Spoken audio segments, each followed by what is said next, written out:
Hello, good morning. Good morning. I wondered if you could take your seats if you can, and it's good to see that some people are still trying to get in. That's extremely good. My name is Gavin Essler, and I want to give you a very warm welcome to what I think will be an extraordinary day.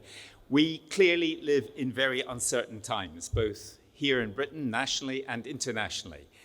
But we should see this, I think, as a day full of hope. Hope that some of the mistakes of the past, and actually some of the lies of the past, along with the problems of the present, can be addressed. And hope that we can move this country towards a better future. We've got a packed programme, but I've been asked to say a few words about my own experiences of travelling around this country from Belfast and Shetland to Kent and Cornwall since the Brexit vote, talking to people about the Brexit reality, not the fantasies that we were sold. My first thought is to ask if, as a United Kingdom, you think we are more united than we used to be. I think not. Are we richer and more content than we were when we were under the brutal heel of Brussels, determining how big our sausages were supposed to be? Thank you. How much do we enjoy the promised Brexit benefits lighting up British businesses and our lives? Thank you. Is confidence in our governments, our democracy, and our own politicians on the rise? I suspect not, yes. And how delighted are we at the repatriation of powers to the Westminster system, which has now transformed our lives for the better? I made that bit up. We all know the answers to these questions. It is part of our, unfortunately, current malaise, including the embarrassment of having 6 and possibly 7 prime ministers in the decade since the Brexit vote. Now, of course, just because one event, or 6, follows another doesn't mean to say the first caused the other ones. It doesn't prove post-Brexit causation. It could be correlation. It could be just a coincidence. It could be just jolly bad luck for all these prime ministers that Cameron, May, Johnson, Truss, Sunak, and possibly now Starmer all had a limited shelf life. But these 6 prime ministers in 10 years represent a churn in politics that I don't think any of us have experienced before, a disconnection and a discontent, along with, unfortunately, mob violence and a degree of hatred on our streets from Belfast and London and elsewhere. One result is some voters seek simplistic solutions from unsavory political characters funded by dodgy donations and espousing divisive policies. You may know some of the names. Meanwhile, in Scotland, Wales, and Northern Ireland, right now, for the first time in British history, they're led by parties, all of them, that wish to bring an end to the United Kingdom as currently constituted. The rise in separatism and division is not a coincidence. It is one of the most powerful consequences of Brexit. Those 2 parts of the UK that voted Remain, Scotland and Northern Ireland, with its EU border, are very dear to my heart. In both, there's a strong sense of anti-Brexit and anti-Westminster grievance. This is also now strongly echoed in Wales. At the Borders Book Festival in Melrose last weekend, I discussed precisely this sense of grievance with Nicola Sturgeon and an audience of around 600 people, most of whom, given it was the Borders, are not SNP supporters. But Brexit has been a boost to separatist parties, the SNP, Sinn Féin and Plaid Cymru. And it's not surprising. Former First Minister Nicola Sturgeon, of course, you may know, has other problems going on at the moment. But she was absolutely clear that support for Scottish independence remains remarkably strong despite years of SNP government. And I think she's correct. And here's why. Back in 2014, I was presenting Newsnight from Glasgow when the big 3 leaders of the time, David Cameron, Nick Clegg and Ed Miliband, came to Scotland.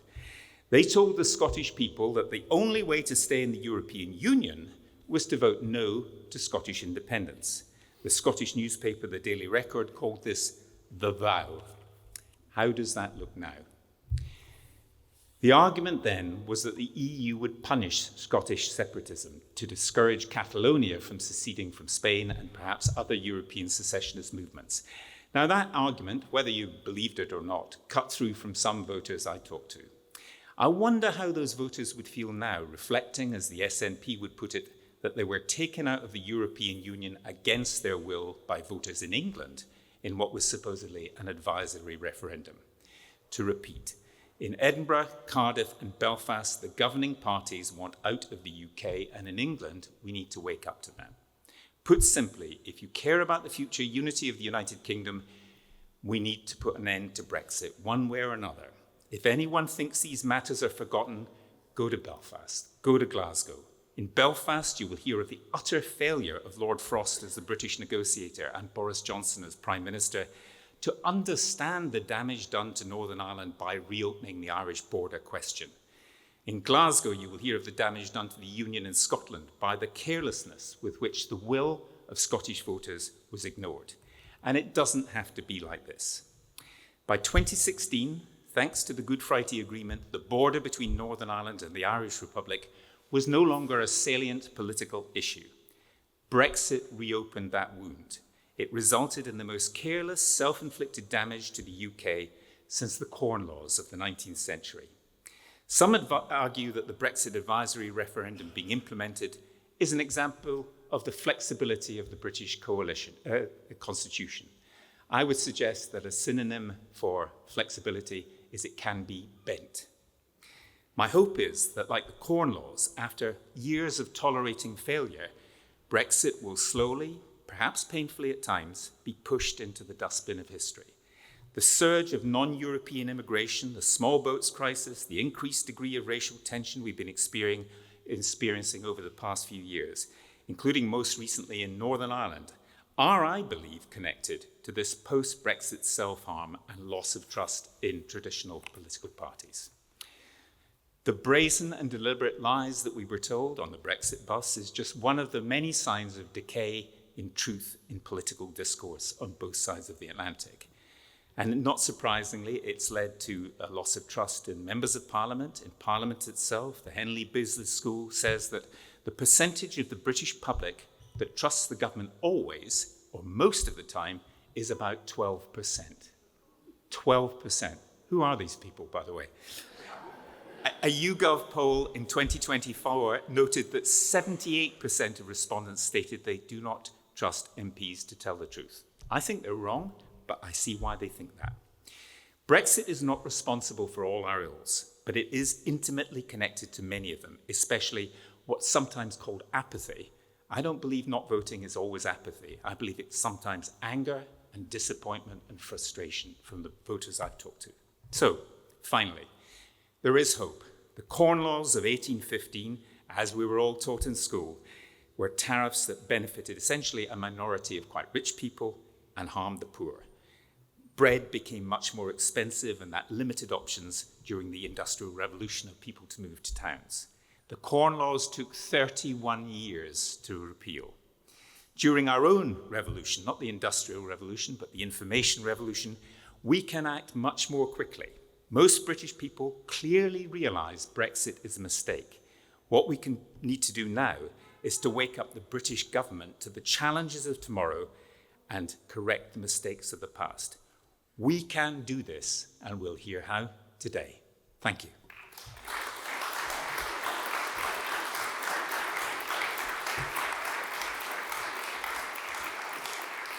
And now to kick us off, I'd like to welcome to the stage to Nick Harvey and Emma Naggs, Chief and Deputy Chief Executive of the European Movement.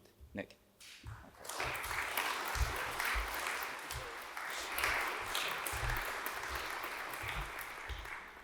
Well, good morning, and thank you all very much indeed for coming to be with us here today. Next Tuesday marks 10 years since the 2016 referendum. 10 years since a decision that reshaped our politics, our economy, and our place in the world. 10 years. Long enough for passions to cool, long enough for consequences to emerge, not least the devastating economic and financial impacts. Long enough, surely, for us to understand one vital truth. You cannot build the future by endlessly arguing about the past. So we in European Movement UK set ourselves the goal through 2026 of moving the debate about Europe on, to look forwards, to find themes which unite, not divide, and to make a case which is positive, not negative. We called this Project Reimagine. And so in organising today's conference, we're not wanting to relitigate the old arguments of 2016. We don't want to replay old battles or reopen old trenches. We don't want to look backwards to the world of 10 years ago, but forward to the world we want in 10 years' time. Our sessions today ask how we can boost our economy, our security, our opportunities, and our influence on global events. The next decade will not be dominated by the arguments we saw in 2016. It'll be defined by decarbonisation, artificial intelligence, shifting supply chains, and the movement of talent across borders. So the question is simple. Will Britain shape those events or be shaped by them? Let us widen the lens and consider the real strategic choice before us. We live in a world of continental-sized powers, the United States, China, India. We live in a world of global corporations larger than many states. We live in a world of borderless threats, climate change, cyber attacks, organized crime, pandemics. How does a middle-sized country maximize its influence in a world of giants? How does it protect its citizens in a world of shared risks? How does it expand opportunity for young people in a world where scale matters? That's the puzzle. And the answer, calmly, pragmatically, unapologetically, is cooperation at scale.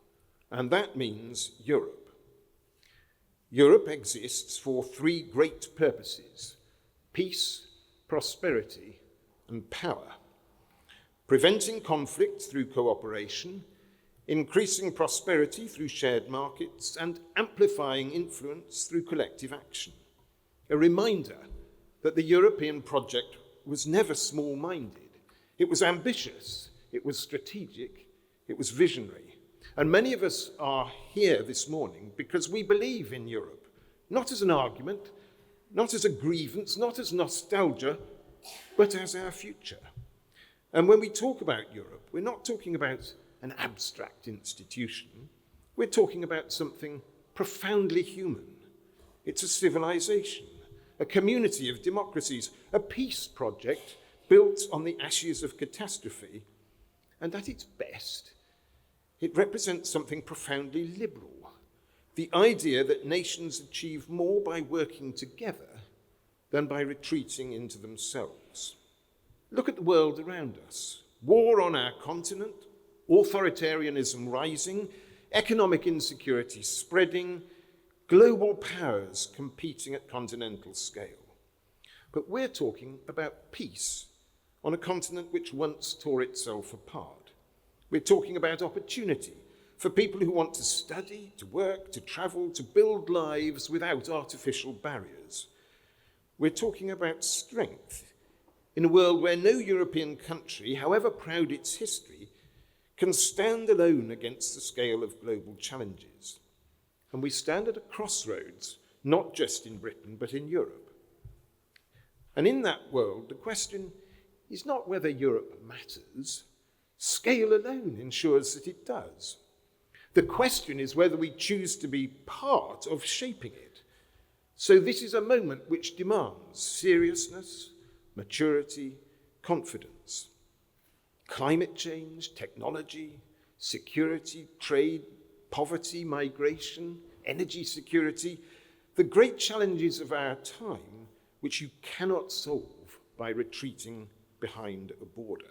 They're problems you can only solve by working with your friends and neighbours.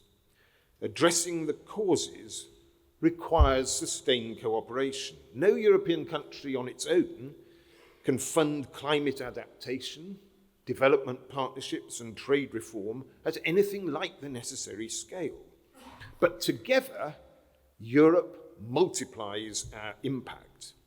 Consider migration, one of the issues driving the populist right all over the democratic world, too often framed as solely a matter of border control. But what drives migration? Conflict, climate change and consequent famine, poverty, You can try to manage symptoms, or you can address the causes. Europe, the countries of Europe together, are the largest aid donor in the world. This is not moral vanity, it's strategic reality. And that's why the next decade matters so much.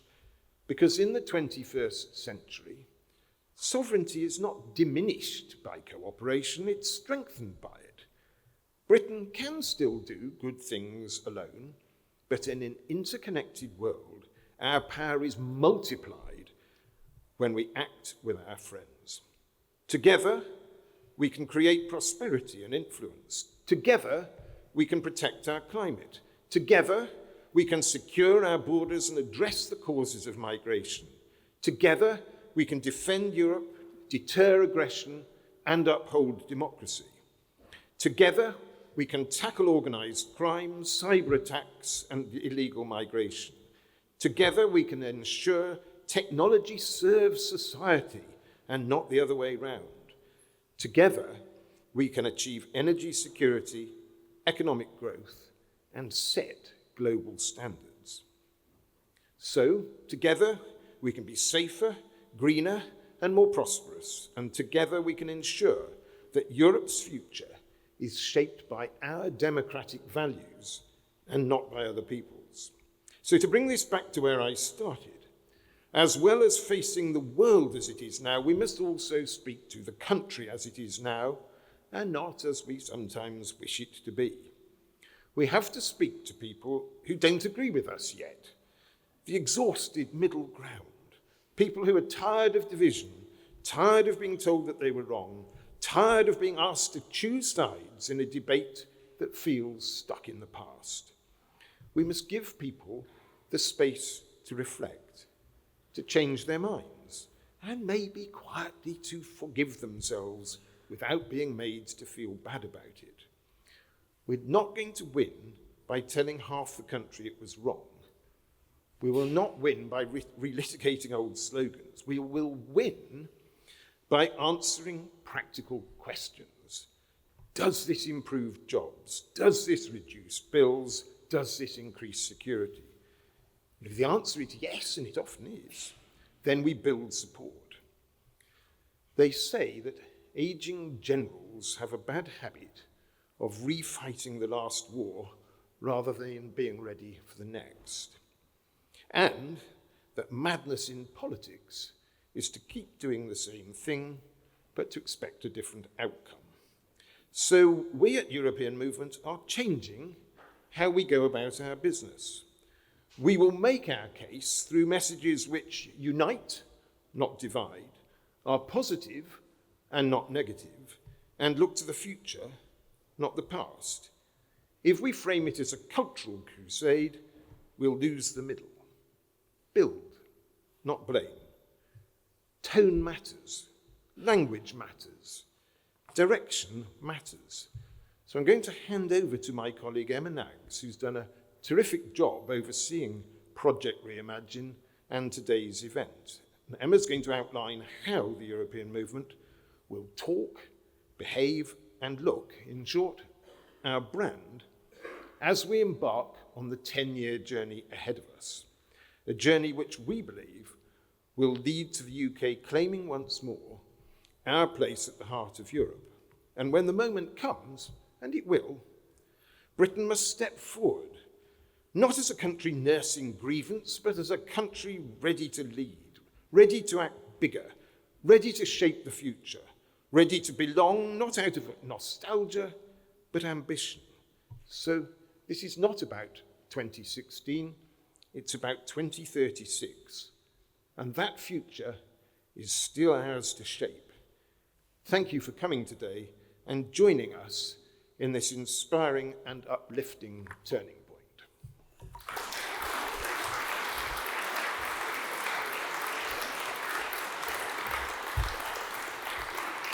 Thank you to Nick. Those of you that are familiar with the European movement may have noticed a fresh new look for us this morning.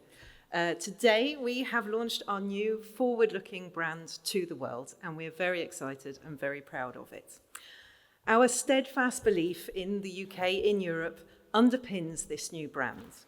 We're focused on optimism, belief, and making clear the practical benefits of a deeper partnership with the EU for all of us, across the economy, personal opportunities, safety and security, energy and the environment, healthcare, and much, much more. It signals that we are turning a new page, not just as a campaign, but as a country. It's time to lay the arguments of the past to rest, to focus instead on the future that we want to build. Here at the European Movement, we believe that that must be a European future for jobs, for young people, for our shared safety, for stronger NHS, for protecting our human rights. We can only reap all of those benefits and more as part of the European Union. Our mission and goals remain the same as they have been since 1949, to foster strong cooperation between the UK and the rest of Europe. Campaigning for ambitious changes to bring us closer to the EU, starting with joining the single market and the customs union, and then onwards to full EU membership. Our campaign is evolving, as you can see. We're looking ahead rather than backwards, building our new relationship with Europe and joining rather than rejoining the EU. Brexit speaks to the past, but we are determined that the next phase of our campaign will focus on the future and the many positive benefits that deeper ties with the EU will bring to all of our lives. European Movement is a meeting place for pro-Europeans, just like all of you here. It's a vehicle for driving forward the change our country so desperately needs. Because the real story is the impact that we can all have together as a movement. And the story of our journey is home to Europe. Come with us. Thank you.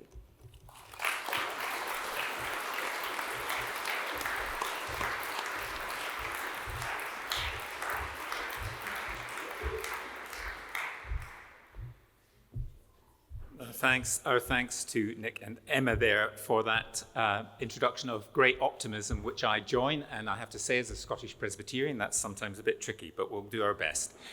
Now, let's move on to our first panel discussion. It's called Freedom to Prosper, Economy, Trade and Business. Let me introduce the chair, Professor Jonathan Portes. Jonathan.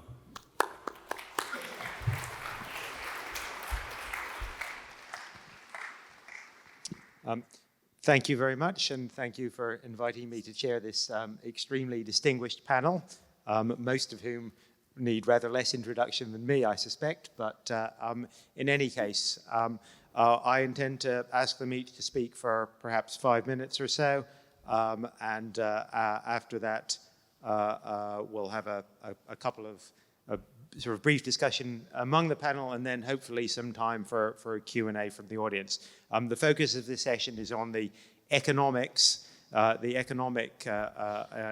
economy, trade, and free movement. And I think the focus, I hope, will be very much forward-looking, not on the impact of Brexit, a subject on which I've written quite a lot and I think is now quite well researched, but on where we go from here, what the prospects are, what the options are for the UK, what the sort of political economy of a moving closer in various forms to the EU actually means, and how you would deliver that, both in economic terms, in regulatory terms, and political terms. So we have a brilliant panel. From left to right, Vince Cable, who obviously needs no introduction, so I won't even bother.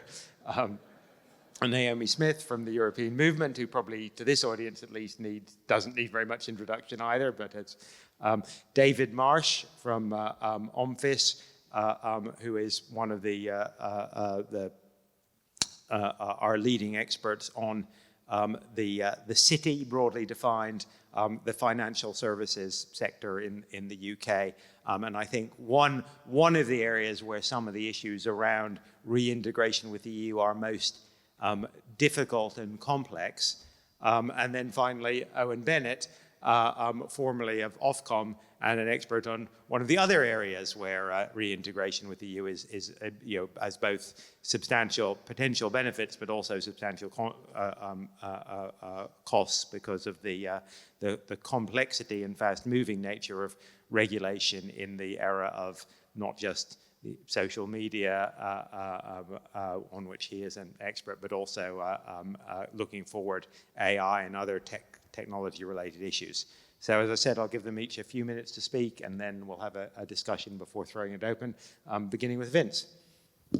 Actually, you should have a mic, so I don't think... Okay, thank you. I'll try to follow your instructions not to look back, but I'll just indulge one little bit. Shortly before the referendum, I was still Secretary of State, I was asked to give a Schumann lecture in Brussels, which is about how Britain was going to lead the creation of a European digital market. Well, we now look what's happened, and it's a very good indication about how far we've gone backwards, and frankly, how far Europe's gone backwards, that it hasn't happened.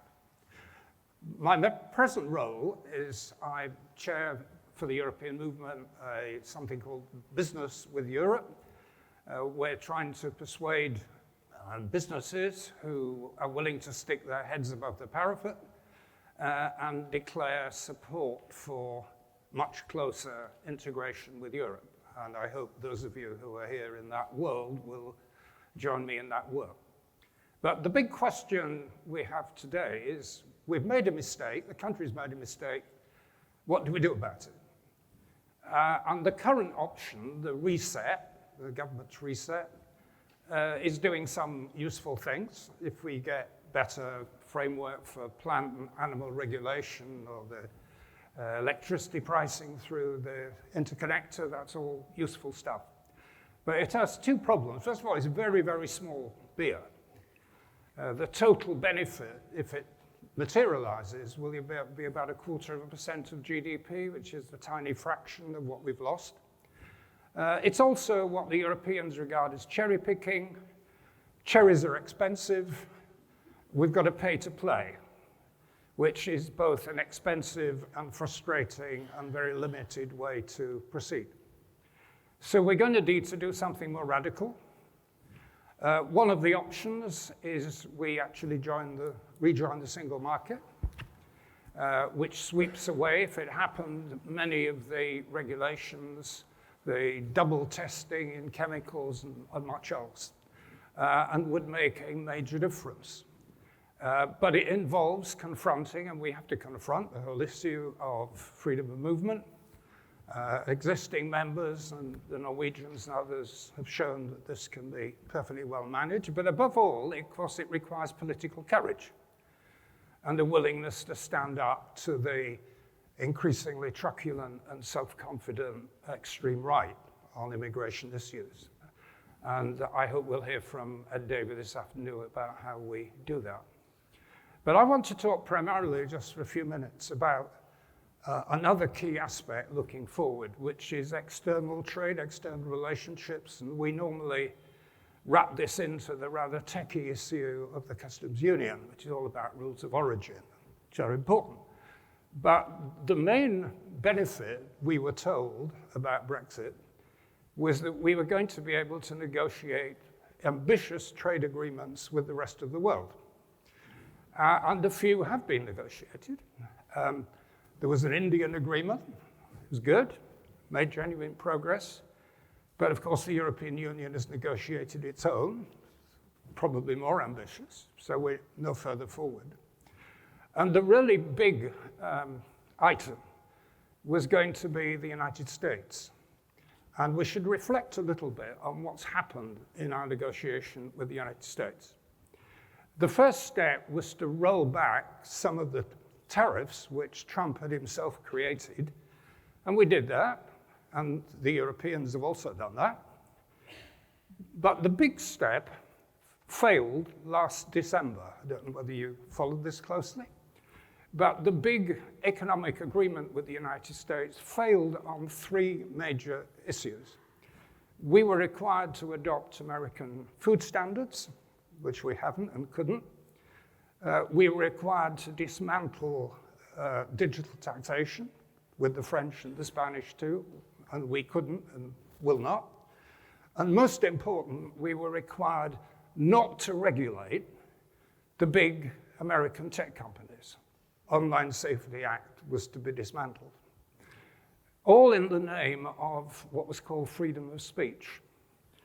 And let's be clear about what we're talking about here. I don't know whether you noticed a few weeks ago, Mr. Tommy Robinson was invited to the US, not by his patron Elon Musk, but by the American State Department as a champion of free speech. You know, this is what we're up against, and that is why we cannot accept the kind of vassal state arrangement which the Americans under the Trump administration would require of us. There's a much bigger issue here, actually, which is that the world that Brexit was premised on, global Britain, I mean, it doesn't exist, if it ever did. We now have a much more dangerous world. We have two economic superpowers putting alongside the issue of Russia for the time being. You've got two economic superpowers, the Chinese, who freeload on the system and are exporting their economic problems to the rest of the world, and the United States administration, which is systematically dismantling the rules and institutions on which a global Britain would depend. And this has left us with a very real dilemma looking forward, because we're very isolated, we're out on our own in a world which is now characterized not by an open trading system, but by conflict. And we have two choices, it seems to me. We either get together with our neighbors in the European Union and collaborate deeply on economic, technical, defense, and other issues, or we stand outside and we get eaten alive, which is, I'm afraid, where we're heading at the moment. But thank you for your attention.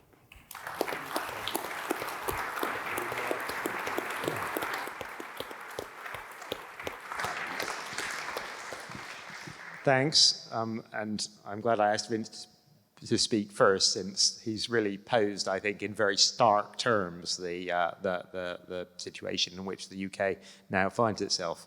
So Naomi is going to tell us some, at least, of what the answer is. Hi, everybody. Yes, I'm Naomi. I am of the European movement. I'm a very proud member of many years and patron, but I'm also CEO of Best for Britain, which some of you may know. Today is all about being forward-looking, and I really will be. As Jonathan said, the negative impacts are very well documented. We've got a cost of Brexit tracker on the Best for Britain website, which is very handy as a reference point if you do ever want to look up the numbers. I'll come back to GDP in a bit, but there is also the issue of investment. And whether you look at the OBR figures or the NEBR figures, you're looking at models showing about a 12 to 18% drop in investment. Employment and productivity probably somewhere between 3 and 4% down.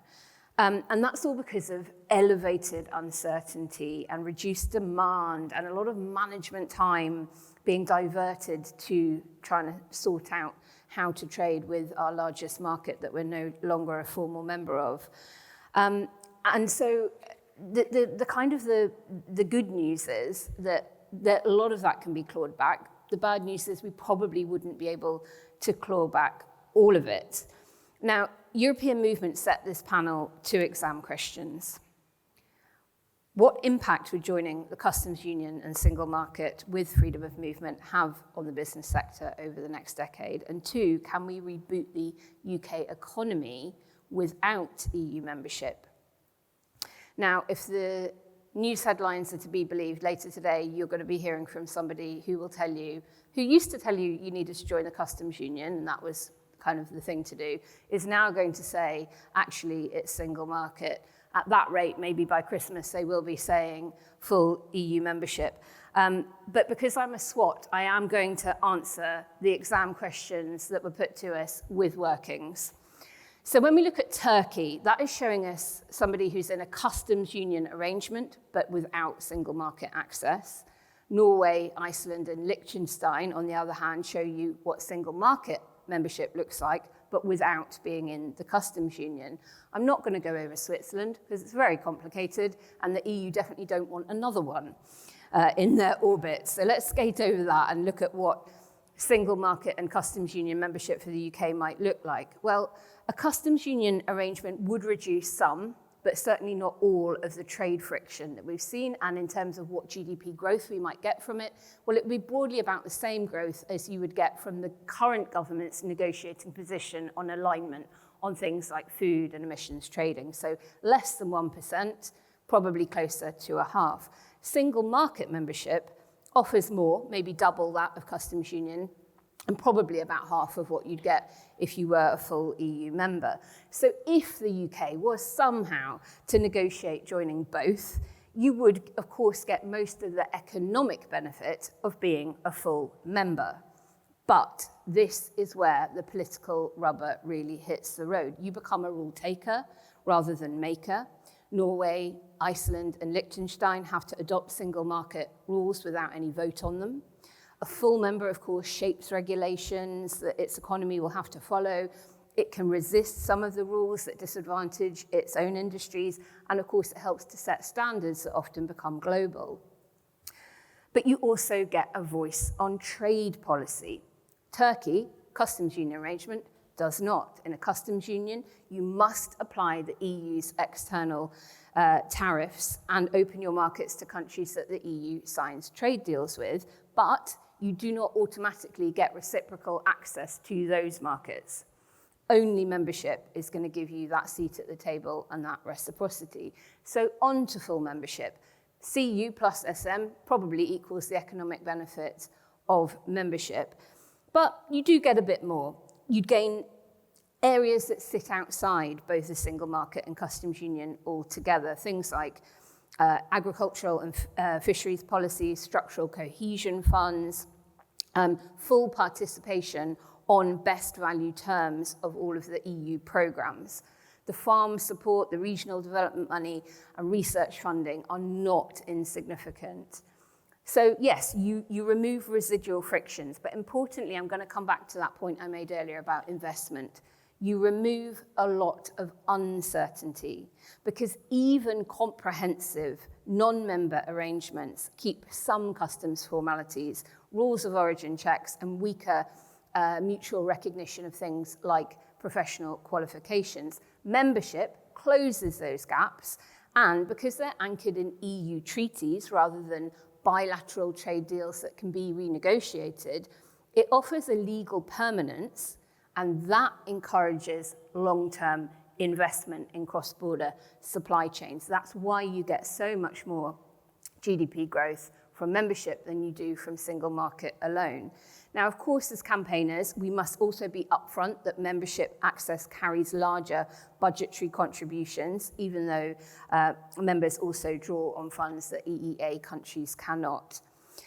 And so because of all of that, it is probably no surprise that Best for Britain's most recent report, which had polling done of thousands and thousands of people through YouGov across the UK, finds that the only electoral dividend for pro-European parties comes when they advocate full membership. They're holding their nose in support of the current situation because it's better than the Boris Johnson deal, but they continue to hold their nose when you ask them, do you want us to join the customs union?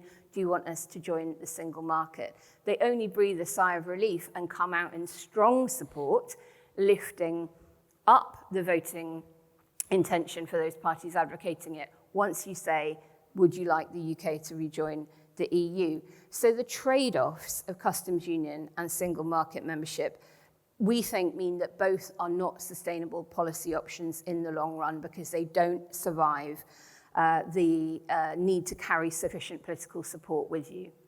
Okay, so it's almost like a dangerous trap to fall into to say we would enter the single market, that would be our campaign promise, because you don't get the electoral dividend from it, and you only get about half of the GDP growth on offer.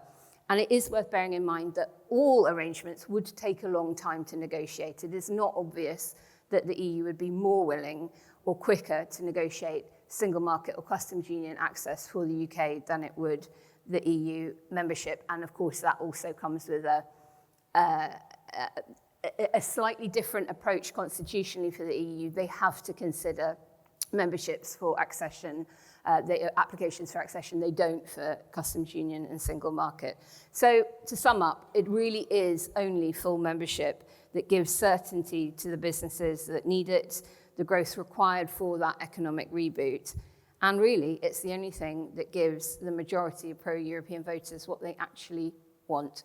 And mercifully for all of us, that is a majority of voters in the UK. Thank you.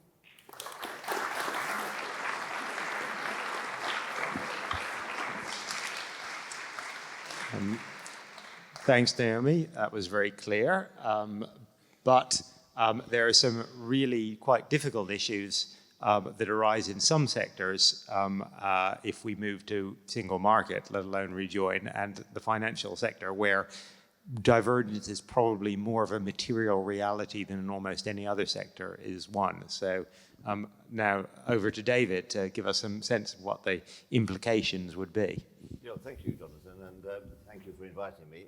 It's a great audience, and I think the one good thing about the pro-European movement is that as biology takes its toll, the number of younger people who will be in the audience, one sees some of them here already, is going to get larger, I think, over the years. And that, I think, is a good case for actually waiting before we have a real vote on it. So I'm going to talk about three things, really. I'm going to sketch in some additional points. I substantially agree with what Naomi and Vince have just said. I'm going to talk about one or two things looking backwards and what has that taught us. I'm going to talk about one or two conditions for Britain to either rejoin totally or to be part of the single market, which I think is a doable proposition, actually, with certain caveats. And the third thing is to talk about the big countries in Europe and how they are changing. This is a moving target, and therefore we can't just talk about the British. But just on my own background, I now run a small research group in the city, which does deal with a lot of central banks and public institutions all over the world. I myself do consider myself to be a fairly decent type of European, to the extent I've got a German passport as well as a UK one, and one of our daughters now lives in France because she's married to a French guy. And so I can also see the benefits, of course, in my own family of movement backwards and forwards and greater opportunities. And just looking back for a moment, one of the hugely negative things about the vote 10 years ago was that it's been a very bad move, not just for the UK, but for Europe as a whole. We've all been diminished by this, whether politically or economically or financially. And the point that Vince made, the world has changed. This is not the swashbuckling, buccaneering world that the people who wanted Brexit fancied in their slightly lunatic mindset. We were going to be let loose on, because we now have a really rather nasty piece of work as the 47th president, and somebody who is malign, narcissistic, unwise. These are just three adjectives that you could choose. The world that we've been launched into is a different one, and it's also changing in France and Germany, as I will hope to point out. Germany has been very much diminished by this because Britain was a huge market. I'm not saying you can blame it all on the British, but the fact that this has been done away with, or at least is much more difficult, is one of the reasons, one of the many reasons why we now have a period of economic stagnation in Germany. It's actually the longest period of stagnation in Germany since the first German unification in 1871. Clearly, there's lots of other reasons which I won't go into, but I just want to say we're all in the same boat here. In terms of the conditions for rejoining, I actually do think that the single market is a doable proposition. Germany, under Mr. Merz, who I think, despite all his problems, will be longer lived than many people believe, does want to do a deal involving some relaxation of the firm strictures on single market. Now, of course, he's not the only person that we have to think about here. Angela Merkel clearly was at fault by not offering Cameron more, but then Cameron didn't ask for more because this is a lucky Jim type of politician, went to Eton, speaks much better English than Angela Merkel did, spent most of the time just telling her how confident he was that the Remain side would win. So he didn't actually ask her for very much. I think now it would be a different proposition. Britain would ask. And of course, Britain would not get a great deal of what it had already we had so many opt-outs and so many carve-outs. As has often been said, we're now trying to opt in to something that we've left rather than opt out of something that we were in, which was, of course, a much more propitious exercise. On the whole, the Europeans, like the British, they do trust the British, despite the very bad track record of successive prime ministers in the last 10 years. So I think there would be a strong reason for the other countries wanting us to go in. But of course, we would have to pay for it, and we'd have to pay up to join the euro at some indefinable stage.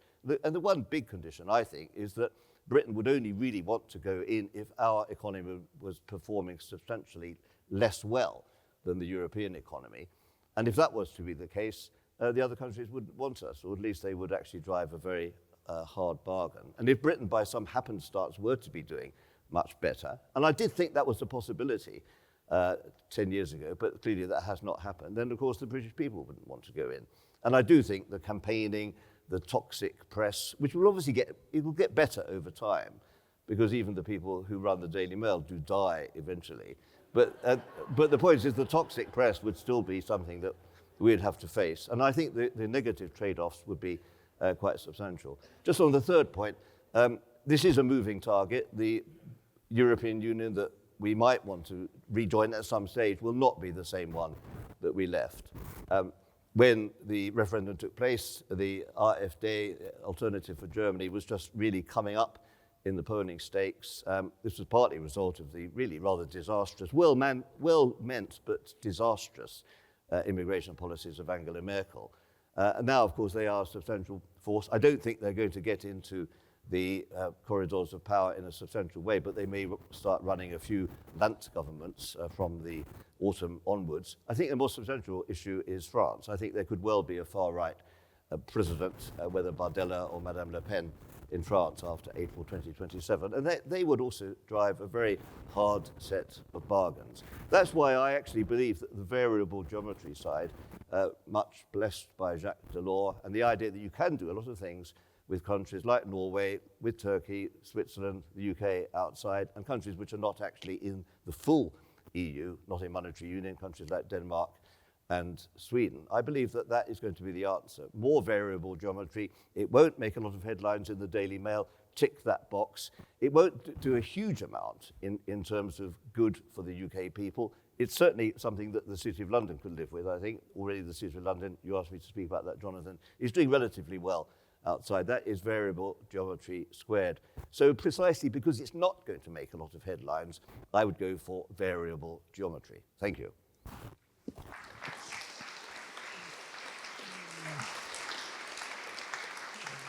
Thank you, David. And a nice contrast to Naomi's all or nothing position, which we'll get into in a minute. Indeed. And so now on to Owen Bennett, who former head of international online safety at Ofcom, who will hopefully say a bit about some of the more complicated regulatory aspects of where we are now and of a potential move closer in the future. Sure. Thank you. Good morning, everyone. So I'm, as Jonathan mentioned, a technology regulator by background, previously in Brussels, but more laterally in the UK. So I'll focus my remarks on what a move towards closer reintegration with the EU and the EU single market will look like for the tech sectors in the UK. I'll start with the benefits of that closer integration. Then I'll move to discussing some of the costs of that, because if there's anything we've learned over the last 10 years about Brexit is that we need to be more honest about trade-offs. So I'll talk about that. And then I'll close by saying why I think or why I believe that the trade-offs that come from closer integration are worth making and that they can be overcome by the UK and by future UK governments.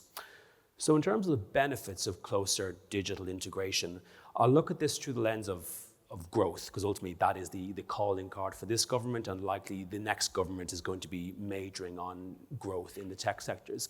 If you look first at multinationals, so we're obviously in an era now where the next generation of economic growth that's driven by tech is going to almost certainly revolve around AI. And we have a whole new generation of AI companies, which for better or for worse are largely emerging from Silicon Valley. The European market for many of these tech companies tends to be the second biggest market. And so like in financial services, these companies are shopping around for a European home, a place which they can establish themselves to allow themselves to sell into the EU market of 420 million relatively wealthy consumers. However, unlike in financial services, while the UK and specifically London does have quite a few advantages in terms of a stable legal environment, network effects, strong connectivity, educated workforce, we are competing with a lot of other European capitals that would love to make their capital city the home of European tech regulation for, say, OpenAI, Perplexity, Anthropic, and so forth. And so we don't necessarily have the same freedom as we do in other sectors to cut ourselves off from the EU market. Because when you are, say, a CEO of a global AI company looking to establish your European HQ, the fact that being established in London doesn't give you any benefits in terms of access to the EU single market and that consumer base, that is going to be quite a big red flag against establishing in the UK, because we don't have that many advantages. So that is one that we shouldn't necessarily, it's an unforced error that we would be able to overcome by closer integration. The second kind of benefit of closer integration in tech is actually more for the SME market. Because again, like in financial services, in tech regulation in the EU, we have a concept of passporting. We don't call it passporting, we call it country of origin rules. And what this means is that if you are a technology company providing services and you are established in one EU country, you can offer your services to every EU country without needing to comply with the local rules and the local specifications of each of those other 26 member states. The idea here being that digital services are inherently global in nature, so that there's much more economic benefits from allowing companies just to comply with one set of market rules instead of the 27 of each jurisdiction in the EU. Because of Brexit, UK SMEs have lost access to that favourable regime. So as a result, if you are a tech company starting in the UK today and you want to sell to consumers in the EU, because obviously digital services, they can be sold effectively anywhere, you now have to comply with 27 different set of local jurisdictional rules that EU member states can apply to UK, but they can't apply to other EU member states. And so that is a major drag on SME growth, which will be a very obvious business cost reduction and compliance cost reduction if we were to move closer again to the single market. But obviously, this would bring its own set of trade-offs and challenges that would need to be overcome. The first, and the one that's most obvious in the regulatory sphere, is that we would lose some degree of regulatory autonomy.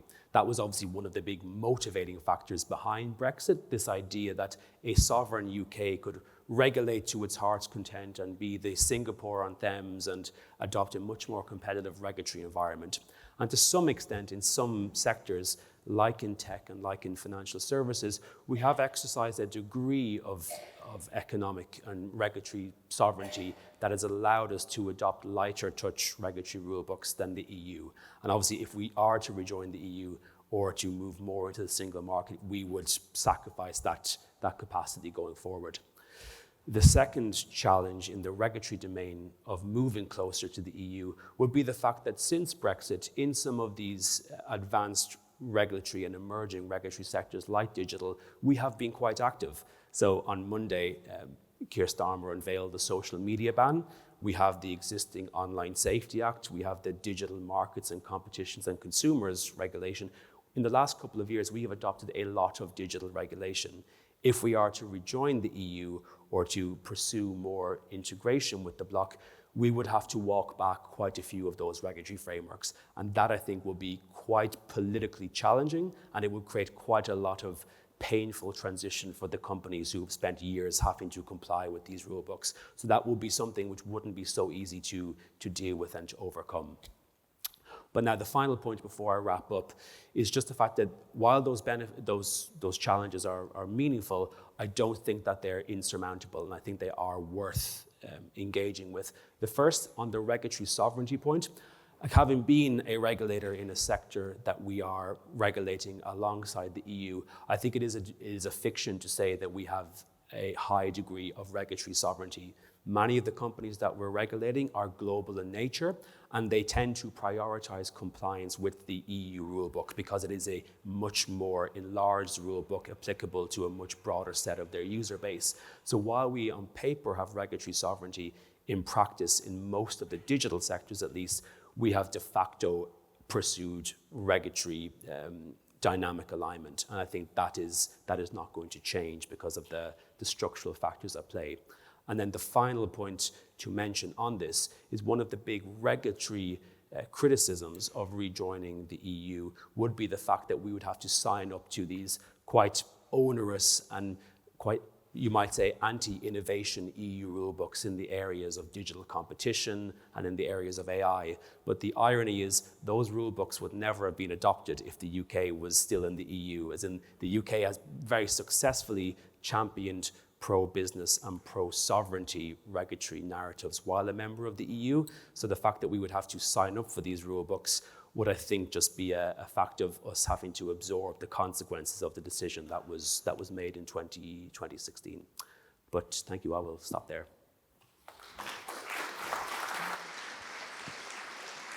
Thank you. Thank you very much. A lot there. I'm just going to ask a couple of questions. But first to Vince, I mean, you're the politician. How would you weigh the balance here between looking for something that looks like, whether you call it variable geometry, as David did, or single market access, with the necessary, what are the sort of the politics of becoming a rule taker in some respects, or going through these complicated negotiations, as opposed to the politics of what Naomi is saying, which is, you only really get the benefits properly from full membership. Well, until recently, I was very much a kind of gradualist about these things. I thought that the reset approach was probably the right one, and that we should tiptoe back into the European orbit. I think we've actually gone past that point. The dangers of exclusion are now so great.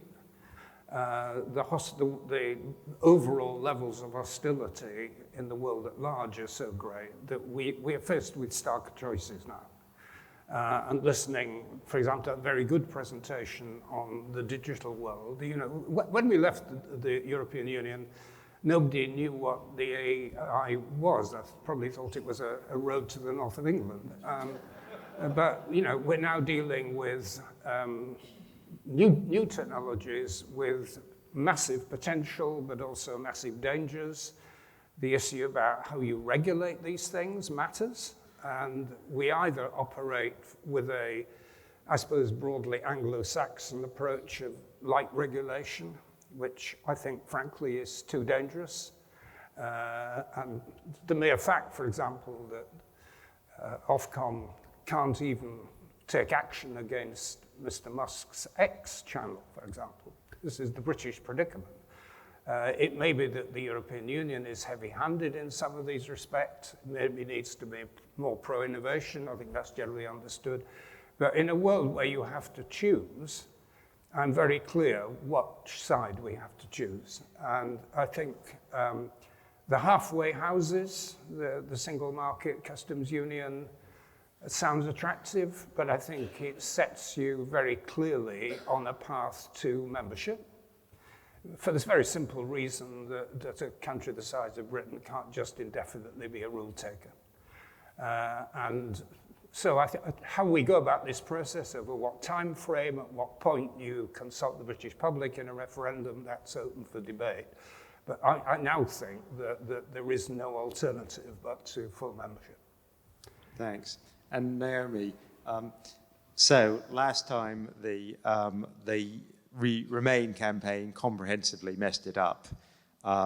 Next time, if and when there was be next time, yes, demographics have changed. On the other hand, you would be offering a prospectus which, as you said, includes ending the British rebate, ending the various opt-outs we have, at least a technical, formal commitment to join the euro, although probably not a meaningful one, and dealing with the sort of the challenge, some of the potential downsides that David and Owen outlined of reconvergence. How do you approach that politically in terms of winning? And I have to say, the one thing I didn't find very convincing about David's talk was the idea that the people who run the Daily Mail and the other press will have died, and therefore that will be more of an obstacle. They're like vampires. I mean, try to well, the individual. The individuals may have died, but it's hard to say that those newspapers have become less of a problem, as it were, over the last 10 years, frankly. And it's not clear they will be. And even if the newspapers are less of a problem, you still have, as Vince has just said, the issues around X and Meta and so on. So, okay, yes. People often ask me if you could wind the clock back, what would you do differently? Yeah. I'd actually go back to when Eric Joyce MP punched somebody in the House of Commons, got arrested for it, then doesn't re-stand to be the MP in Falkirk. And that sets off this chain of events that leads up to Jeremy Corbyn becoming leader of the Labour Party, who was the most lacklustre Labour leader during a Remain campaign than we could have hoped for. So next time round, Labour members, please could you have somebody running the show at your end who actually can advocate passionately and with authenticity for rejoining, whatever word we're going to call it. So that, I think, is critical. And if they're going to have a leadership challenge, hold those candidates' feet to the fire on all of it. And I would just also add that on the Daily Mail point, the Telegraph point, certainly with the Telegraph, I think their columns are getting more extreme because their readership is getting so old. But therein does not lie the real danger. We haven't talked on this panel because you're getting it later in the day, the security and defence angle. That is one of the things that Europe does need from us. We're going to Europe with this long list of stuff that we want from them. There's not a huge amount they want from us beyond freedom of movement, certainly youth mobility, but they do need us when it comes to security and defence. Nobody wanted Brexit more than Putin, and nobody does more to seed harmful content into the algorithms of young people in this country and older people. I mean, certainly boomers on Meta will get a significant chunk of that kind of content. So it is not just the media in the traditional sense we have to worry about. And we are certainly going to be much better able to have a resilient democracy against all of that by being in a union with other liberal democracies across our continent. Thank you.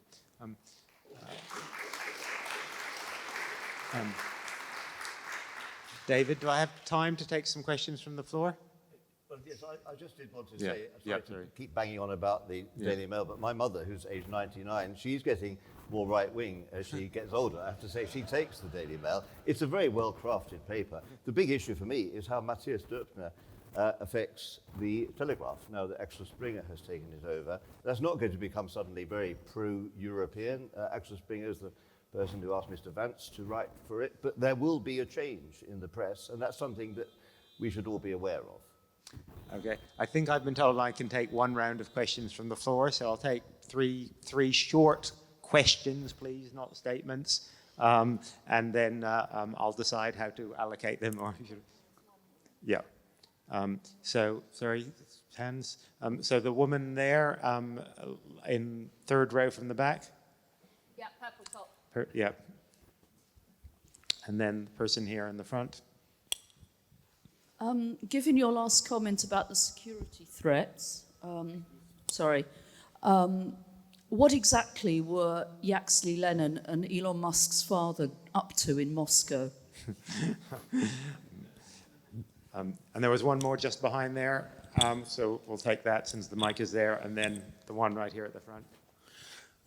Thank you, Chair. Mark Johnston. Given a choice between one referendum and two general election manifestos, which would you pick?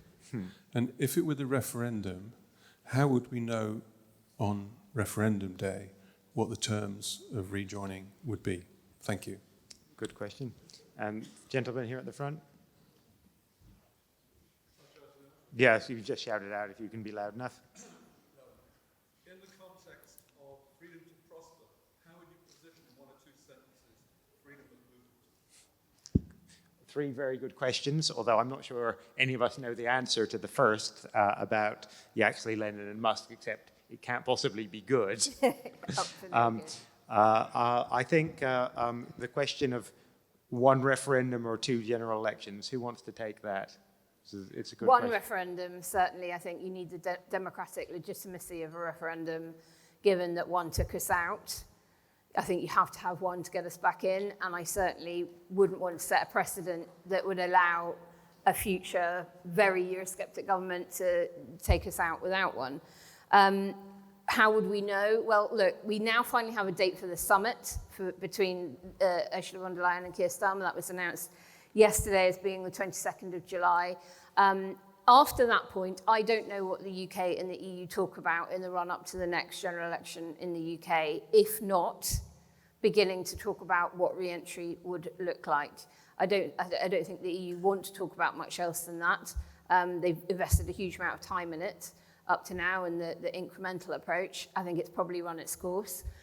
So I would say that the best thing a government can do between now and that election is to have very serious conversations about what re-entry might look like. Put that in their manifesto. If you return us, we will bring you a deal on which you can vote.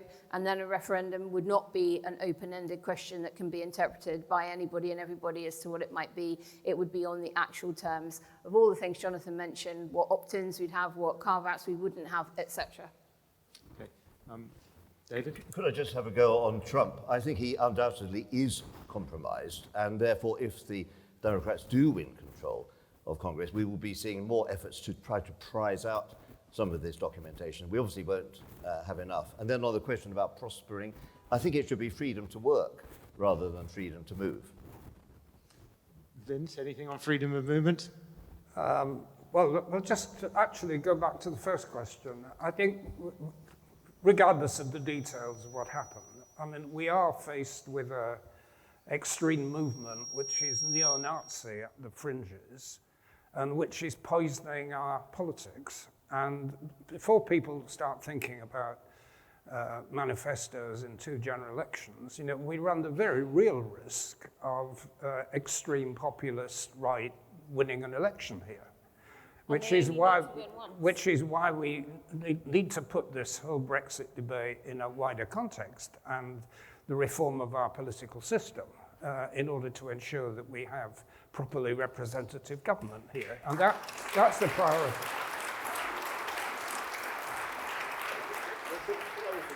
One word about a possible President Bardella. I don't think they are neo-Nazis. I think that's been drummed out of the Rassemblement National. That's different with the AFD, and therefore it may have to be that Britain will have to do some compromises with an RN government, and we better get ready for that. But I don't think you can stigmatise them by saying they are either very pro-Trump or neo-Nazis. I think they've moved on beyond that. I hope I'm right. Okay, well, that's a good moment on which to end. I haven't gone too much over time. That was really excellent discussion, plenty of food for thought there, both positive, pessimistic, but also optimistic, I hope, over the medium to long term. So thank you very much to the panel. And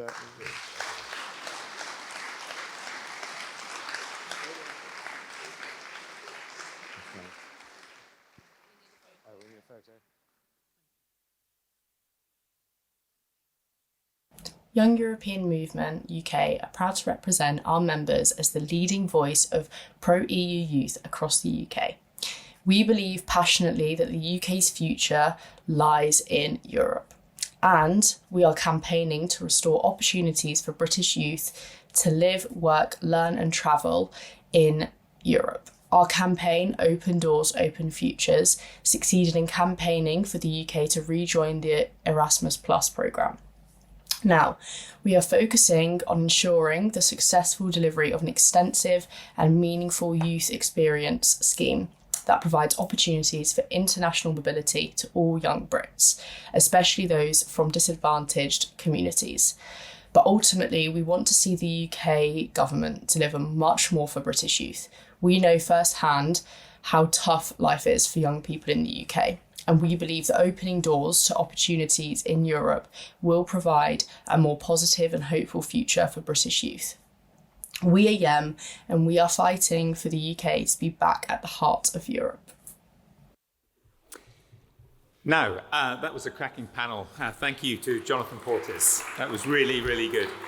Now we're going to move on to our last session before lunch, British and European Power Rankings with Peter Wilding. Peter is a political strategist, an author, and coiner of the word Brexit, which may fall into disuse if we're right here. Thank you, Peter. Thank you, Gavin. And it's just a great shame that you can't copyright a word. Otherwise, this conference would be taking place in my massive mansion in the British Virgin Islands or something like that. A very, very good morning to you all, ladies and gentlemen. Yes, I'm not only the inventor of that gruesome word, but like our distinguished friend who is sitting in the corner there, I am a recovering Tory. And the reason I admit that in this distinguished company is because it is 20 years ago to the day, almost, that David Cameron sent me off to the European Parliament in Brussels to make sure that the Tory MEPs stopped banging on about Europe. Another one of my heroic failures in life. But the issue there, which really struck me in the face, was that Britain was a leader in Europe, not a loser. The single market, enlargement, were at heart the brainchildren of the British government, together with its allies. And when I was in the European Parliament, I saw British power and influence work. We were leaders, not losers, in the European institutions. And when, after 3 or 4 years, spending time in the European Parliament, I mean, I still live and I'm married in Brussels, so greetings from across the channel, ladies and gentlemen. It's sunnier there. I decided to set up an organization knowing full well that Cameron was going to propose a referendum. I called it British Influence because I knew what Nigel Farage was going to do in the referendum. I knew that this was going to be a battle over who loved the flag. It was a battle of two patriotisms.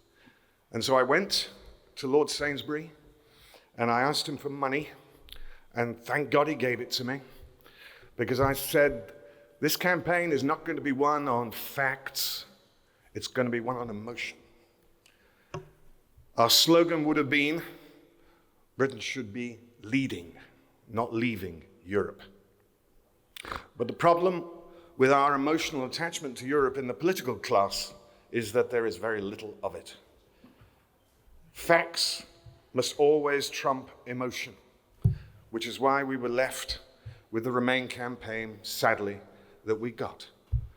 And today, ladies and gentlemen, I want to do something which I haven't done before, because all those years ago when I set up British Influence to win their referendum, I knew that the British public had to see with their own eyes the Britain that was the leader, not the loser. I knew that Farage could be beaten if they saw Britain as number one in the league table, not down at the very bottom.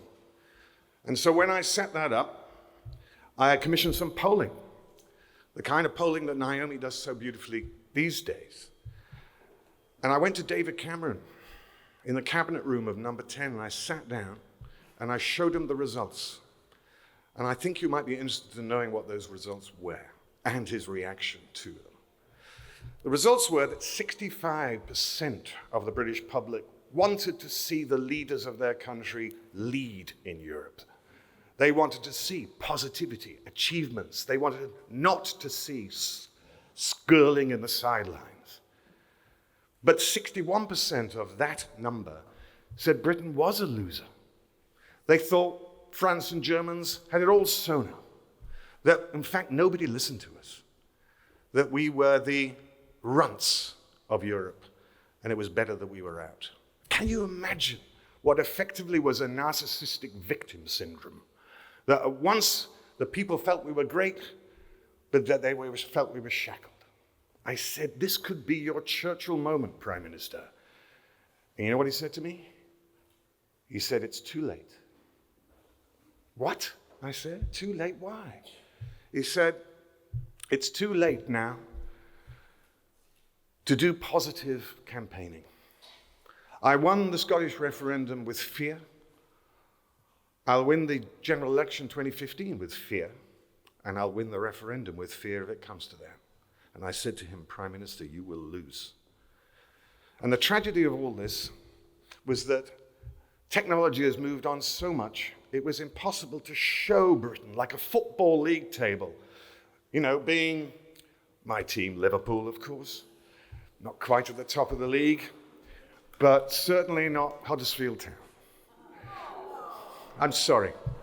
But I made a comparison. Imagine if Jurgen Klopp, in the glory days of Liverpool, had said to us supporters, "We're not top of the league. Oh no, we're bottom of the league. And in fact, Manchester City and Arsenal have got it all sewn up. And in fact, what we want to do is leave the Premiership League, set up a new league, and all will be well with the world." But the fans would have said, "Listen, Jurgen, you're mad, because I can see every week that we are the top of the league and we're scoring lots of goals." But that technology was not available in those days.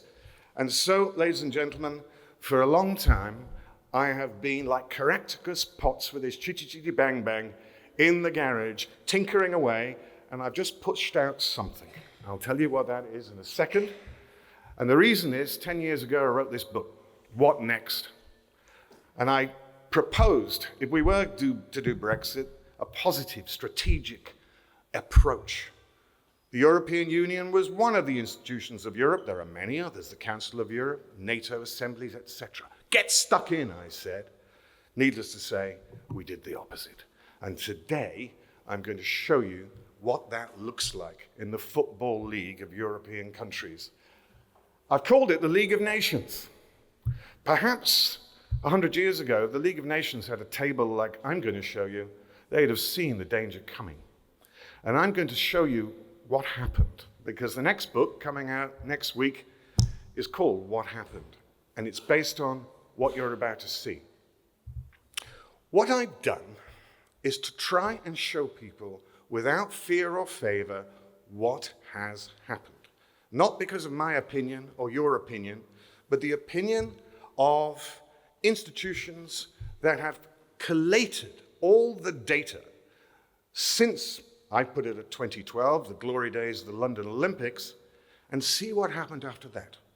The World Bank, the IMF, the Fund for Peace, and, just so we don't offend the right-wingers, the Heritage Foundation. And we'll see what happened to Britain. And if you cast your eyes up there, I've called it the European Cup. 7 leagues, 35 games. The games are the metrics that the World Bank and all these others have presented to us. And I put them into those league tables there, economy, trade, and the rest of it. Now, you can all get this on the leagueofnations.co.uk website. You can sign up for a daily briefing, and this will show you what happened next. Okay, how does it work? All these metrics are put together and thrust through this algorithm called the Min-Max 1000 model. It's the simplest algorithm to composite the metrics that I'm about to show you. Here, you can't see, are the games. And this is what happened in the first game, which did Brexit help or hinder us? And you can see full well that Britain has fallen from 3rd in 2013 to last in the top 5. Now, you might see the EU there. For the first time, I thought it appropriate that why don't we show the EU as a composite number? All 27 countries collated together, and this is the composite number that they came up with, because in most tables, you do not see the EU as a separate entity. So that is the story in the economic sphere. We've gone down and are projected to go down further. Did Brexit make Britain grow faster or just fall behind more slowly? So there you see Britain has fallen from first third in the top 5 over the last 12 years. Next one. This is GDP per capita, did you feel richer or poorer? And look what happened. This is a story, the whole Brexit story is not a story of collapse, it's a story of downward drift. It's from going from top of the table to mid-table to the relegation zone. And as you see there, after the pandemic, Britain did not recover in GDP per capita. We are poorer, obviously poorer, and the top 3 countries vanishing away like that. Now this is trade. So we talked about economy, we've talked about trade, and trade is a great story. Did it make us a bigger trade power? Absolutely no. Last of the top 5. What about terms of trade? Obviously, collapse from 3rd to last. What about trade openness? 3rd to 5th. What about foreign direct investment? 5th, from 1st to 5th. Here, ladies and gentlemen, in front of your eyes is what Brexit has done. Now, the interesting thing is that we're talking about economy and trade. This fantastic newspaper that you've got on your seats, if you turn to page, well, don't turn to page 6, but on page 6, you'll see this type of diagram, the economic consequences of Brexit. But the truth is, I'm not going to talk to you about economic numbers, because that is only the entry to the wound. The wound is much deeper. And I refer to what Gavin said earlier on about his experiences in Belfast. The cultural consequences of Brexit are those that we did not even anticipate. Now, what do I mean by that? Well, 120 years ago, Argentina was the richest country in the world. Well, the top 10. Australia actually was one of the richest countries in the world. And then Peronism took place from 1945 onwards. Think Brexitism as Peronism. And what happened to Argentina?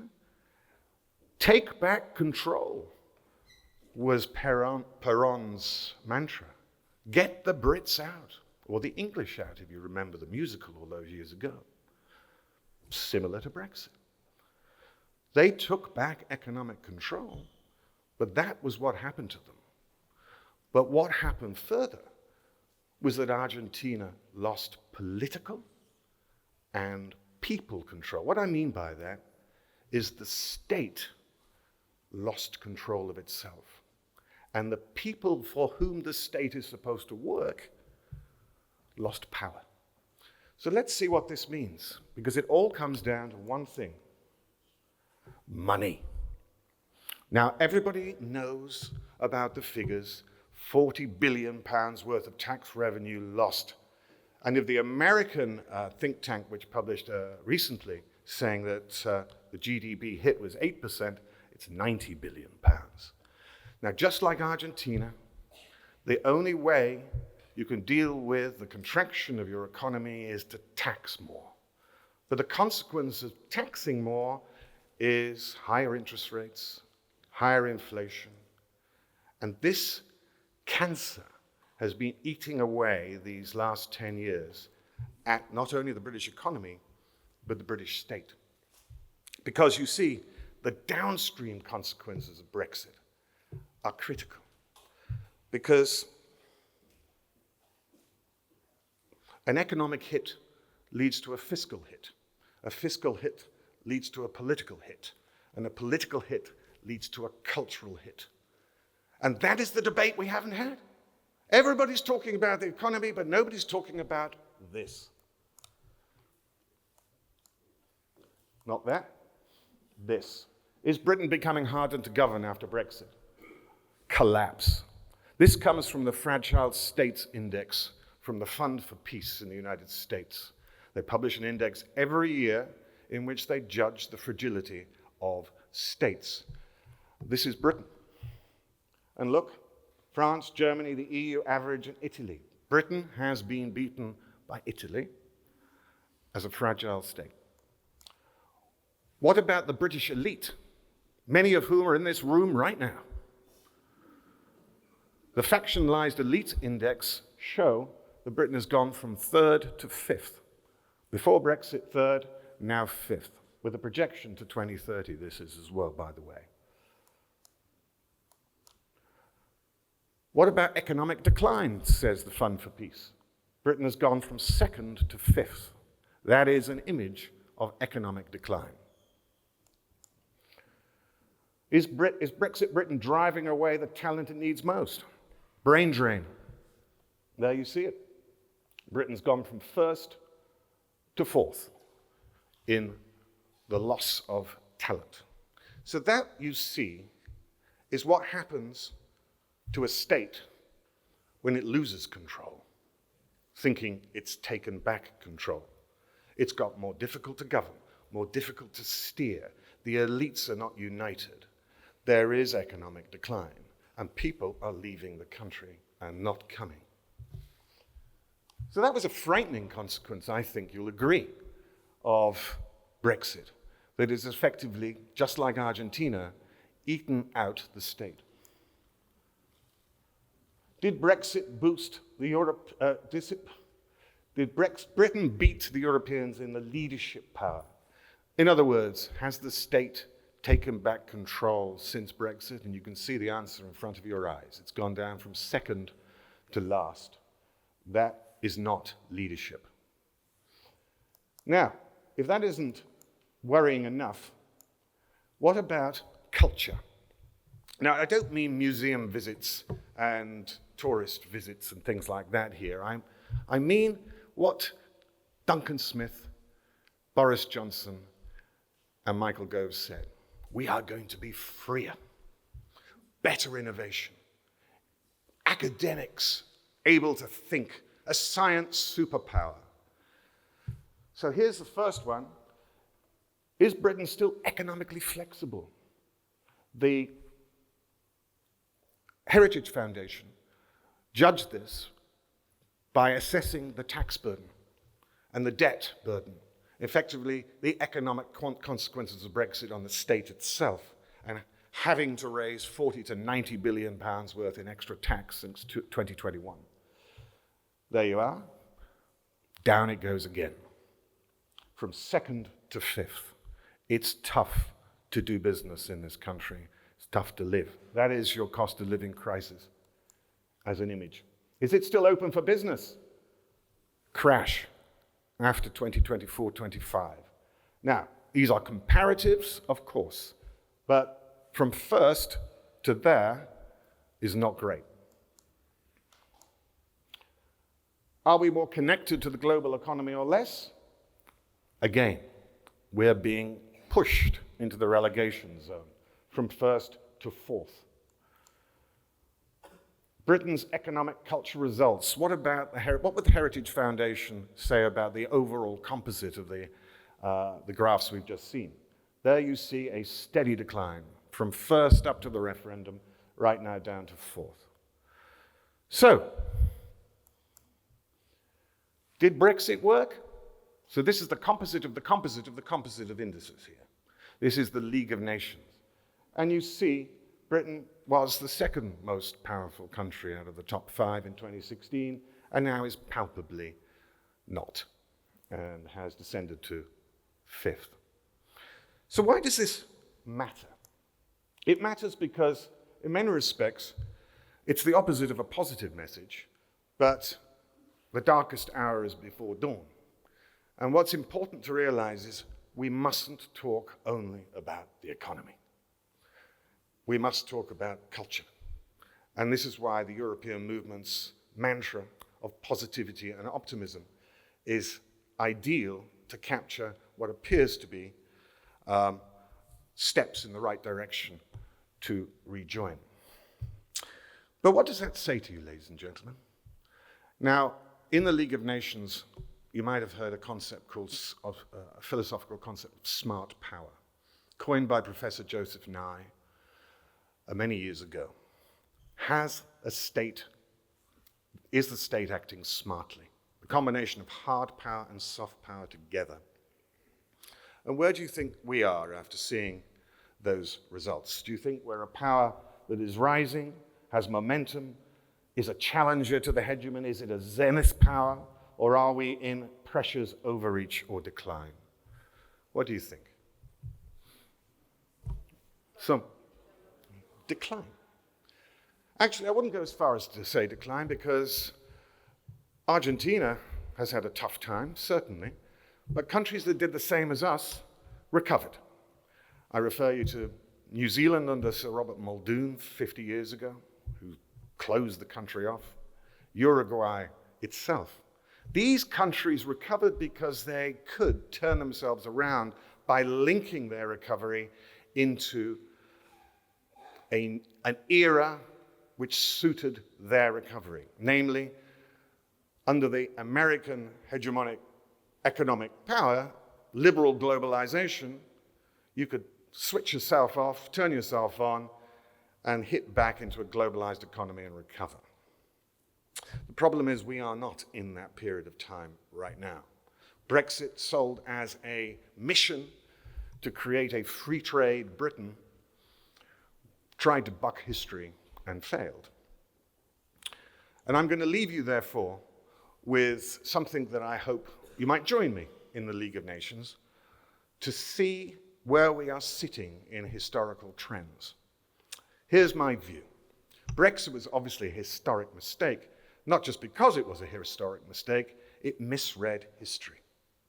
And it has proved with Trump and Putin that this was not going to be a glad, confident morning of liberal democratic globalization again, in which Singapore-on-Thames Britain could act nimbly. I want to show you this, because we are living in a cycle of history. And over 500 years, you will know this, we've had 5 hegemons since 1500. The Habsburgs, the French, the Anglo-Dutch, the British Empire, the American Empire, and each of those hegemons faced a Thucydides trap. And just like now with the rise of China, each of those hegemons saw a challenger and failed to quash the challenger. So take a look at this. And what you see here are the cycles of history. And each of them is uninterrupted by war. Here are the cycles. And then a test war, an epochal war. The French Empire, the 30 Years' War. That's when it took over control from the Habsburgs. And here when William III challenged the French, and then the British Empire beat the French in the 7 Years' War. The British Empire became the hegemon after the Napoleonic Wars, was challenged in the First World War, and that's where we are now, the American Empire. Look, if you could just stop it at the end there. That's where we are, ladies and gentlemen. We are at that cycle of history.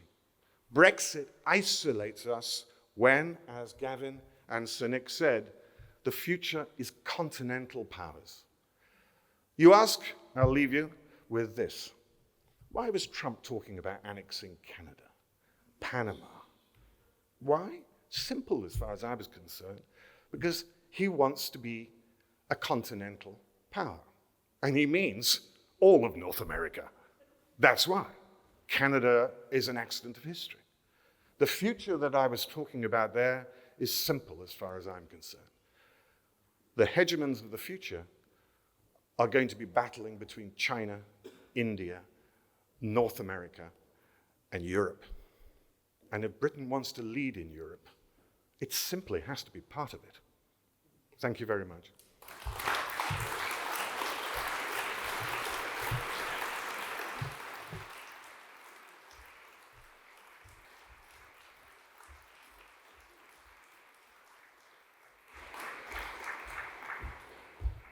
Peter, that was terrific and ultimately optimistic if we can somehow get our act together. What we can do in the meantime is get our lunch together, and there's some over there if you would like to help yourselves. Thank you, and I'll see you after lunch. We're sticking to time, I think, from now.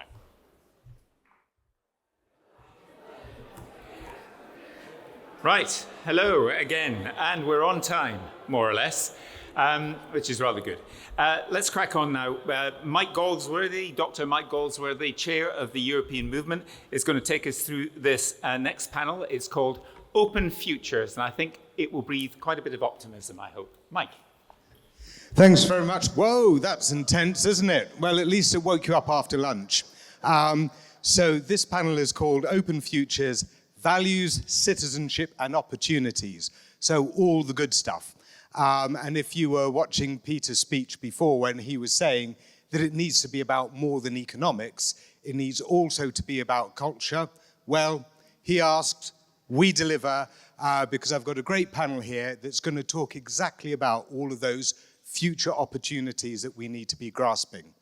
So I've got with me here Praful Nargund. Praful is the director of the Good Growth Foundation. He is also an advisor to government on skills and youth opportunity and has many years of experience as a councillor in London before then. We've got Lucy Reed, who has written for The Times, The Financial Times, and is now with The New World. And she's written a lot about Gen Z or Gen Z, whatever the youth in the UK call it, and the challenges to the younger generation coming through, and particularly what she calls Generation Brexit. We also have Caroline Voaden, the MP for the Lib Dem MP for South Devon. Caroline was previously an MEP and the leader of the Liberal Democrats in the European Parliament, but she is also the Lib Dem spokesperson on schools. And then finally here next to me we have Alfred Quantrill, who is the president of Young European Movement and is also an undergraduate.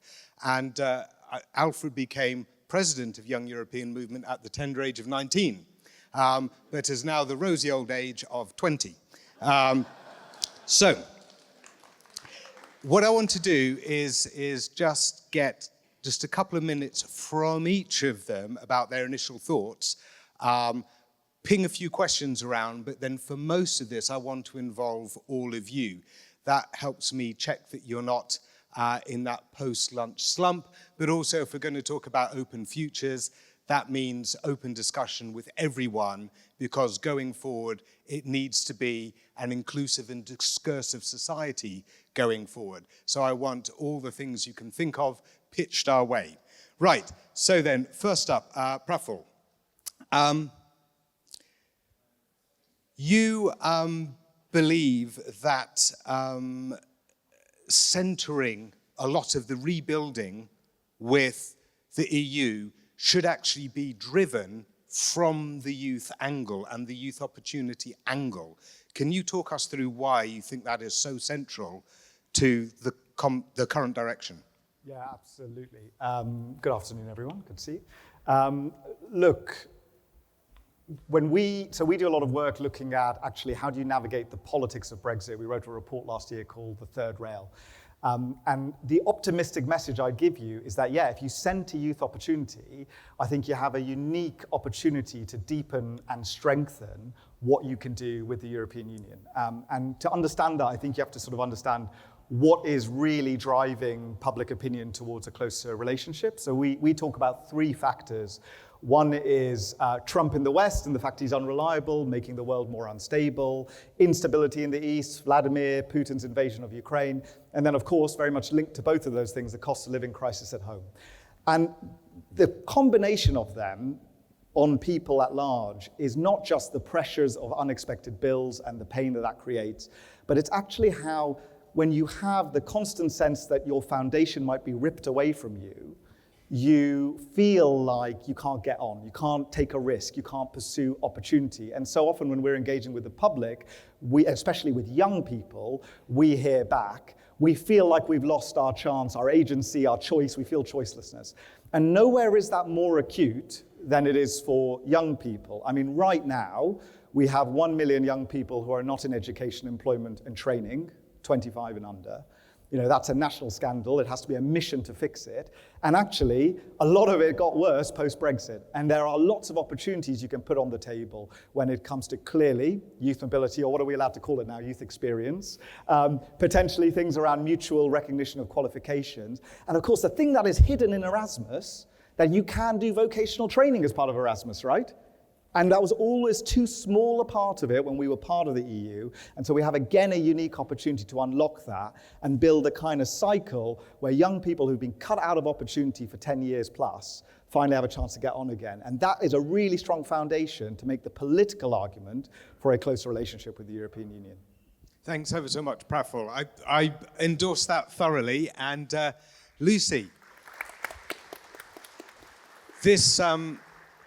this generation that is facing these restricted and shrunk opportunities, I presume that's quite core to your description of Generation Brexit. What are its defining features, this generation, and what do they need? I would define Generation Brexit as the people who did not have the chance to vote in the 2016 referendum. So I was 12 when the Brexit referendum took place. And, I have a lot of friends who were 15, 17, and their entire futures, our entire futures, were decided for us by people, many of whom are not here anymore because it's been 10 years. And we have not only grown up in the shadow of Brexit, but our entire journey into adolescence has been defined by it, journey into adulthood. And that doesn't just, appear in the economic sense that Praful, very expertly laid out, all of the missed opportunities that we've had in terms of, Erasmus, shrinking GDP, the NEET crisis. This is all reflected in that. But also our identity as British people. It's never been harder, I would argue, than right now to ask the question, what does it mean to be British? Because you've not only got far-right groups trying to co-opt all sorts of patriotic messages to suit their own agenda, but also if you've grown up since we left the European Union, then, are you European? Are you British? Are you English? What does it mean to be British in a world where Britain does not have the same standing on the world stage that it once did? And finally, I would argue that a lot of the sort of insults that get leveled at, my generation, the Brexit generation, is that, we're quite radical, but we're also very anxious, and we're also very fearful. And, whether it's terms like snowflakes or whether it's, probably more harsh language that you may have seen on Twitter, but it's not surprising that a generation may have grown up to be a bit more volatile, anxious, when our political climate has changed so much in the last 10 years. It's become so much more polarized. And I think you asked the question, what does the Brexit generation need? Well, do you have a time machine would be the first answer to that. But also, it's not just literal things like, for example, there are so many parts of Erasmus that, it didn't just take away the opportunity to do a year abroad at university. You also miss out on things like mutual recognition of qualifications. So if you were qualified to be a lawyer in the UK, you used to be able to be qualified to practice law in the EU, but you don't have that anymore. That's just one element. There's also the shrinking of horizons that you also brought up, that I think a lot of people now don't have that same, wow, the world's really my oyster, feeling that you might have had 10, 15, 20 years ago. I think that hope needs to be injected back into the Brexit generation and tell them there is a future for you. We are going to make a better world, because I don't think that's been the message for the last 10 years. That's really important yet depressing observation. But yeah, giving them hope. And I guess, Caroline, that, alongside the economic damage and the opportunities damage, there is also cultural damage, because, as we were saying before, with languages in schools, what is the point of having language lessons and things like that if you feel as though your future is cut off, and if you feel as though what you could be studying doesn't extend further out? I mean, thinking about it from the school's perspective and the richness of exchanges back and forth, do you think Brexit has landed a significant hit in in British education for the young growing up now? I think it has landed a hit. Hello, everybody. It's nice to be here. From a school's point of view, I think languages is probably the obvious impact. I mean, I speak as a languages graduate, so I have skin in the game and I'm biased, but there feels as if there's less point to learning languages because you can't just go and live in Spain for a year or live in France for a year and improve your language, use your skills and see where the world takes you. I think that's a really sad decline. I think that we have a kind of arrogant assumption that the whole world speaks English, so it doesn't really matter. But you can learn so much through languages. You learn about other cultures, and it develops ties with other countries. I think if we're going to have good political ties with our neighbours, we really do need to be able to speak their language because it's more than just a language. It's about cultural understanding. But I think also at the higher level, the university level, one of the things we've seen is a reduction in the exchange of experts who come from Europe to work here and who go from here to work in Europe. It's much harder to go for a year or two and share your skills in a European country. And I think that's really damaging to our education system. And Alfred, alongside the hits of the economics, the opportunities, the language exchange, there is something that we've discussed about values and identity associated with values, because you're president of Young European Movement, and running through a lot of this is not just is not just about the frameworks in the outside world for youth. It's about how the youth feel and how they identify. And certainly at European Movement UK, we've increasingly become about the values going forward, what values we want to recapture. And it's the same for Young European Movement too. But how does a generation of young people think about European values having grown up outside of the EU framework? Do they feel as though they still own it, or they're alienated from it, they've been taken away from it? What's that relationship like between EU values and Generation Brexit?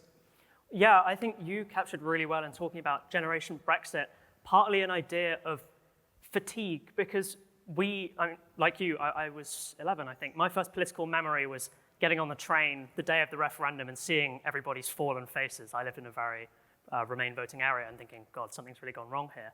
And because there was the drama just went on and on and on, I think at a time where some of us were maybe a little too young to understand exactly what was going on, it's a lot of talk about economics. It feels like something that we didn't really, it's like, oh, this is so tiresome, we don't really want to be a part of this. But I think as the young who grew up around Brexit have become adults, we've begun to feel two things, one of which is obviously the economic pressures, which have already been discussed, but also young people today are often, they're not necessarily proud to be British. I certainly am. But I think it's because people struggle to know what being British means, which we've already spoken about. And I think Europe, for some people for a long time, meant that thing people are always talking about, and maybe you go for a walk through the Welsh countryside and there's a flag on a bridge or something, and you go, okay, well, that was something that happened when I was a kid.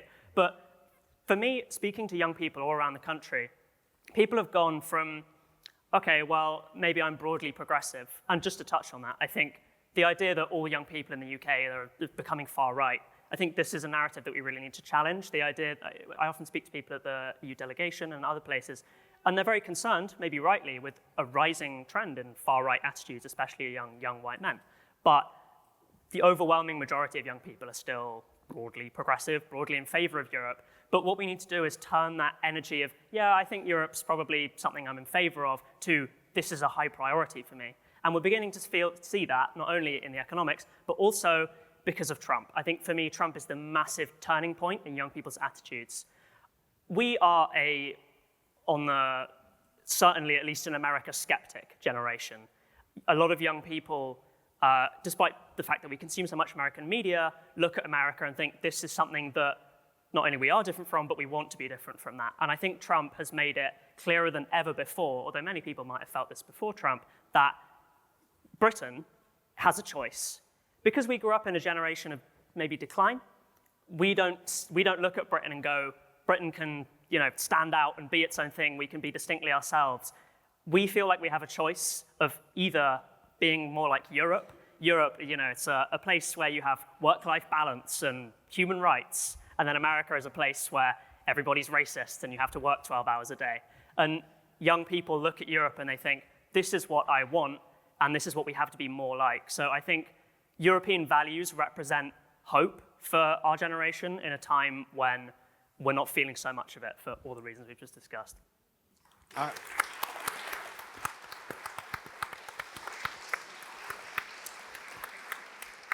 I've got to say, as someone who spends a lot of time on social media, I'm seeing more and more memes and posts about US versus EU.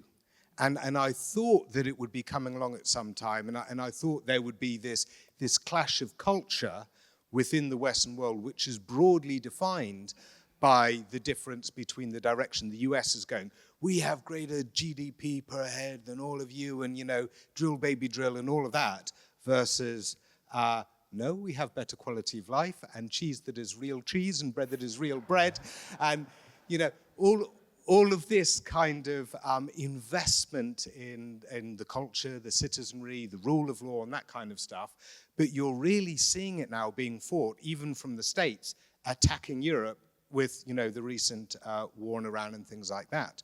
So I think that values clash is really coming into existence. But I just want to ask one question of all the panel before I throw it open to everyone here, and that is, the opportunity that we have hovering right now is this Erasmus Plus opportunity, isn't it? Because we get to be part of that again in 2027, and just for a year before then, it's the new big program of that. And we have to, from that sort of small sampling, show that it's doing everything that we want to do so that it then becomes a permanent fixture. And I remember before the Brexit referendum, we were having a big panel with Universities UK, and the science minister at the time, David Willits, and the rest of us, we were all saying, God, if we vote to remain, one of the things that we really need to do is get the British youth going out there on Erasmus. It has been far too much coming in and too little governmental promotion of all the opportunities that sit with Erasmus for our own kids to get out there. I think sometimes when something's taken away from you, you feel it more keenly. So the question is, how big an opportunity is this taster of Erasmus Plus coming up? How do we make it a success? How much do the youth, do you think, really understand at the moment what it could mean for them? All of those questions. So let's go in the same order with that. Praful first. Short answer, I think it's a massive opportunity. Putting Alfred and Lucy on the panel, I feel incredibly old.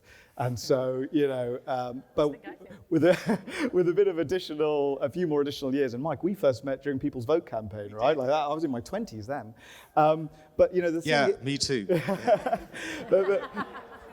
Not a day older, don't worry. But look, the thing is those of us that were around fighting it in 2016 and then 2019 and the rest, we know what was lost. But we also know we made mistakes in how the argument was made.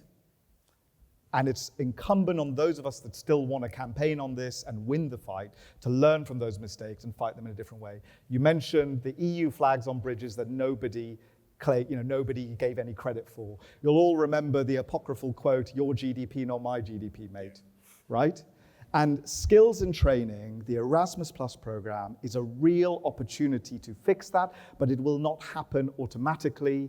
The market of sort of education will lean it towards those that are more upwardly mobile. You've got to find a way to reverse gentrify it, right? It's got to be for the many, not the few. That's what is the challenge here. So that people in every community, not just those that are lucky enough to go to university, are seeing and feeling the benefits of it. And I know we're not just talking about the economic side of it here, but we can also use it as an engine for growth too, because, you think about something like green industries in this country, we don't have the trainers to train the number of people that we need on wind turbines, but they do in the Netherlands and Denmark, right? So let's bring these problems together and address these market failures up front and make sure the benefits of closer relationship is felt as quickly as possible. Then I think we have a bit of a game changer. Yeah.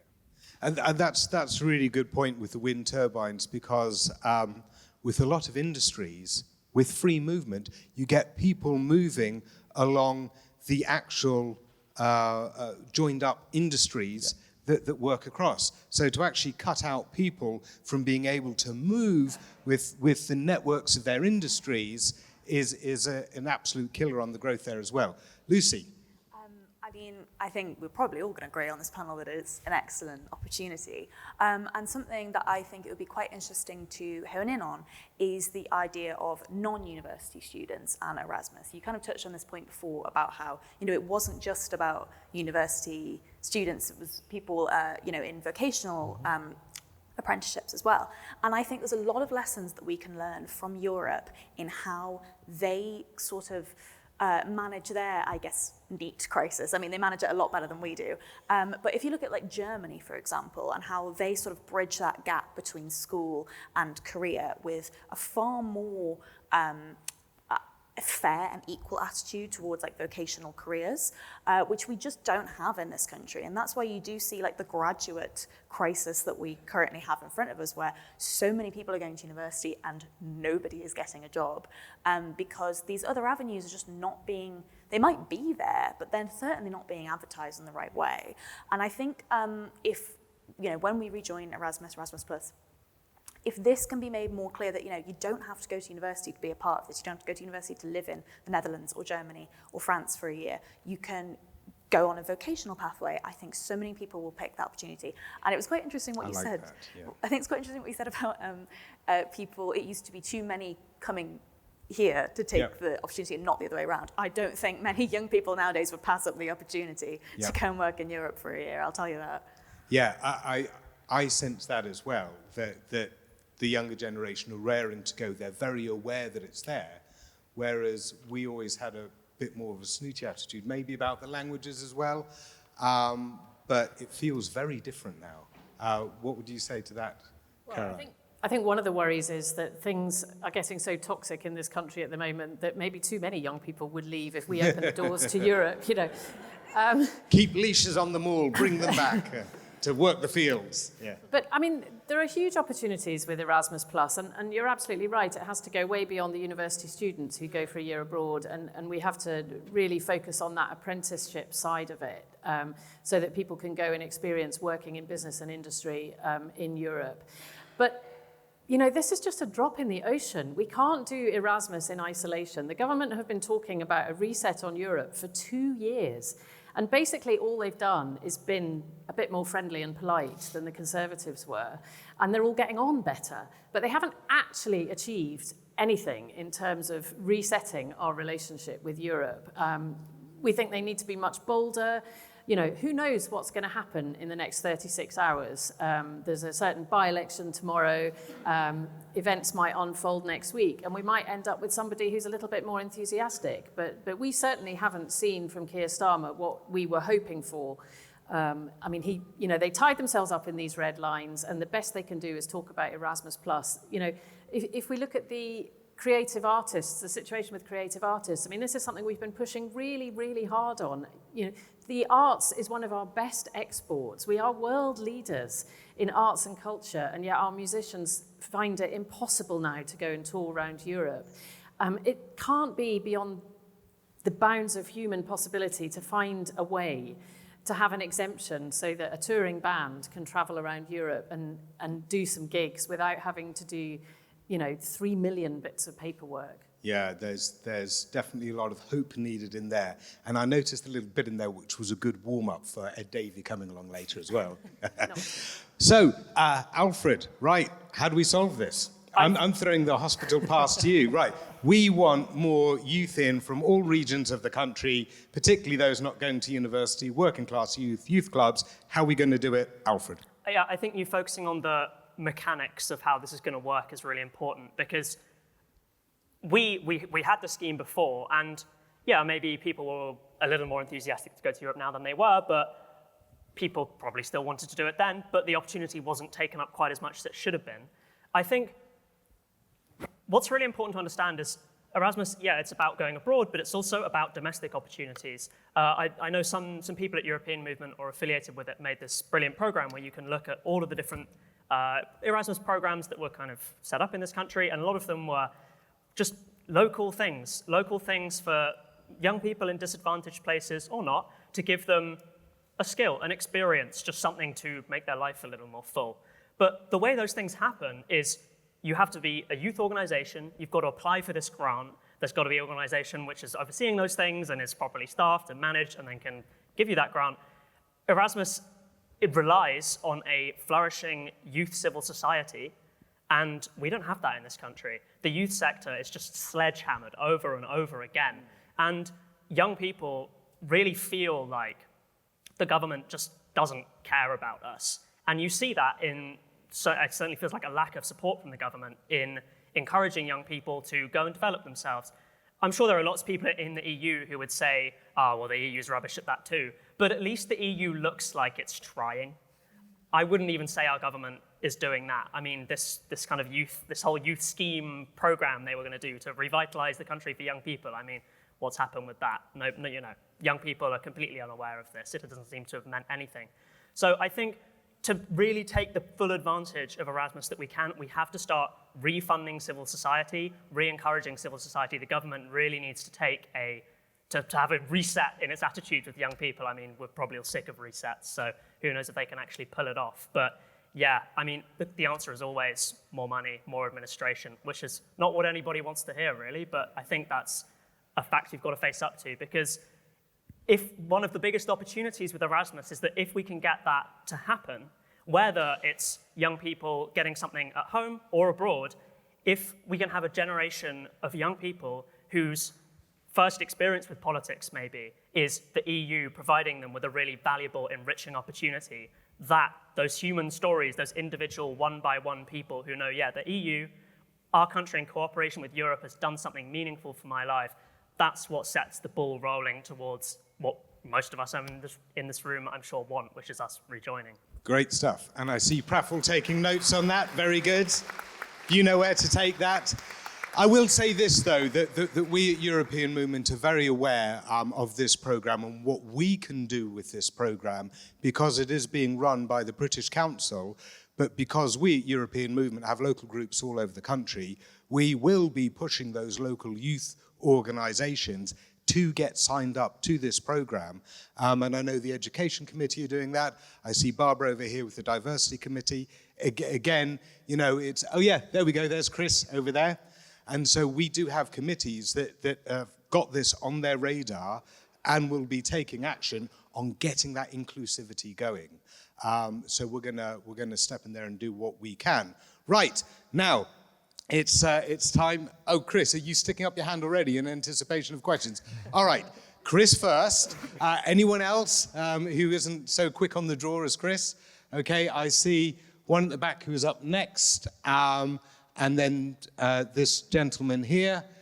Let's take 3 questions at a go to give you more thinking time. So Chris first. Microphone to Monsieur Le Ammons there with the striped tie.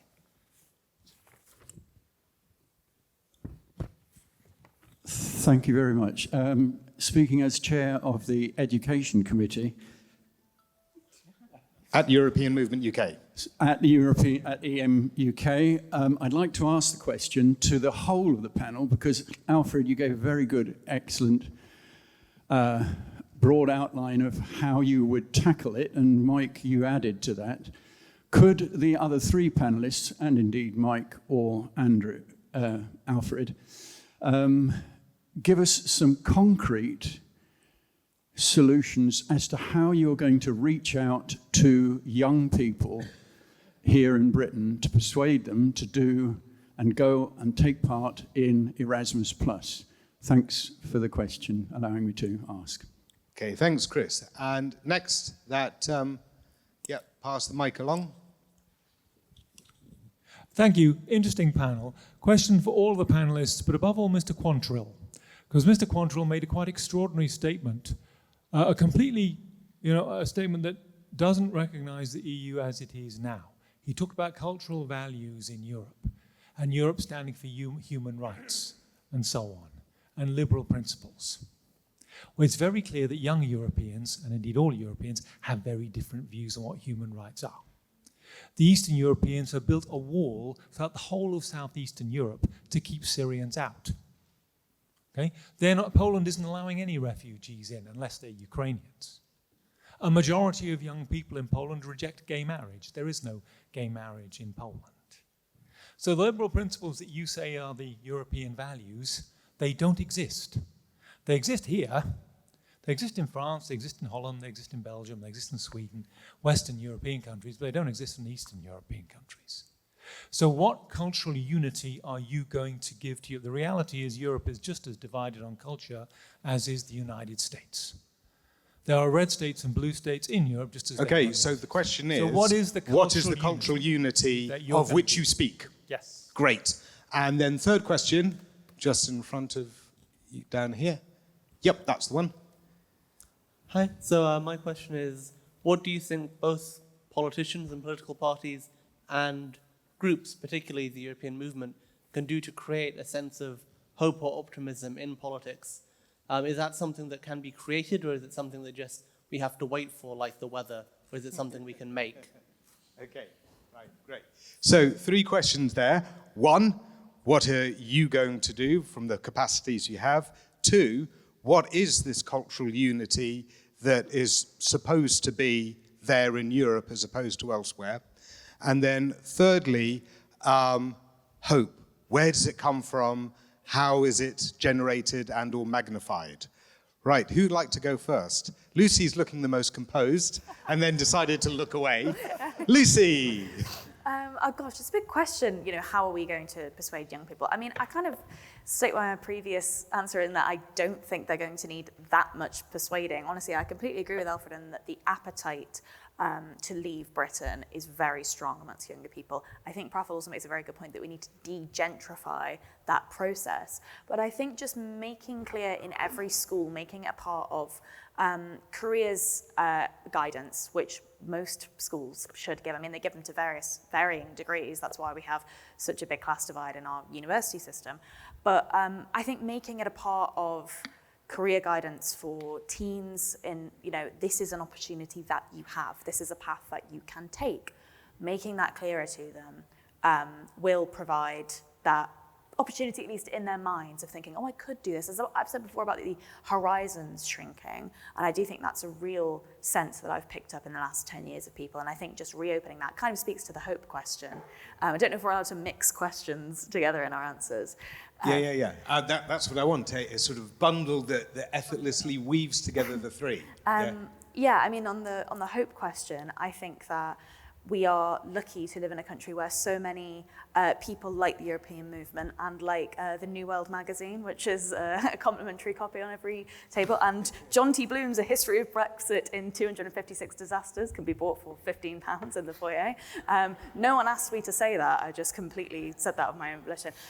Anyway, the point is that we have people in this country, organizations, newspapers who are willing to go out there and say there is another way. We don't just have to accept this decision that was made 10 years ago forever. The hope comes from that. The hope comes from that 10 years on, we're still here having this conversation in this room, a packed room of people of all ages with the same goal, with the same idea, which is that we can rejoin the EU, we can form stronger ties, not in the woolly sense that you kind of alluded to, that this government and previous governments have stated. And I also think that hope needs to come from what Britain can show its young people is possible in terms of living standards. And I think that's something we can learn from the EU. I mean, as another member of the audience pointed out, living standards are not equal across the EU, as cultural values are also not the same in every single country. But Alfred made a really good point before about how young people do look to Europeans for their work-life balance, for their opportunities, for their childcare benefits, for their housing rights. I think a cross-cultural exchange like that, if more young people go to Europe and more Europeans come here with Erasmus+, that acknowledgement of it doesn't have to be like this. We can see in other countries that have similar sized populations, similar GDPs, this type of clean energy is possible, this type of infrastructure with high-speed rail is possible. We just have to go there and see it with our own eyes, and we can bring that hope back to this country and inspire it in our politics. Got it. So it's a lot about transferable skills and just being able to cast the net wider and be more involved in the mix. Praful. Happy to go next. I mean, I've made you go next, I'm okay. whether you're happy or look, not. I'm an optimist, so I would always say this, but I would say to every single person in this room, you should have hope in your hearts and ambition in your minds. You know, history did not stop in 2016. This conversation is not over, especially when we know the prize that ultimately comes with a proper relationship with the European Union. Look, you can criticize the government all day long for not doing bigger, bolder deals or whatever it may be. But even if you look at what happened last year in the summit, what was agreed and what will hopefully come through in July, you had effectively, without ECJ jurisdiction and without freedom of movement, cherry picking of some of the single market. Now, we were told that was impossible 10 years ago, right? Statecraft is still possible. Ambition is still possible. If we're prepared to meet the challenge of the moment, far more can be done. We have to get there. We might disagree on the journey, but it is possible. And the prize, we're talking about young people, is their lives transformed and their opportunities transformed. And look, the gentleman who spoke about, well, there isn't unity in Europe. I mean, that is true. The same challenges that we are facing in the UK, the drive towards the extremes, are the same problems that we're experiencing everywhere, across, frankly, the Western world, let alone just Europe. But that requires us. That is why we are in this mission, right? Because I imagine all of us in this room share the beliefs in a European ideal and what that brings to this continent and what that has protected this continent for. It is once again a moment to rise to the moment. I don't think you automatically get it from a closer relationship. I think we are trying to build bonds with those that share these values across the continent and fight for it. Look, in terms of the practical, how would you, for example, get Erasmus geared more towards those who have vocational, sort of a more vocational route? I am not speaking with my government hat here on, this is not government policy, I'm not working on this in government, but if you were thinking through what causes the market failure, it is probably where you would focus is universities have very large departments to take advantage of a scheme like Erasmus, whereas an FE college does not. Right, so that is what you need to solve, because actually many of the people who aren't getting opportunity are actually catered to by education at some stage, but there is nowhere near the level of resources and focus in order to take advantage. So that's where you would focus if you really want to transform that problem. So building that engine that helps those local groups get through. Yes. Caroline, Alfred? I'm ready for it, but you go first. Okay, go fine. On. Go, Alfred. To tackle that question head on about unity in Europe. Of course, no one could deny that Europe is a multiplicity. I mean, diversity is our strength. It's literally in their motto. And I would never want to diminish a lot of the human rights problems that go on across Europe, but perhaps especially in Eastern Europe. But I think that shouldn't distract from the fact that there is something that is Europe and a European ideal, like you were saying. I think since just the Gregorian Revolution in the 11th century, people have had some kind of idea that there's this thing called Europe that we're a part of. And how close or how far apart Europeans are from each other, maybe it's a Whiggish view of history, but it probably trends upwards. And I think that people have always understood that there are some ideas which are European ideas. Now, I feel that Europe is a project. It's something that we have to dive into with both hands because it's something we believe in. And of course, people in Poland are very different to people in Ireland. But I feel like history is telling us that there is something that unites us. And what that thing is something that we have to believe in and construct. We we have to make it real. It's kind of a hyperstition, but a good one. How we will what the specifics are of improving attitudes towards human rights in Poland will be, I'm afraid I couldn't comment on that. But I think that we might look at Poland and go, there's a lot wrong with Poland. But if we look over the border, I'd rather be, if I was a minority, in Poland than in Belarus. So yeah, I feel that there is something that brings Europeans together, and it's something we absolutely have to work on. And people are right to say that Europe is not some kind of monolith. But I think it's precisely because it's not a monolith that it can be changed, it can be malleable, and hopefully it's something that can come closer together with time. On constructing hope, I think hope can't just be completely manufactured out of thin air by, Soviet propaganda posters or something. What we need to do is, and going back to Erasmus or the Youth Mobility Scheme, hope will come when we get results, and we have a really good opportunity right now to show that if we get these schemes to succeed, Europe can bring us benefits. And so I think we have to work at it again. We have to come to Europe with good intentions and with all of our energy to make something happen that works. And when we start seeing results, people will start feeling more hopeful. Right, and then Caroline, I'm looking at this clock and I'm seeing it going 2, 9, 8, 7. Right, okay. So would you like to give us a rousing finale, and then I'll wrap it all up here? I'll do my best. Okay, you great. asked how we could concretely reach out to young people and get them to take up these opportunities. Now, I think this comes from the top.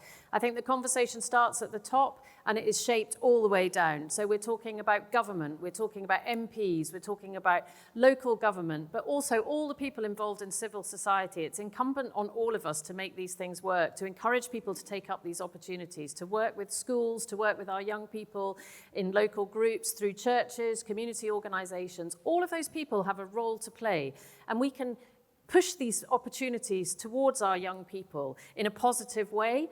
I think we're facing a choice, right? We either have the nasty, divisive rhetoric of the right, or we have a tolerance and an openness to another way that we know is possible. Unfortunately, in this country, we have too much right-wing media, which is pushing one side of the message. So we have to try really hard to push the other side. I would like to see more people in Parliament be braver about Brexit and be able to. There are more people coming forward now who are willing to say it, and this isn't a party political point, but particularly on the Labour side, we need more people to stand up and say, Brexit hasn't worked. And we desperately need growth in this country. If our young people feel that they've got hope and opportunity, we have to have jobs for young people. They have to see that they've got a future. And the best way to give our economy a boost and to find those jobs is to negotiate a customs union, single market with the European Union so that we can open up trade and open up opportunities. But the last thing I want to say is about Eastern Europe. You talk about human rights in Eastern Europe. Let's look at what's happened in Albania. They've just shut down the development of some monstrous thing that was going to be built by Trump's son because of public pressure. We've got countries all over Eastern Europe desperate to join the European Union. Albania, Moldova, Serbia and Montenegro, Ukraine. And look what's happened in Hungary. Hungary has changed course because the public didn't like the direction they were going in and they wanted to be back in Europe. And we're already seeing them talking to the European Union about freeing up billions of pounds of funding to go into Budapest to try and unlock the stagnasis. That's not a word, is it? It's a good word, though. I'm going to be using that with you for where the they've rest of been. our talk. So I think there is hope, and I think we have to amplify those voices. Okay. Hooray! Right. Right. So that's it from this panel. Chris is very keen that even though I mentioned him before, everyone knows that the Education Committee does have is running a national campaign for Erasmus+, and we are extremely serious about it, and we'll be getting it out everywhere in collaboration with the British Council.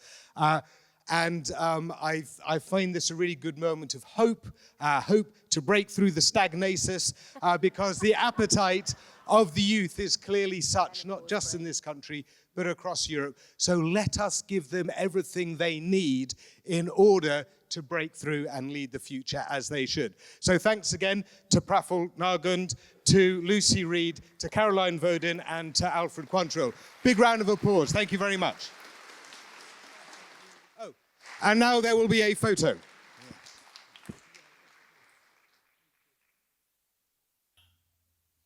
Hello, dear friends.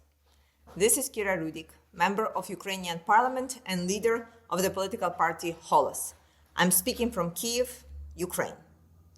When I'm recording this video, Ukraine is recovering from yet another massive and brutal attack by Russia, targeting civilian infrastructure and residential areas. And I want to start by thanking all our partners who allow us to sustain these attacks, who allow us to continue fighting. I keep saying that Ukraine is where we are right now by exactly two reasons. The first reason is brave men and women of Ukraine who are fighting every single day. But the second reason is brave men and women of the democratic world who are standing with us, supporting us, who see Ukraine as part of Europe, and who keep pressuring their governments to do the right thing. This is crucial. And if there is one lesson that we have learned since the beginning of full-scale invasion, which is critically important, this is a lesson of unity. Ukraine was attacked because we were alone. Because beforehand, Russia was allowed to take Crimea and our eastern territories. Ukraine was attacked not because we were a part of NATO, but because we weren't. And right now, when the world is such a dangerous place, we all know that you can only survive if you are acting together. This is why it is written in our constitution that Ukraine aims to be a part of NATO and Ukraine aims to be a part of European Union. This is the will of Ukrainian people that we are trying our best to execute on. And this is something that will define the future of Europe in the next 10 years. European countries and European people need to give themselves a very honest answer. Where do they see themselves within this unpredictable world? Is Europe a really global power? Is Europe really able and willing to take responsibility for its security and defense without relying on overseas partners? Is Europe really ready for expanding? Or is it something that is just written in some paperwork and not meant to be executed? It is critical because right now all these questions are being asked. They are being asked by President Trump. They are being asked by Ukraine that fulfilled all the requirements for the Euro integrational process to be opened really soon. These questions are asked by Moldova and Western Balkans. These questions are asked actually by Russia, by China, by Iran, by North Korea, when Europe is trying to find its strengths, its way and its path. I really hope that within 10 years, we will see Europe that has really expanded. We will see Europe that has formed the alliance where Ukraine takes an important part, and the security and defense is an important part of this alliance. I hope that Europe redefines its values and really understands what is it standing for and what is most important, what it is ready to fight for. Right now, it's really unclear if Russia attacks European countries, would everybody stand as one? I really hope that it would never come to this question, but for this question to never be asked, the preparation and the arming process need to be happening for real and 10 times as faster as it is right now. I hope at some point United Kingdom will find its way back to European Union.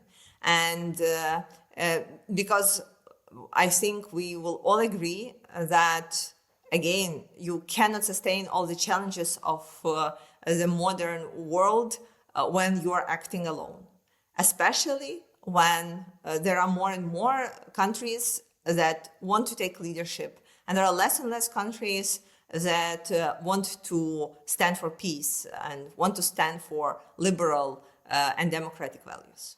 I really hope that you have an exciting event today. I want to express yet again, on behalf of Ukrainian people, a huge gratefulness for everything that's being done for us. I know that we wouldn't disappoint everyone who believes in us, and I know that Ukraine will win this war or end this war on Ukrainian terms, on the way that will make sure that Russia would not ever attack again, not only us, but anybody else. For that, I'm grateful. Thank you so much, and glory to Ukraine.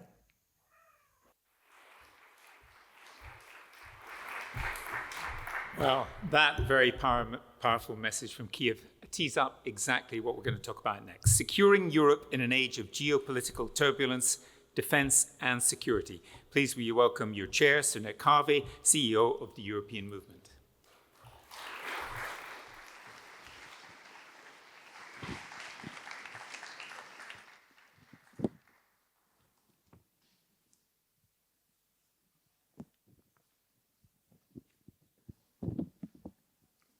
Well, good afternoon again, everyone. In calmer times, a panel on defence and security might have struggled to fill a room. Today, with the efforts of Donald Trump and Mr. Putin, that problem seems to have been solved for us. I can remember 10 or 20 years ago, essays being written suggesting that history had ended. But history, it appears, had other ideas. War has returned to our continent. Great power competition is back. Cyber attacks and disinformation cross borders at the speed of light. And assumptions Europeans made for generations about the international order can no longer be taken for granted. So the title of this session, Securing Europe in an Age of Geopolitical Turbulence, is certainly the right word, turbulence. The question before us is not just how Europe responds, but whether Europe can develop the capacity to shape events rather than merely react to them. So we're very fortunate this afternoon to have a distinguished panel to help us navigate these questions. Helen Maguire served in the army before entering Parliament and brings both military experience and a fresh voice on defence and security. Tobias Ellwood scarcely needs introduction. Soldier, former minister, long-standing parliamentary expert on defence and international affairs. James Ball is one of Britain's leading journalists and commentators on global affairs, technology and politics, and, among other things, is editor of The New World. And Sergei Christo has unique experience of Russian interference and disinformation, having been a distinguished journalist and then becoming a whistleblower on these issues. So please join me in welcoming our panel.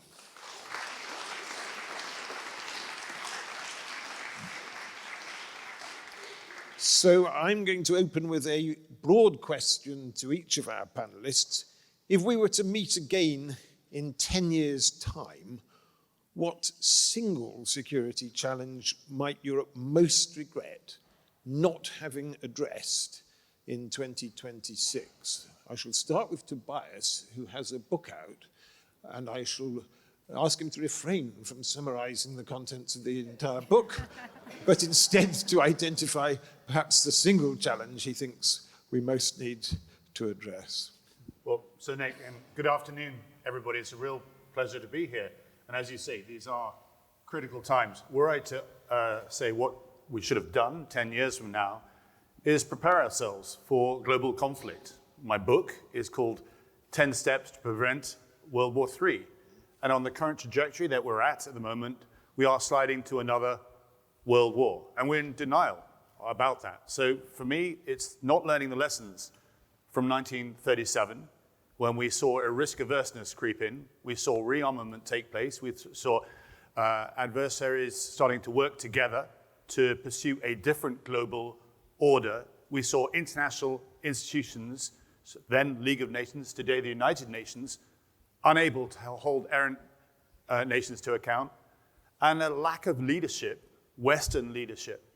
And that is where we are today. It's actually more complicated than that because you can add technology, you can add non-state actors, and nuclear weapons, which makes today even worse than 1937. So it's preventing the slide to war, not learning the lessons from 1937. Tobias, thank you very much. James, if you were to identify one thing that we might regret not having addressed? Yes, I will quickly address. I am the political editor of The New Oh, I beg World, your the pardon. magazine that you see there, not the editor, lest I be accused of staging a coup myself. Of course. I'd be very tempted to point to you can't defend yourself with accounting tricks. I think when we started looking at increasing defense spending in Europe, a lot of this was around shoring up NATO and satisfying Donald Trump. I think that has shifted, and we are increasingly having to look at real defense investment and real defense spending, and some of what we were trying to do that no longer fits. It's all well and good to move military pensions from one budget to another, or investment in housing from one to another, but at some stage you need the equipment, and I think this isn't a UK-specific problem. If you look across the continent, there is investment there.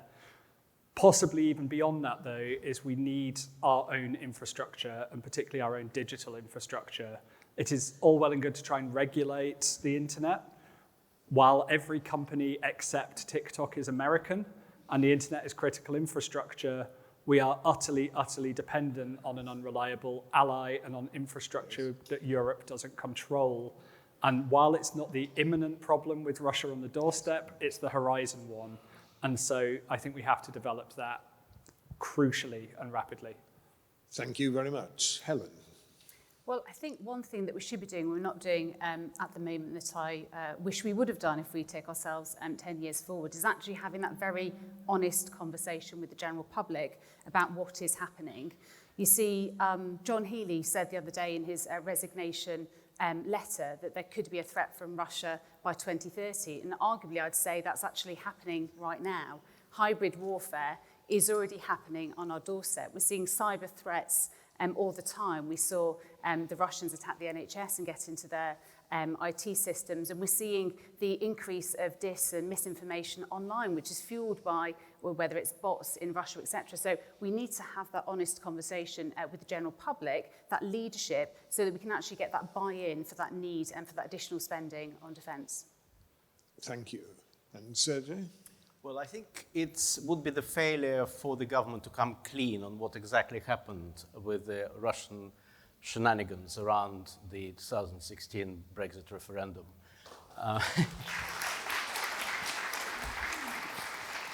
And that would include, I think, coming clean on the actual impact of what the Russian covert operation had. And it didn't just happen at the time when the referendum was taking place. It was a prolonged period of time, several years before that, when the Russians, funneled money into various political movements and parties that supported that kind of anti-federalist rhetoric and supported individual MPs and politicians.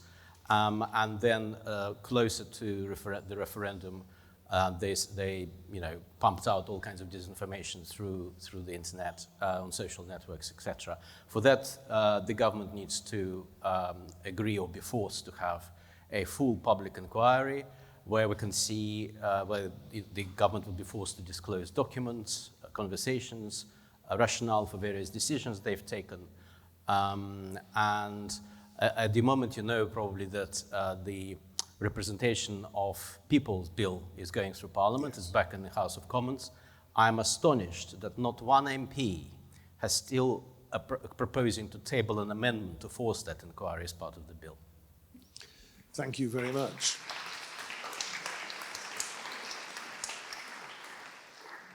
James, are we underestimating the extent to which technology companies and AI are becoming geopolitical actors in their own right? I think we absolutely are. I think the obvious thing to point to is something like Palantir here, yes, which actually shows you the complicated relationships. Palantir doesn't build cameras. It doesn't build technology that does this. It certainly doesn't build drones or missiles. What it does is it plugs data systems together. It's actually a pretty boring company. It resembles Oracle. They just, though, have a very, very odd executive base and some very strange investors. And because of that, it is very, very reliant on those retail investors, on its culture war vibes, on its very close relationship with the US government. And you see this across big tech. Elon Musk controls, yes, X, which is irritating, I'm sure, to a lot of people in this room, to say the least. But he controls 80% of the world's space launch capacity, and he is in hoc to a particular movement. It's not necessarily that these guys are players in themselves, it's that they are incredibly reliant on and scared of the US government in a way that they do not care about any other government in the planet. And when the US government is radicalized and has taken a very aggressive view that online space is American space and to govern the internet is to govern America, relying on big tech is dangerous. And so Palantir are a great boogeyman. I like to point to them and get the boo. But actually the danger is around this very close relationship between the US government and big tech. And that won't change even if we get a US president we feel a bit safer around. That is a persistent strategic risk. Thank you. Helen, what does genuine European strategic autonomy really look like from a military perspective? And if you like, what doesn't it mean? Yeah, so I think it can mean a number of different things. So firstly, I think if we look at capabilities, many of our capabilities at the moment are actually linked into the US. And there's a question to be had about whether we continue to want to have that or not. Our submarines, they're all linked into the US, and that can be problematic moving forward. There's also the leadership issue, the political side. So, for example, anything that happens in Europe, will we always, need to have the okay from the US to press ahead with that? That's something that's a real challenge. And I think if we're going to have autonomy in Europe, then we need to be having real conversations around that. But the other thing is, at the moment, is the interoperability or the lack of it amongst all the different armed forces in Europe. And we've seen how difficult and challenging that has been when the Ukraine war started and Russia entered, and a huge amount of main battle tanks were sent to the front line, and they fundamentally couldn't function with each other because they all had different operating systems. That's a massive challenge. So we do have frequently NATO exercises that do challenge us and support us and aid us in making sure that we can work together. But I think those three particular areas we have to work on and certainly have the conversation about to ensure that in the future we can be autonomous in our strategy. Thank you. Seda, you've warned us that Russia wages war not only with tanks and missiles, but with narratives and political interference. Are European democracies getting any better at defending themselves? Well, I think for deterrence, and it kind of links to my first point, for deterrence is essential to effectively investigate and expose what happened historically. So we understand, how weak, how deep those sort of rat holes went, and to see what the evolution has been since then. And I think that in Europe, many European countries, and of course the American government, has had investigations into interference. And Russia, there's a lot of talk about, whether Russia would attack militarily, whether it's going to be one of the Baltic states, whether it's going to be Estonia or Lithuania, that they might strike with drones. They will strike when we are at our weakest. And that would depend, first of all, on, I think, military capability would depend, and how ready we are, would depend on whether the resources are allocated properly. We are much richer, Europe and the UK, we're much richer than Russia, and we have all the resources to have proper defense. The proper allocation of resources would depend, first of all, on political will of existing governments and who is in charge. And that is our weak point. The rise of far right and populists presents the Kremlin with fantastic opportunities to make sure that the people who decide those things will decide it in their favor. Yes, indeed. Tobias, has the post-war security architecture that we've all been used to broken down completely, or is it just taking its time adapting to new realities? I think that is the fundamental question. I didn't say it's broken down. A lot of effort went into designing what we call the Bretton Woods organizations. We go back to global order. You start with Westphalia, the peace treaty of 1648, the first time we agreed that you can't charge into another country just because they have another religion. And there's this cycle of history whereby the winners tend to set the rules. Eventually, a country grows, its economy expands, it needs to expand further, so there's more war. We ended up with another war leading up to the Treaty of Utrecht in 1713. Then there was a little bit of peace. It lasted for a while, and Napoleon did its thing. And we had the Vienna Congress. Everybody got together, rewrote the rules about what we should all agree and abide by. That did pretty well, apart from Crimea. We'll gloss over that. But that takes us to World War I. And then we wrote a pretty lousy treaty after that, the Treaty of Versailles, which we know was I'm afraid, the backdrop to the Second World War that takes us up to date to what we have today. There are basically 5 pillars to global order. And the first is security, that's the United Nations. The second is trade, was GATT, now World Trade Organization. The third is the IMF and World Bank. And then the four pillars. And then the fourth is the International Criminal Courts and the Court of Justice. And these are the 4 pillars that keep our world relatively safe. Security, the United Nations is paralyzed, doesn't work. The World Trade Organization, the PLAT system to stop tariffs that are inappropriate being challenged, doesn't work because the Americans have stopped putting their lawyers on. So that's not functioning at all. So everybody does the tariff thing and there's no one to complain to. The IMF and the World Bank, I'm afraid, is too Western leaning, and does it in its own guise. So people turn to China and join the One Belt, One Road program and get sucked into that domain. And then finally, the International Criminal Courts and Courts of Justice, half the nations across the world haven't even joined it in the first place. So our global order is there. The architecture and structure absolutely is in place. What we've done is absented ourselves from it and failed to update it. There's 5 permanent members. India should absolutely be a member of the Security Council, a permanent member. There should be Latin representation too. So when you ask yourselves, why is Russia, China, and Iran and others not signing up to what we've done? It's because they never felt part of it in the first place. And that's their frustration. We've neglected the ability to upgrade. And just a final point on China. You know, many MPs, and Helen is not one of them, but many MPs haven't got a clue our own history tied with other countries, not least China. We know we handed Hong Kong back. My goodness, we handed Hong Kong back. Why did we do that? That's British sovereign territory. There's a flag there. We should never have done that. Most MPs haven't got a clue how we got it in the first place. The century of humiliation.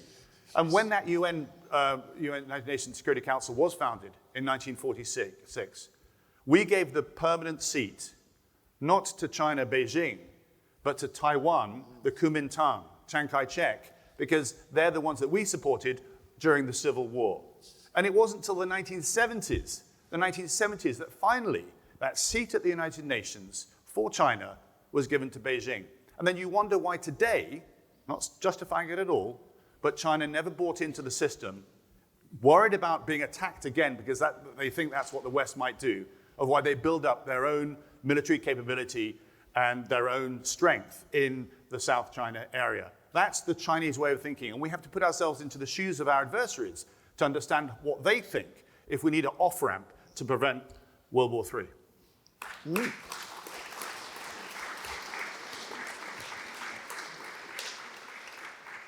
Well, thank you, Tobias. And on that cheery note, let us throw the questioning open to audience. If anyone would like to put a question to us, is somebody at large with a mic? They are. Good. Shall we start with the gentleman here in the blue top on the gangway?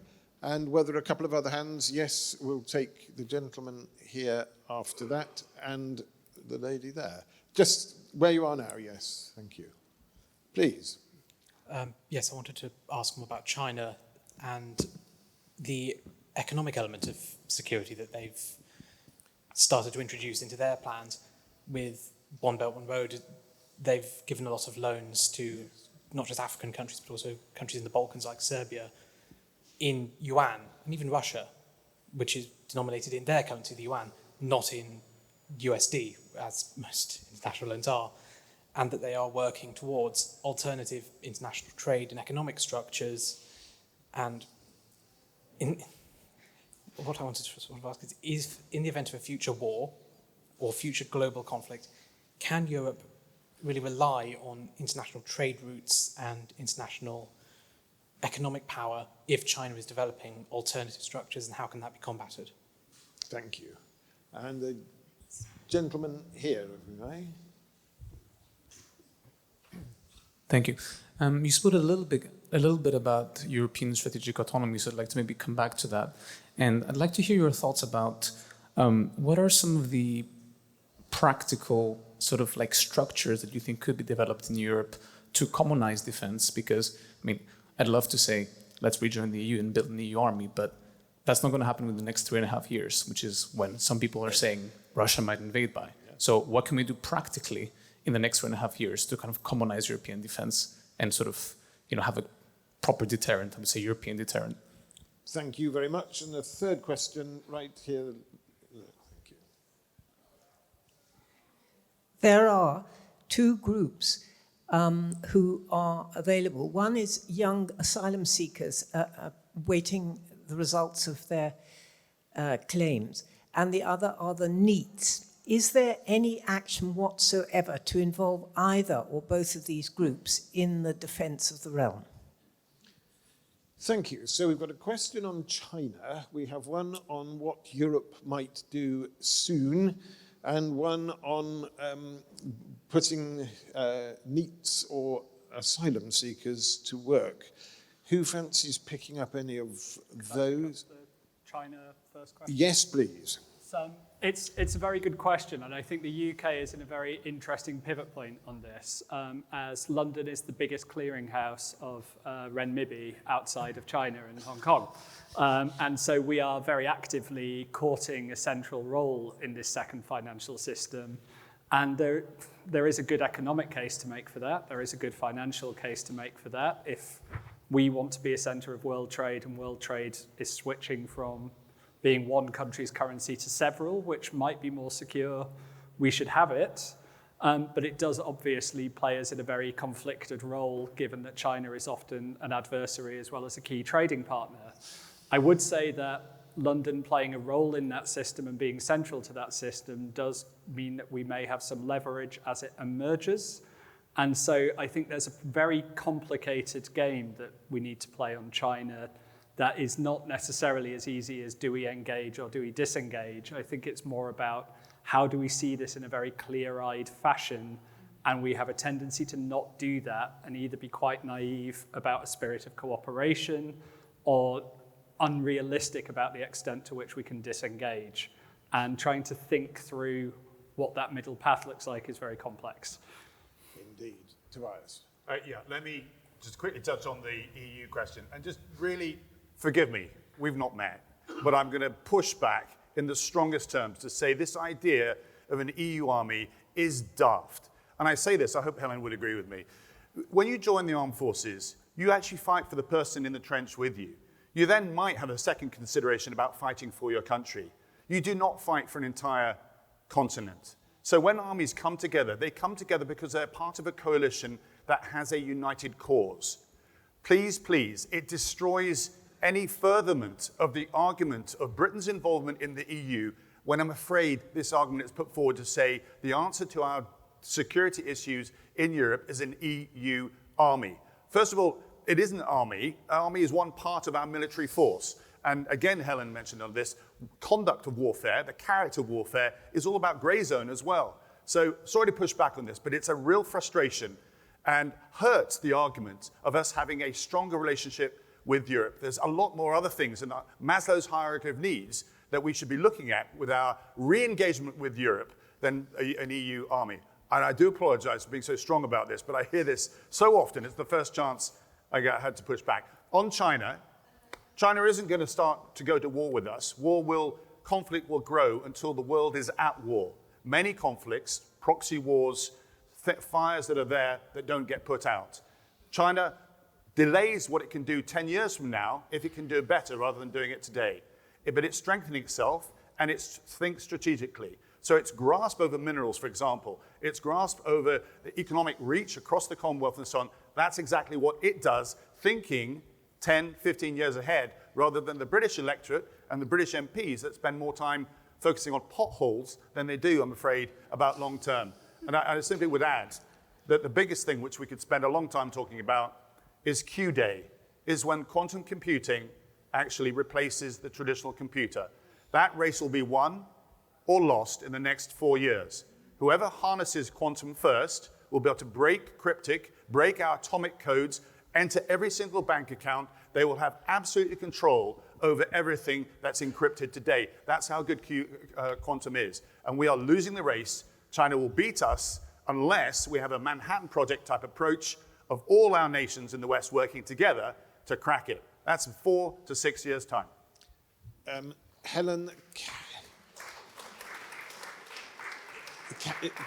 can I tempt you to tiptoe into the minefield of NEETs or asylum seekers being turned into professional soldiers? Thanks for that one, Sadiq. I will just add something, Tobias. I'm completely in agreement with the European Army. It's just a no-go area, but there are lots of other things that we can be doing. Yes. So the joint operations piece, absolutely critical. Knowing how we actually work together, our command structure, how that works, how we actually talk to each other over the radio, just simple things like that. So the NATO exercises are absolutely critical, but also, really importantly, that we can actually be part of SAFE. So the European rearmament is absolutely critical that we can be part of that. So we can actually, as a European continent, be working together.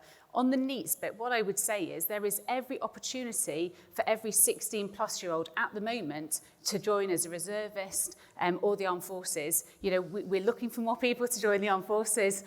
You know, so I just encourage people if they want to. And we have a great training school in Harrogate. There are lots of fantastic, careers out there. You know, particularly in engineering. So, you know, I think it is absolutely an option for people, for individuals, for young people to get involved. But the options are already out there, and they can join tomorrow if they wish to. Sergey, anything you'd like to chip in? I was going to take the political asylum question because I was one myself once upon a time. But, you know, I'm a member of the Conservative Party as well, and I think the political position of my party on the EU, I think, causes certain blindness. The political dogma goes against practicalities because we know, and you know, both former soldiers, I think you both know very well that there are already existing groupings in NATO that excludes the US, and a lot of those members are already, Nordic plus Germany plus UK, etc., Baltics, that they already happen to be members of the EU. So there are plenty of, I see theoretically, opportunity for, let's say, UK plus Germany plus the Baltics plus Sweden, Finland, Norway, pulling together and, you know, repelling an attack in one of the Baltic states if the US doesn't want to get involved. So already within NATO, there are already various regional groupings that can come as a sort of European army in a way. On the political asylum question, when I was myself political asylum seeker in the early 90s, the system was that you couldn't work for 6 months, unfortunately. I don't know why the rules were. We were not interned. Yes. We lived in houses. I mean, there was one house with lots of families in it. I lived with Romanian refugees at the time. And my first job was in McDonald's. But at that time, I went and I stumbled upon a story, and I took it to the BBC Russian service, and they commissioned it. And I started freelancing, which put me in a very curious position of having to go to McDonald's, ask for a day off, and they say, you know, why? Oh, I'm freelancing for the BBC. There's a lot of curious glances in my direction. But, you know, the BBC Russian service was staffed by people who came through this political asylum route. And I find it curious that because of this populist narrative, the people, refugees who came who escaped from authoritarian regimes and came to seek their new life in a democratic country, in mother of parliaments, are seen as an enemy. There are plenty of opportunities, particularly now with this geopolitical urgency, that we have to employ people and seek the ones that have maybe the expertise we need. Thank you very much. Let's have some more questions if there's an appetite. Yes, stick a group over here. Gentleman here put his hand up. Hi there. I'm a founding member of NAFO, and I'm just trying to understand why we are still having to fundraise for basic medical equipment and small arms for Ukraine. Interesting. And there was a lady behind us there, thank you. Good afternoon, Christina Mazur. I was born in Halifax in West Yorkshire. I'm the child of Polish parents. My father arrived here in 1947, having served in the Polish army. We had the privilege last weekend to be at Montbard in France as part of a group remembering the fallen soldiers of the Polish army who fell in 1940. There was a delegation of military and also local French dignitaries. I was very struck by the brotherhood between the French and the Polish, grown out of a history of conflict, which, as a British person there, I didn't feel was always such the case here. Equally, there was a large delegation from the 10th Armoured Brigade from Poland of young soldiers and senior officers, and I was very, very struck by their discipline and their cohesion. I'm wondering now whether still in this country we feel very much like I think Helen was alluding to earlier, this is a conflict over there and we're not. It's something that happens over there and it's much more imminent. Having spoken to Polish people who were there, who were practicing civil defence moves on a regular basis, it's very, very much on their doorstep. Thank you. And the gentleman just behind you there, yes. Hello. Thank you very much, panel. My question is, we seem to be moving or talking gently about going back into Europe if possible, and the whole atmosphere since Brexit has been one of sort of tiptoeing. Can we foresee a time when something really momentous might happen, which will just make it happen much more rapidly than we imagine in the current process? Like we didn't imagine Ukraine was going to be invaded a few years ago. Something like that we can think, this is just automatically going to happen. It's not a question that we have to think about for years on end. Thank you. It might be so, but I think one rather hopes it's not. So we've got a few questions there. Go on, James. Yeah. Firstly, just lovely to see another Haligonian here, also from Halifax. On the first question, NAFO is a sort of online, it's very meme-driven effort to crowdfund for Ukraine, but to crowdfund actual weaponry rather than just rescue equipment, etc. A lot of it is based around cartoon dogs. You get a specialised custom cartoon dog if you donate a certain amount, but it has raised extraordinary amounts of money for some quite serious hardware. And it's led by people within Ukraine using their skills essentially for a PR victory and financial victory. So I'll just lay that and then lay the questions back to the specialists. On some of the solidarity and cooperation thing, I do think part of this is how we tell these stories. I mean, it should feel like Russia is on the doorstep given that there was live fire in the channel, within the last 24 hours. And that isn't huge banner news is bizarre to me. We heard that technically you could look at the firebombing of the Prime Minister's house as something quite close to an assassination attempt, even if it was a very chaotic, unskilled one. You have Russian frigates in the Channel and no British ones there. I think we maybe need a bit of a sense that we have a crisis there. I do also, one thing that struck me with the Polish connection there was, I went over to Poland for a defence event a few years ago, and I didn't know Poland's role in cracking the Enigma code in World War II and how they'd worked with Britain to do that, etc. We maybe need some better stories about solidarity with that region in our defense history there to pull that sense, but it really should feel like it's on the doorstep because it is. Thank you. Tobias. There's a Ukraine question and linked to, I think, to Poland as well, of how we lean forward and deal with Russia. And then there's the big philosophical question about where we go with our relationship with the EU.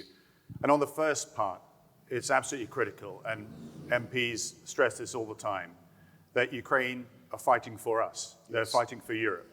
And as soon as we forget that, Russia wins. Let me finish my point. Let me finish my point first. And if you understand Russia, the history of Russia, going back to Ivan the Terrible, is it's like a game of risk. The green is quite hard to defend. What's the best way to defend? Attack. Ivan the Terrible went east. Peter the Great went northwest against the Lithuanians and the Poles. Catherine the Great went south, and of course Stalin went west. This is what Putin does. This is in the mindset of every Russian, but that's how they keep the motherland safe. And if Russia is not pushed back in Ukraine, it will not stop there. Now, it won't necessarily be in hardware, in tanks and so forth, but other forms, as we just touched on. And that's why we must remain committed. In fact, I would say we've been too risk averse in standing up to Putin. We need to rekindle a sense of Cold War statecraft, to look Putin in the eye, understand the escalatory ladder, and give Ukraine the kit that they need so they can actually win. Thank you. On the second point, there is a change in Britain. There's no doubt about it. Whether you voted Brexit or Remain, nobody expected to land where we are today. Correct. But it remains a toxic issue in Parliament. It splits parties still, and it splits the country. My view has always been, and I'm in alignment here with Nigel Farage, Boris Johnson, Dan Hannan, and David Frost, wanting to return to the single market. They campaigned for that, we forget this now, during the referendum, because they were aware how critical it would be to our economy, all the more so when we're talking about defense, where much of European defense is done on a continental basis. My humble suggestion is, rather than going for the full whack, which will just cause another rupture, is that this is done in a steady approach, that you have a clarity of where you want to go, and you take the nation with you. The youngsters, the young generation are already there. The idea that we leap back into the EU will be too much for many people, particularly MPs who have spoken up on the pedestal to say Brexit is the best thing since sliced bread. One of the hardest things for any MP to do is to put their hand up and say, yeah, I got it wrong. So my humble view, strategy, leadership, that's what needed here, not just random vision, which won't bite. Thank you. Thank you, Tobias. Now, you may notice that our numbers are swelling slightly. I'm pleased to reassure you this is not Russian intelligence, nor indeed Nigel Farage's stormtroopers come to disrupt us. It is, in fact, the relatively, by comparison, harmless Liberal Democrats, whose headquarters is just over the road. And I believe that they have an interest in an item to follow shortly, but we do still have a minute or two. Sergey, Helen, did you want to say anything on those? Yes, Helen? Yeah, absolutely. I think one of the things that I wanted to say is that we must never ever forget the support that the Poles gave us during World War II. And, you know, the Battle of Britain is often...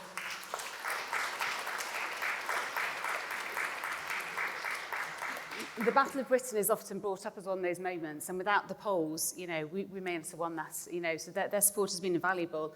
And I think the challenges for us here at the moment is, unlike the Poles, we don't see, or we don't visually see, Russia on our doorstep. They're seeing drone incursions into their territory, the same as Romania is seeing drone incursions into their territory. There's a very real threat on their doorstep, and they're feeling that the whole time, and that's why Polish and NATO jets were scrambled to get rid of those drones. But in addition to that, I mean, I was in Estonia quite recently, and when I was there, one of the things that I hadn't realised was that on a regular basis, the Russians are cutting undersea cables, and as a result of that, you may have one of these monitors that's on your kitchen that shows you about your electricity bill, and whenever it's cut, then it suddenly goes up, and they stop using their washing machines, they stop using their dishwashers, because suddenly the cost of electricity has gone up. And the challenge is that we're not really feeling that right here, right now.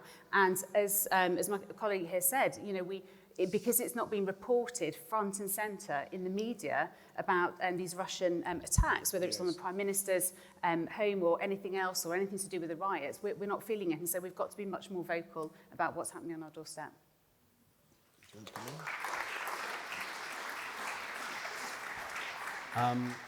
I might sort of slightly rewind to what I was saying before, but it connects with ensuring that what we deliver helps to win in Ukraine, and also for the deterrence across Europe as a whole. I think it's extremely important for us to know where we went wrong, where the mistakes were made in the recent past, in order to be up to date and know exactly how Russians work. Because I see a lot of misunderstanding still, because some of that information has not been disclosed. I'll give you one example.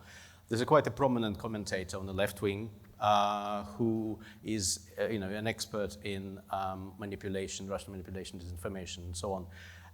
And there's a sort of a tendency to say that when you look at the disinformation, to say that Russia is not really interested in supporting specific candidates or specific parties, but to just support the extremes of the political spectrum, the extreme left, the extreme right, at the same time, to divide the opinion, but divide the nation. But what they don't understand is just the first step normally it's the first step in the Russian military strategy. When you soften up your enemy, you first divide the society, you remove the middle ground, and then when it comes to 50-50, then you do the focused campaign, the particular.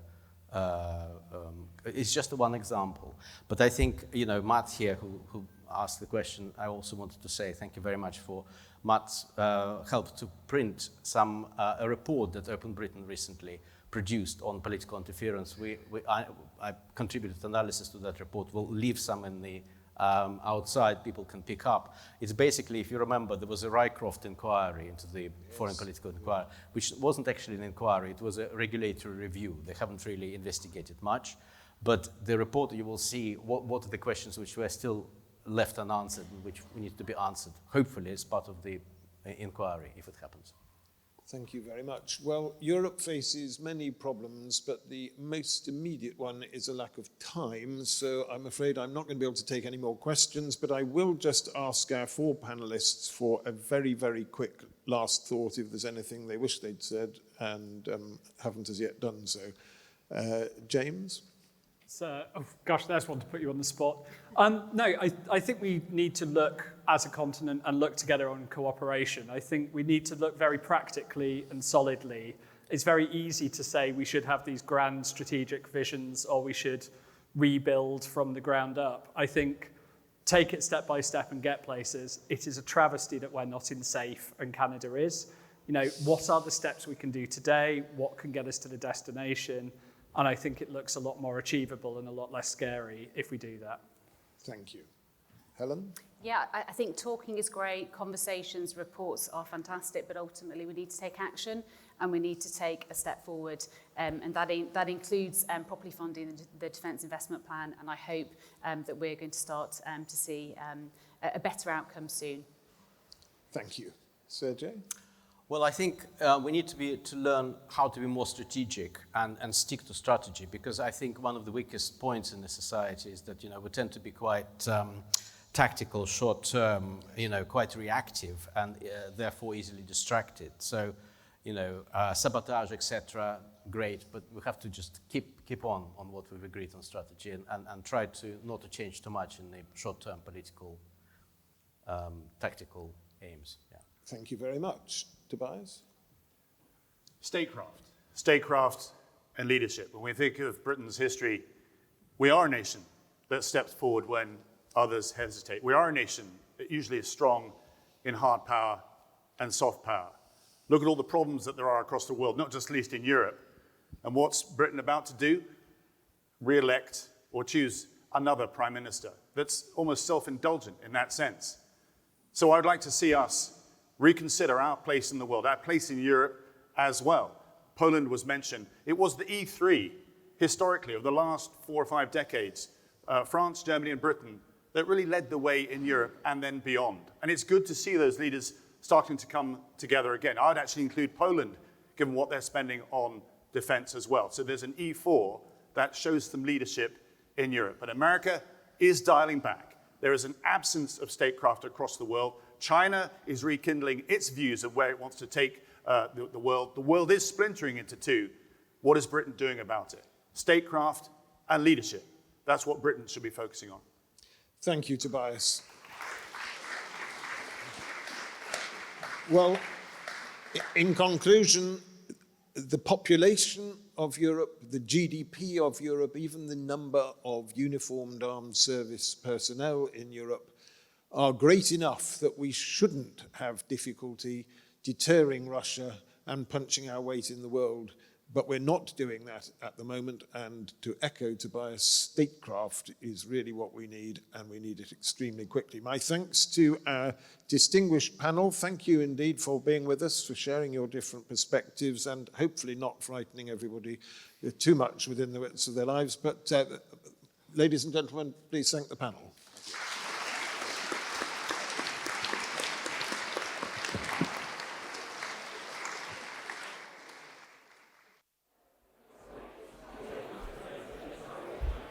Hello again, hello again. Maybe you could take your seats for, we heard a few moments ago about the benign Lib Dem invasion. Well, now we're going to hear a little more about the Lib Dem invasion from the keynote speaker, the Right Honourable Sir Ed Davey MP, leader of the Liberal Democrats. Ed.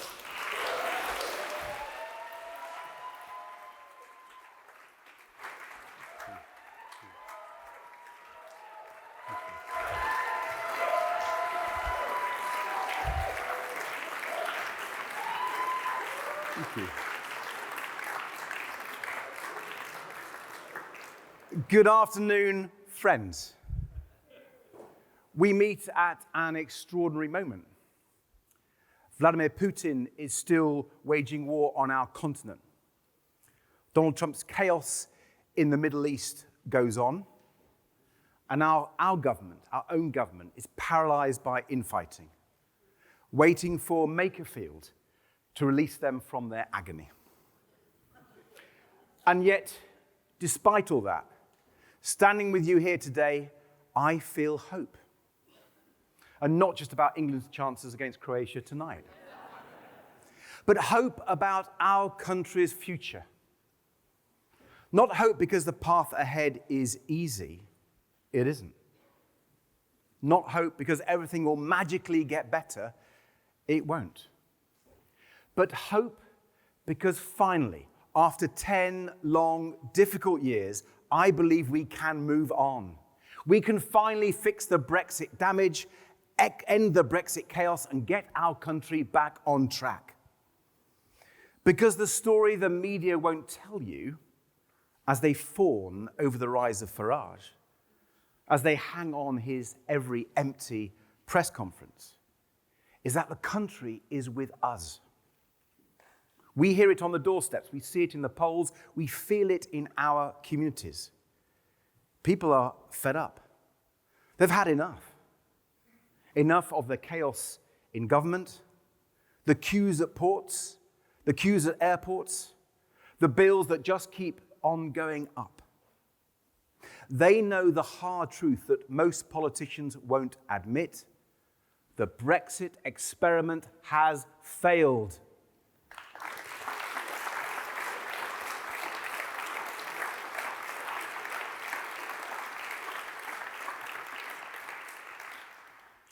And it's failed all of us. £90 billion a year. That's how much it's costing us all as taxpayers. £90 billion every year. Gone. That's 250 million every single day. Taken away from our schools, our hospitals, our armed forces. Taken out of everyone's pockets in the form of unfair tax rises. Not because of a pandemic, not because of a war, not because of some force of nature out of our control, but because of their Brexit experiment. Boris Johnson, Nigel Farage, and the rest. An experiment that has now consumed a decade of British politics. That has tangled British businesses up in pointless red tape, that has pushed up prices for British families, and that has left us all poorer. Well, not all of us, apparently. Farage says that the 5 million he got from a crypto billionaire was his reward for Brexit. So when he said, we'll be better off after Brexit, it turns out he was using the royal we. But friends, it's not only the economic and financial impact, as disastrous as those have been. It's the way they have poisoned our relationship with our nearest neighbors and friends, making it harder to work together on all the things we need to: energy security and climate change, migration and refugees, AI, and above all, defense. Britain has always been at its best when we stand tall with our European allies, not when we shut ourselves off. Now, they promised us global Britain, but they have left us isolated at the worst possible time, poorer, weaker, and more insecure. Their experiment has failed. We all know it. So it's time to move on. But what do they say? The ones who caused all this, the people responsible, Farage and the Conservative Party, they say tough. They say you can't move on. They say you can't question Britain's relationship with Europe now. You can't dare to suggest there might be a better way. Doesn't matter how bad it gets. Doesn't matter how much you're struggling. You just have to live with it. They say. We say no. We say Britain shouldn't have to live with a bad deal they've lumped us with. We say our country deserves far better than that. Theirs is old thinking. It's 2016 thinking. The world has changed dramatically since then. It's time for us to change too. It's time for us to move on, move forward. Just look around. Vladimir Putin is bombing schools and hospitals in Ukraine, murdering innocent civilians.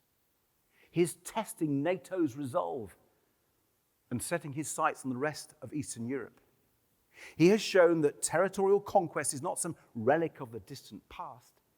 It is happening now on European soil to our friends and our allies who share our values and our way of life.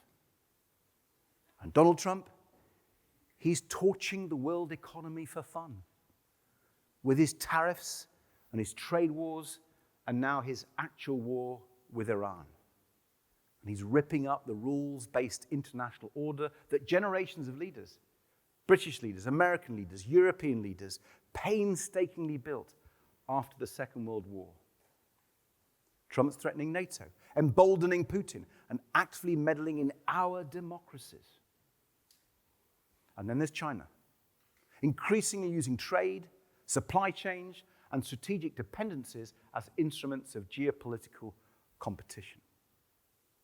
And to add to all those political changes, there's the billionaire tech barons, taking more and more control of our lives and our jobs with their empires of AI and social media that no one nation can govern on its own.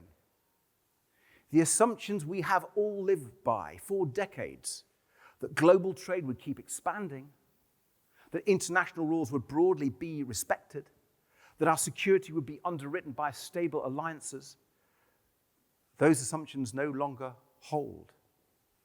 The world has changed more rapidly than at any time since the end of the Cold War.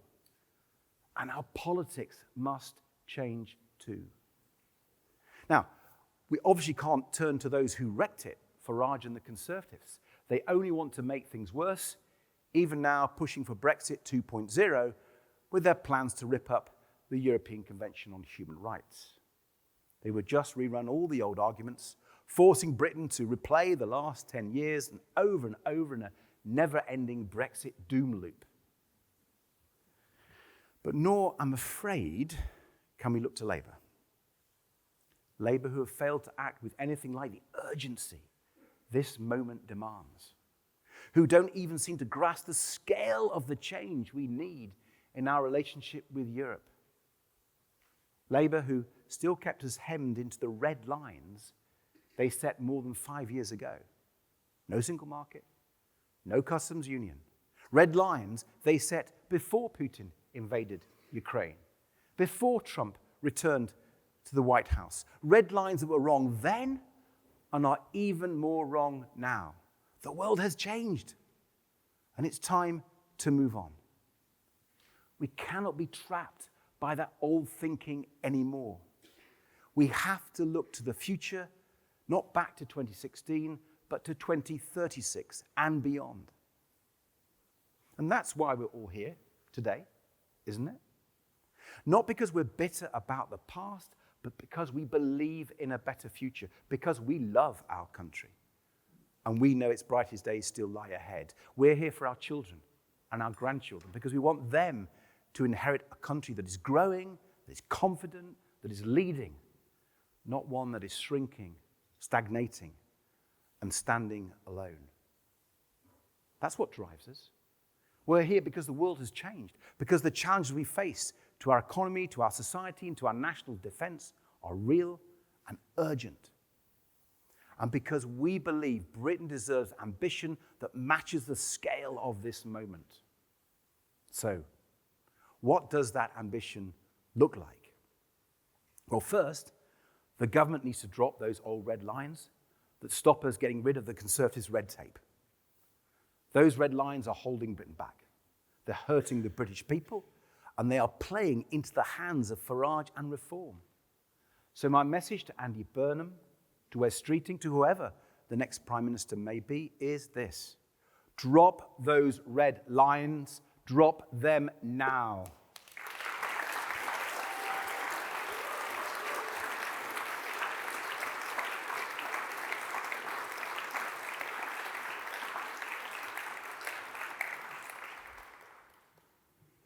If we do, we can move on from the torpor and timidity that has marked out Labour's approach to Europe so far. We can put an end to the endless talk of a reset that so far seems to just mean saying no more politely than the Conservatives did.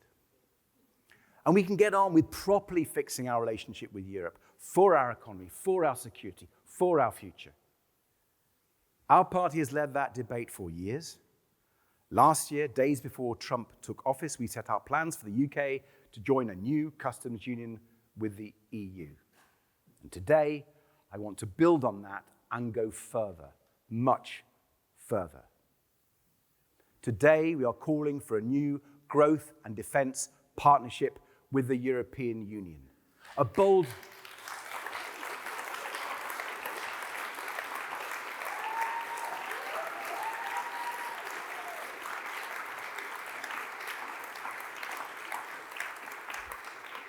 I think I'll say it again. A new growth and defence partnership with the European Union. A bold new deal that will make Britain richer, safer, and stronger, including a customs union, but also, crucially, taking Britain back into the single market.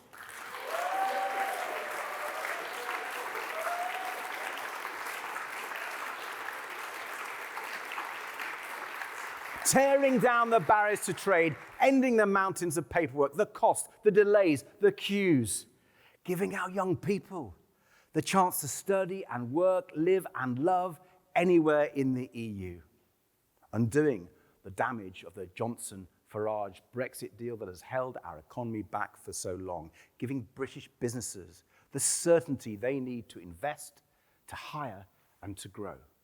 Giving Britain's economy the boost it needs after years of stagnation. Crucially, giving Britain's public finances a growth dividend. Tens of billions of pounds that we would use to cut the cost of living, to fix the NHS and to strengthen our armed forces. And this new partnership must go beyond trade and growth. In the age of Putin, Xi and Trump, this must be about defense and security too. No country can be prosperous and free if it is not safe. And Britain can help lead on defence in Europe, as we have so decisively in the past. Despite the Conservatives' short-sighted cuts to our armed forces and Labour's chaos over investing in them now, Britain is still one of Europe's foremost military powers. We are a leading intelligence nation, a permanent member of the UN Security Council, and the third biggest contributor to NATO. We should be using those strengths. We should be at the table, helping to shape Europe's security future, not watching from the sidelines. And Europe wants us at the table. They know they need our leadership on defense. So let's seize the initiative from a position of strength to form a new partnership that strengthens both Britain's economy and our collective security. That is why our new partnership would be about defense as much as it is about growth.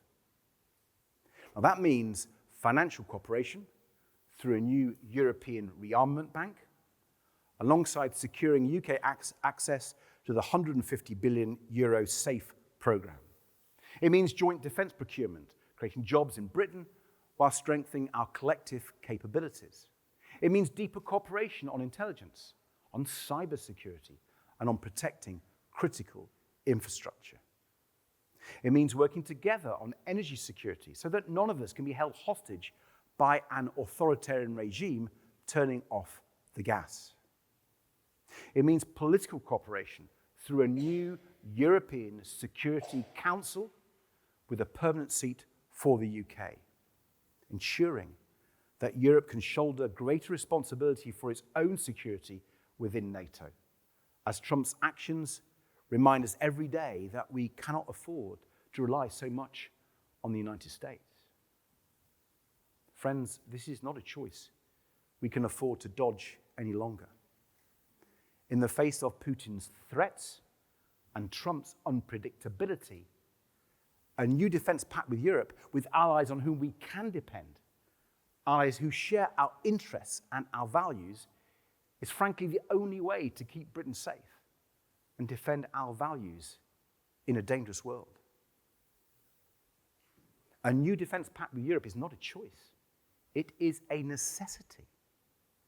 So let's get on with it. That is the ambition we need when it comes to our relationship with Europe. No more tinkering around the edges of a bad deal.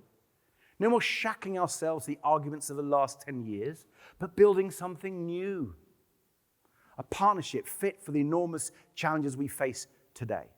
A new growth and defense partnership. With a new pact for our collective security, forming a customs union, joining the single market, a new partnership to make us richer, safer, and stronger. I think it's the best hope our country has to stop the chaos and end the crisis. And my friends, it is the biggest step we could take now back towards membership of the EU.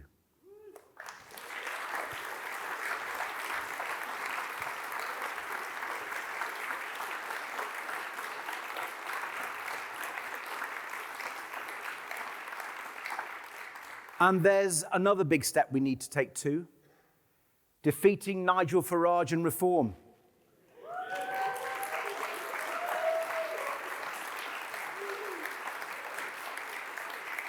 We have to stop them from turning our United Kingdom into their version of Trump's America. And here's the point. Until we do defeat them, many in Europe will not countenance Britain joining.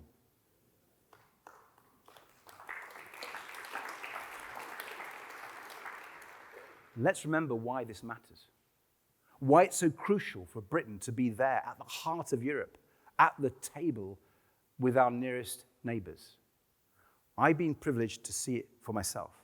The power we have when Britain leads in Europe. When Vladimir Putin invaded Crimea in 2014, we recognized then that the way to defeat him would be to get Europe off its dependence on Russian oil and gas, to take away the money that was funding his aggression, to bankrupt the Russian war machine. So I led Britain's efforts to bring Europe together behind that common cause, and we succeeded. We wrote Europe's energy security strategy. Britain did that, sitting at the table, leading in Europe. We brought together governments more worried about action on energy security with those more worried about action on climate change, and by showing them that, in this case, they were the same thing. And Britain did that. But then, instead of seeing it through, the Conservatives walked away. They gave up Britain's seat at the table. They locked us out of those discussions at the worst possible time. Just imagine where we could be now if Britain had continued to lead on energy security. Imagine how much weaker Putin would be now. Imagine how much safer Ukraine and the rest of Europe, including Britain, would be now. What a terrible waste. What an indictment of the Conservatives. And that is why I am so determined to get us back at the table, back at the heart of Europe, Britain leading again.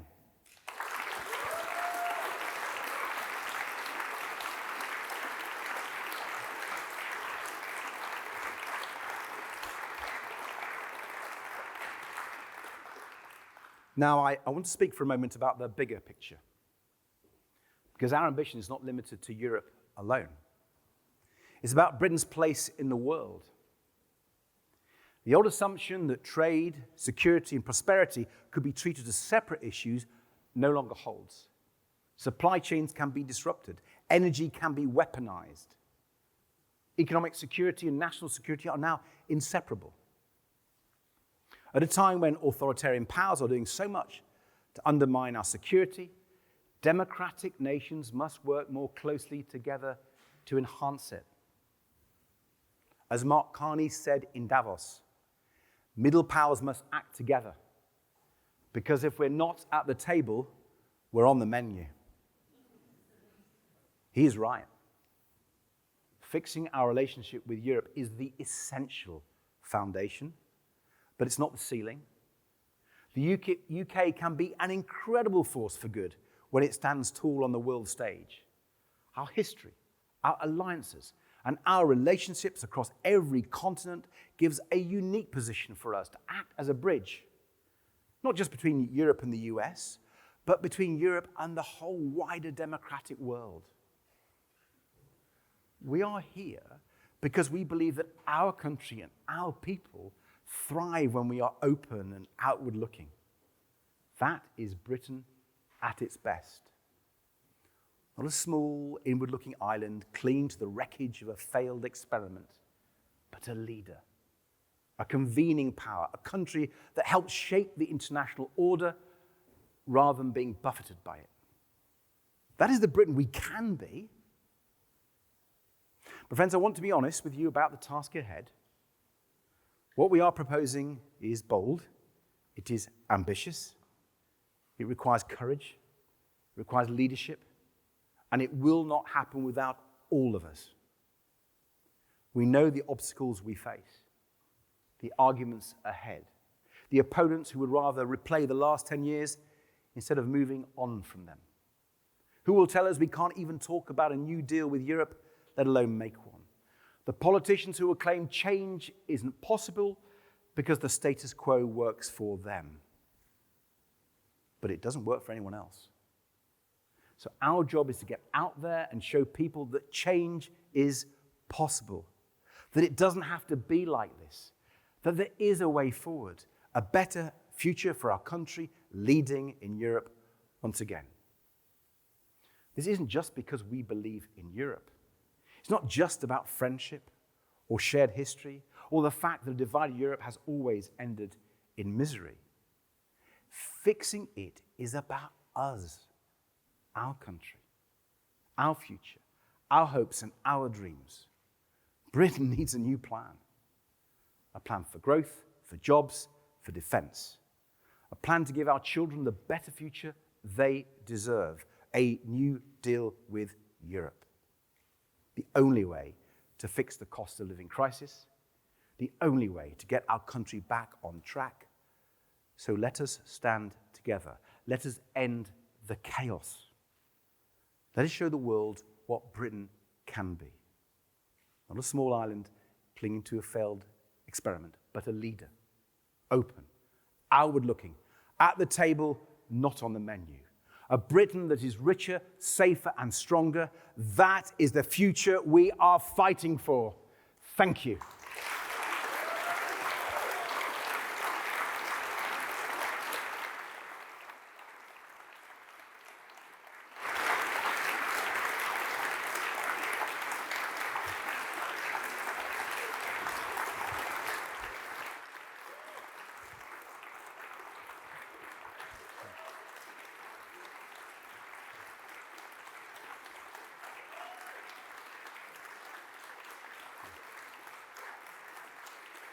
Thank you. Thank you very much.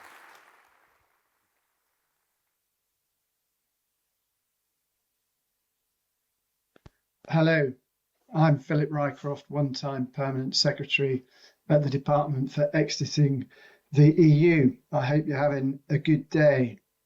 The world has changed in ways that were barely predictable back in 2016, and the promises of Brexit have proved a lot harder to deliver than they were to make. Our fortunes as a country remain intimately tied to our near abroad, both in terms of our economic prosperity and in terms of our defence and security. We need to think long and hard about how we rebuild our relationship with the European Union for the long term in our national interests. Good luck with your deliberations today.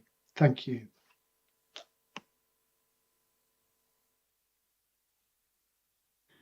In the era of Trump's tariffs and tantrums, of Putin's war on the West, of continual turmoil in the Middle East, of China's colossal advance, two realities are absolutely obvious. First, for all but the superpowers, modern economies, modern security, modern sovereignty must be collective, simply because of the interdependence of countries.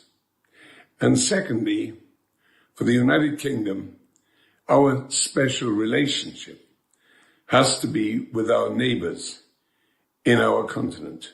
That means rejoining the European Union. Our size and significance means that we can't pick and mix. Europe won't have it. And it also means that we can't accept a future of all pay and no say. We can and must therefore follow a path of realignment and rebuilding trust, which our government is really striving to do. Getting to a position of rejoining or joining again will be very arduous. It will take time. It will involve overcoming the mythmongers who brought us Brexit and who still generate distrust. But after 10 years of loss and decline, the argument for joining the European Union is imperative. It's the rational case. It's the patriotic case. So let's make that case. Let's campaign for it. Let's do it. Neil Kinnock there. And if there was one word of the day, which I've heard from many of the speakers, it's bold, as in be more bold. And let's be a bit more aggressive about some of this. Which brings us to the last panel discussion of the day. 10 more years of tinkering, ? I think that's a question to which the answer is no, thank you very much. Please will you welcome your chair, Valerie Kirwan, who's Director of Impact and Influence. Valerie.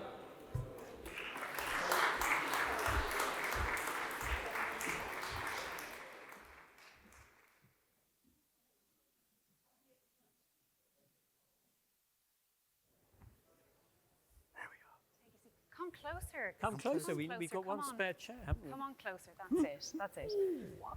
There we are. Hi, everyone.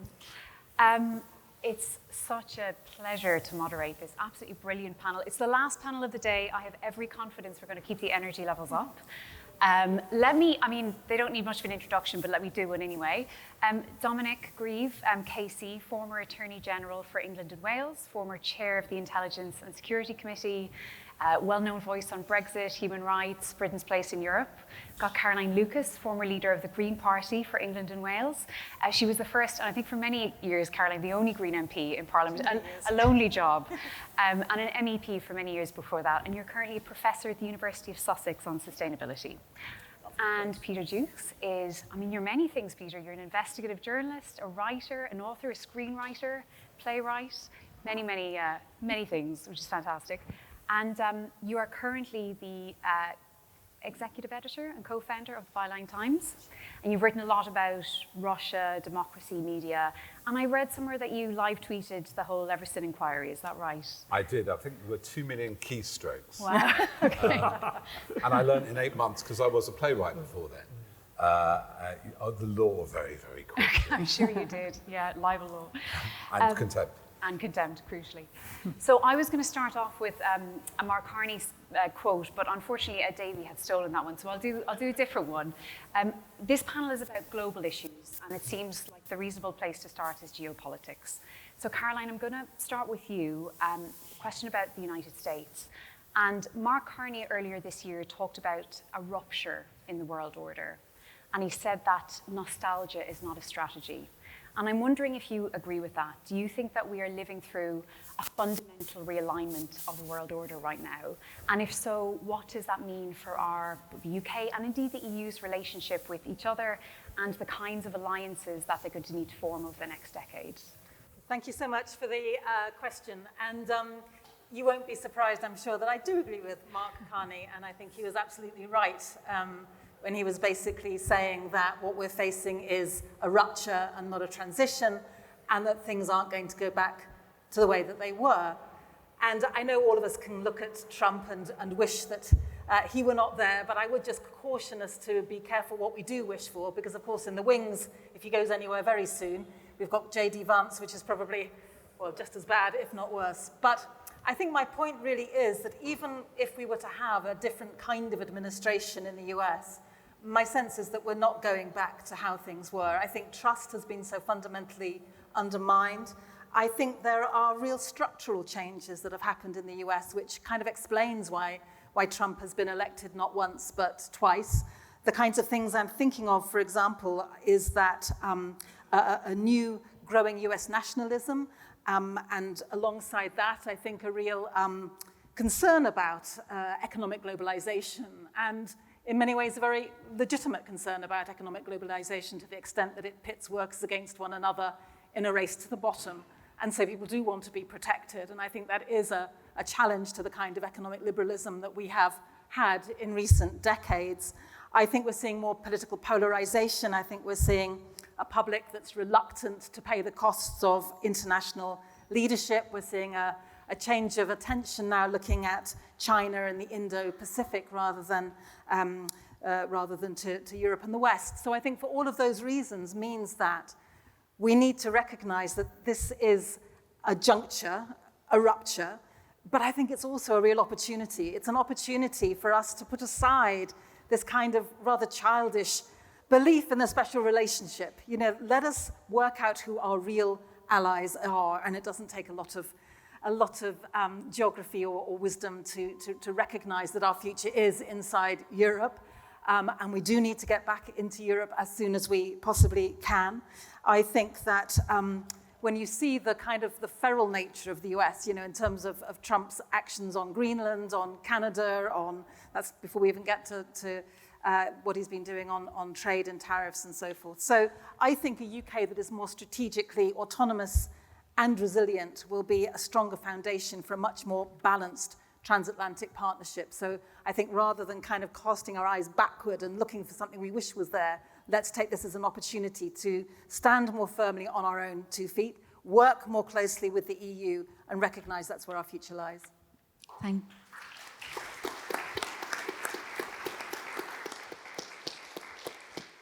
Thank you, Caroline. Dominic, same question to you. I mean, do you think things are, even if relations normalise with the US post this Trump administration, do you think things are forever altered now? And I'd also like to get your take on relations with China. It is an autocratic state, it's got a terrible human rights record, but it's also the second largest economy in the world, it's the world's largest emitter, and it's the world's largest producer of renewable energy infrastructure, so we have to engage. How do we get the balance right between engaging on the economy, trade, environment, whilst also managing the very real risks that it poses? Start with the United States. I don't think things are ever going to go back to where they were.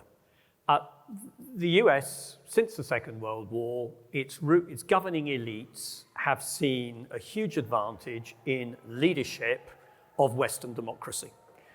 They saw it as a centerpiece of their own power, their own legitimacy, and advantageous to the United States.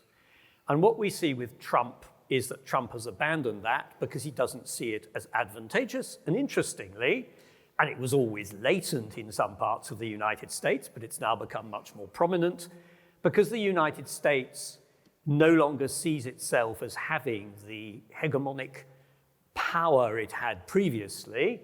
It is retreating into its own form of nationalism, which views its relations with most other states as largely transactional. And although one would rather hope that if Trump goes, things will improve because you won't have essentially a mythomaniac as the president, somebody more reasonable, you don't have to look very far at the current leadership of the Republicans, whether it's J.D. Vance or Marco Rubio, to see that something very fundamental has changed. And quite frankly, looking at the Democratic leadership in the States, I don't really see somebody who is offering a genuine counterweight to that. It may go back slightly, but I don't think it's going to go back completely. So for the Western democracies of Europe, this is a massive change. After all, in the 1970s, when I thought the country was going down the plug hole, you could go to bed at night and you could at least have the reassurance that despite the fact we were going down the plug hole, we were part of a system that appeared to be globally dominant. And that is simply no longer the case. So we are going to have to look to ourselves for our future and to those who share our values and to those who share our security considerations, and that is our near abroad in Europe, however much we may try to maintain good relations with the States. Turning then to China, as I know, because we started the Intelligence and Security Committee inquiry into China, finished by my successors, so I didn't hear all of it, but China is an autocratic tyranny run by a political elite who are all members of the Chinese Communist Party, and their main motivation is the survival and continuation of the Chinese Communist Party, just as 500 years ago it was the Mandarinate and the emperor in exactly the same form. They have to provide for their people. They're actually very frightened of their own population and that it could all go pear-shaped for them and that order could break down. China has had periodic periods of anarchy. And in President Xi, they have a highly assertive president with a nationalistic agenda because it helps his politics. We have to manage that. China is not, I don't think, an anarchic disruptor. Its disruptions are actually fairly predictable. It wants power over its near abroad and asserting itself. It wants to trade on its own terms. It will bully and prod. But actually, if you stand up to the bullying and the prodding, you can have an established relationship with it. But that has to be from a position of strength, and in the case of Western Europe, the EU and ourselves, in a coordinated response which says, we will happily do this with you, but we will not do that. And you shouldn't be sidelined by Chinese bullying. The evidence was even there when David Cameron was Prime Minister and I was in government. They could huff and puff, but actually, they got really angry with the fact that we hosted the Dalai Lama, but our trade with China in the period when they went into a freeze in meeting us was rising throughout the period of that freeze. They are into realpolitik, unlike Putin, who is a great danger because of his unpredictability, But we have got to stand up to it. And we've also got to say we assert our own values and our right to have our own foreign policy towards your near abroad. These are sovereign powers, whether it's Japan or the Philippines or Indonesia or countries of Southeast Asia. We will have our own established relationship. And on the whole, I think the Chinese are actually quite cautious because they are frightened of economic disruption, because the likely consequence for them of serious economic disruption, as we've seen with Iran, could be very detrimental to their own economic growth. Thank you, Dominic. Peter, I want to talk about Russia and setting aside the very obvious military threat Russia poses over the next decade. You've written extensively about Russia. I'm wondering, from a disinformation, a cyber warfare, an interference in political processes, how worried do we need to be over the next decade, and what can the UK and the EU do to either get ahead of the risks or respond to them? Well, thank you for that. And just picking up what Dominic and Caroline have been talking about, in a way, what we're seeing is the return of empire. Territorial dominance, and with empire, as we experience the British, comes oligarchy. And that's something Donald Trump shares with Vladimir Putin and perhaps with the Chinese. Going back to Europe, Europe, Timothy Snyder makes this brilliant point. 100 years ago, maybe it's 120 now, every country in Europe, except for Finland, I think, and part of that was Russia, was either part of an empire, either occupied or had overseas empires. Whatever we think about the sort of bureaucracy of the EU, or whatever we call the post-war experiment, it is the first time in European history that we're not run by empire. And individual nation states have found a comity, a way of dealing with each other, which is not based on acquisition or bullying or invasion, right? What provoked Vladimir Putin in 2014 wasn't the rebellion, the Maidan rebellion. I was there a few months after it in Kiev and across the whole country, in the Russian-speaking East as well, was not that they were Euro-Nazis or that they were gay or all the things he said. And what wasn't even NATO. He wasn't worried about the Ukraine joining NATO. And since the full-scale invasion, Finland and Sweden have joined NATO. He was worried about the EU because they rebelled. They died, over 100 people died in those barricades on Institutka Street to join the EU. That's what Viktor Yanukovych, the Russian-backed president, had told them he would do, reneged in November 2013, and they came to the streets in the freezing cold for 3 months, died in gunfire, supported each other, built a whole city in the snow because they wanted to join the EU. Now, why is the EU a threat to him? Because it does have the rule of law. It has anti-monopoly rules. That's why Musk and Thiel hate it too. It has regulation. It has and corruption. There is corruption. Nobody's denying there's corruption in Europe. But the extent which we see in Russia, the extent we now see in the US, the extent, I will say it, we saw in the Tory party during COVID after the hard Brexit, that and when the bids, the tenders avoided the EU process. And at that moment, a lot of would-be oligarchs cashed in. So the battle is for the rule of law. And the biggest threat to these oligarchs, and the biggest threat to J.D. Vance, why he bullies us, why he works with Viktor Orban, is they cannot bear the idea of a society of equals, equal nations. In terms of where this is leading, obviously Europe is also 500 years of genocide, of 2 world wars and slavery. It's the Enlightenment, but it's also religious warfare and empire. I'm not pied about any form of European superiority. In fact, it's the opposite. Europe has so often been the heart of darkness. It's amazing in that post-war phase, it stopped being so. But where the new information lines, very briefly, where the new warfare lies is a psychic warfare. It is the battle of front lines, the trenches are in our hearts. Because somebody talked brilliantly about the Polish contribution to Enigma, the Enigma cracking the code and Ultra. That warfare in the Second World War relied on information, top-down cryptographics, and our access to the Enigma code made a huge difference, especially in the battle over the Atlantic. the day of the smartphone. That information warfare is going on here, right in your ear, that late night tweet, that Instagram post, that YouTube that radicalizes young people.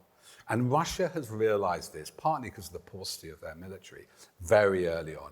I'm not publicizing it, but I'm doing a play reading on Tuesday called Trojan Horses, which is about Vladimir Surkov, Rykov, Dugin. I won't go into details. But the Americans, the Russians, well in advance on information warfare. Understanding if you can't attack somebody kinetically, you change their reality. You know, that Starmer obviously was having an affair with Ukrainian rent boys.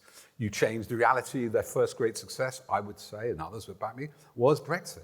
They weren't wholly to blame for that vote at all. You have the Daily Mirror, you have the left behind red wall people, but they played a strategic role and it was a deliberate victory. In geopolitical terms, Alexander Dugin, often dismissed as a crank, said in 1997, the aim is to return Russia to its state of power, split Europe from the EU, Britain from the EU, and split America from NATO. How that happened is not obvious in terms of usual kinetic warfare.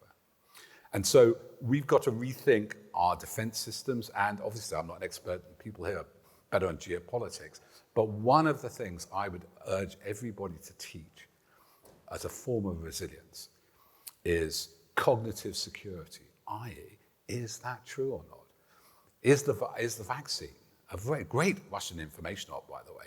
Russians put this rumor that AIDS was created by the CIA in Africa in the 80s. And they really weren't to blame entirely for the idea that 5G and the vaccine would make you mad and Bill Gates would control you. It matters, I think in European thought, I think of the Enlightenment, it matters if something is true or not. And the other thing, finally, on what we need to do as a nation in Europe against these oligarchies and these empires is narrative security, narrative integrity. We have to know our story is worth telling. We have to look at our history and be ashamed of the bad bits, but look at the amazing achievements post-war. I mean, I was born in 1960, unprecedented era of peace, even if now it's falling apart. We should be proud, acknowledging the wrong, of our European story. And when we look at America, death penalty, higher crime rates, obesity, child mortality, in many ways, they have left the European project, religious belief. We should be proud of our story.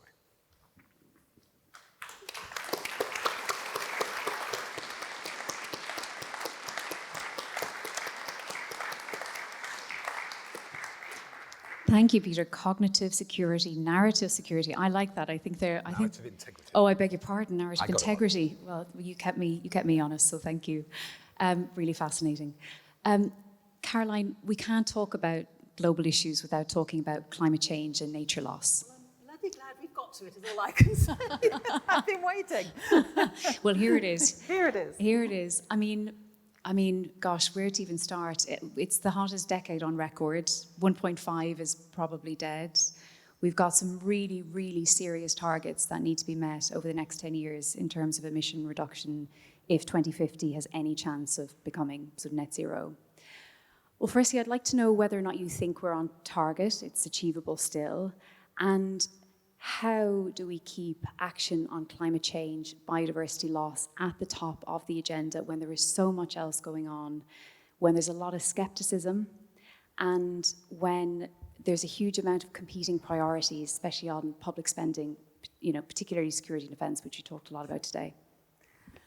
Well, if I could just start there, I think that's the point, really, that we've had a panel on security, and now we've got a panel of which there's a sub-clause that's on climate, and we've got to join those two things up. And it's not just the environmental movement that's saying that. People who've been following, for example, the Joint Intelligence Report. This is a Joint Intelligence Committee report that was written last year by MI5, MI6, GCHQ. It was due to be launched in October last year. It was then pulled at the last moment. Several freedom of information requests have been made. It's now been released, but in a very redacted and truncated form. But even in that redacted and truncated form, it is terrifying, frankly, as an official report coming from the security services. And what they are saying is that climate collapse and nature loss are key security threats to this country. And they talk about the 6 ecosystems upon which the UK is particularly dependent, And in their words, every single one of those ecosystems is on a pathway to collapse. And that affects our food security, it affects water security, it affects whether or not we are in conflict with our neighbors, and so on. So this issue has to be front and center. And I think if our own security services are saying that, hopefully someone will start listening fairly soon. So I think first and foremost, let's join up these debates, not have them as separate debates. And then I think secondly, in terms of what we do to keep it on the top of the agenda, I mean, it is on the agenda, it's just often different language is being used. The issue of energy security is certainly on the agenda. And I think, again, the story tells itself in many ways, because we know that a shift to greener energy means that we have more control over our own energy supply than if it's in the hands of other countries for whom, you know, we don't necessarily have the great relationships, or we've got the closure of the Strait of Hormuz or whatever. So if it is renewable energy and interconnectors and batteries upon which we have much more control, we are both more geopolitically secure as well as more energy secure. So I think that issue of energy prices, cost of living, you know, far from what you would believe if you were ever rash enough to believe what Nigel Farage or Richard Tice was saying on this, but far from what they would tell you, it is exactly more green energy that is going to unhook us from dependence on ever increasingly costly and more scarce fossil fuels. And then I suppose the other point is that broader economic one generally really, is that we know that things like heat pumps are coming down in cost. What we have to do is to make sure they are genuinely available for everyone. So one of the reasons I was so critical of I don't know if you remember, Labour once announced that there was going to be £28 billion going into the green transition, and then that was U-turned upon. And the reason that it mattered so much is that we have to make sure that this green transition is properly, fully funded. Because if there is any scintilla of fact in the idea that this is going to cost the poorest people most, then it's gone. We're never going to be able to make it happen. Plus, obviously, it's morally wrong were it to be the case that it will cost the poorest people most. So it needs to be underpinned with finance. It needs to be underpinned with working with the unions, for example, to make sure that transition is a genuinely just one. But all of that can be done, and I think one of the frustrations is, in a sense, that there is so much low-hanging fruit in this area if we would just go out there and hold it. And the last thing I would just quickly say is this, that you'll hear much about the weaponization of climate action by the populist far right, and they will call it technocratic, top-down, elitist, you know? And I think, unwittingly, the green movement hasn't helped ourselves by using some of the language that is utterly inexplicable to most people. So one of my pet hates is biodiversity net gain. I mean, what on earth does that mean, you know? Or even net zero, what does that mean? We've got to talk in the language of the natural world and nature. We are a country of nature lovers. So first of all, we need to change how we talk about this stuff. And secondly, we have to put far more emphasis on adaptation and community resilience, rather than only focusing on mitigation, which is vitally important, getting our emissions down. We need to recognize as well that to connect to people where they are in their communities, it is far more effective to go in on the front foot talking about, for example, the fact that their football pitch has been flooded for about the 10th time that year, their kids can't go out and play, and they're driving everybody up the wall. Start where people are at and make communities stronger and more resilient, and then through that, you can actually get more allies to the bigger issue of mitigation, which is obviously equally urgent. But it feels to me, let's start in communities. Let's show that the climate agenda is not just about an invisible gas that needs to be eradicated at some time in the future, but it's about tangible, beneficial gains to your community now.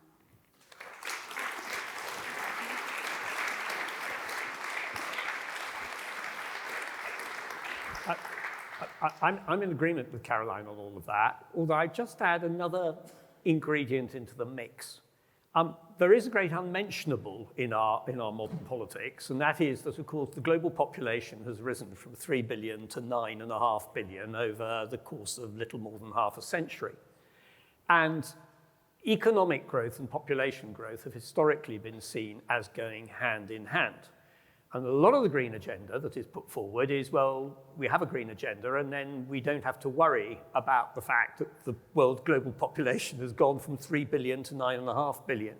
And I was out in Switzerland 2 weeks ago, and of course they were about to have a referendum on, with a rather strange theme, which was should their population go over 10 million? And this was seen in, I think, most of the British press as being an anti-immigrant device.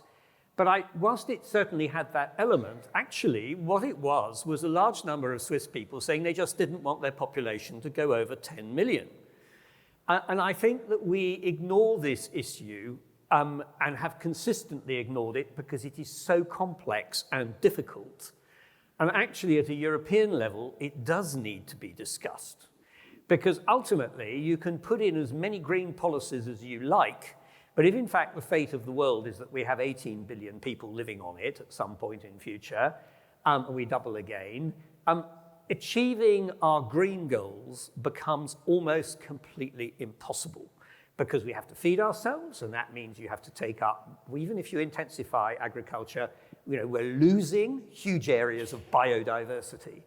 And I know I sometimes think I'm a bit of a lone voice on this subject because politicians just don't want to talk about it. But if we want a future for our great-grandchildren, leaving aside my grandchildren who are just beginning to arrive, we are going to have to address this issue. How do we maintain sustainable economic growth which enhances the well-being of our citizens whilst at the same time not taking up more and more global resources? And it is intimately linked to what Caroline was talking about, but it is an extra element that I don't think politicians are really, on the whole, wanting to face up to.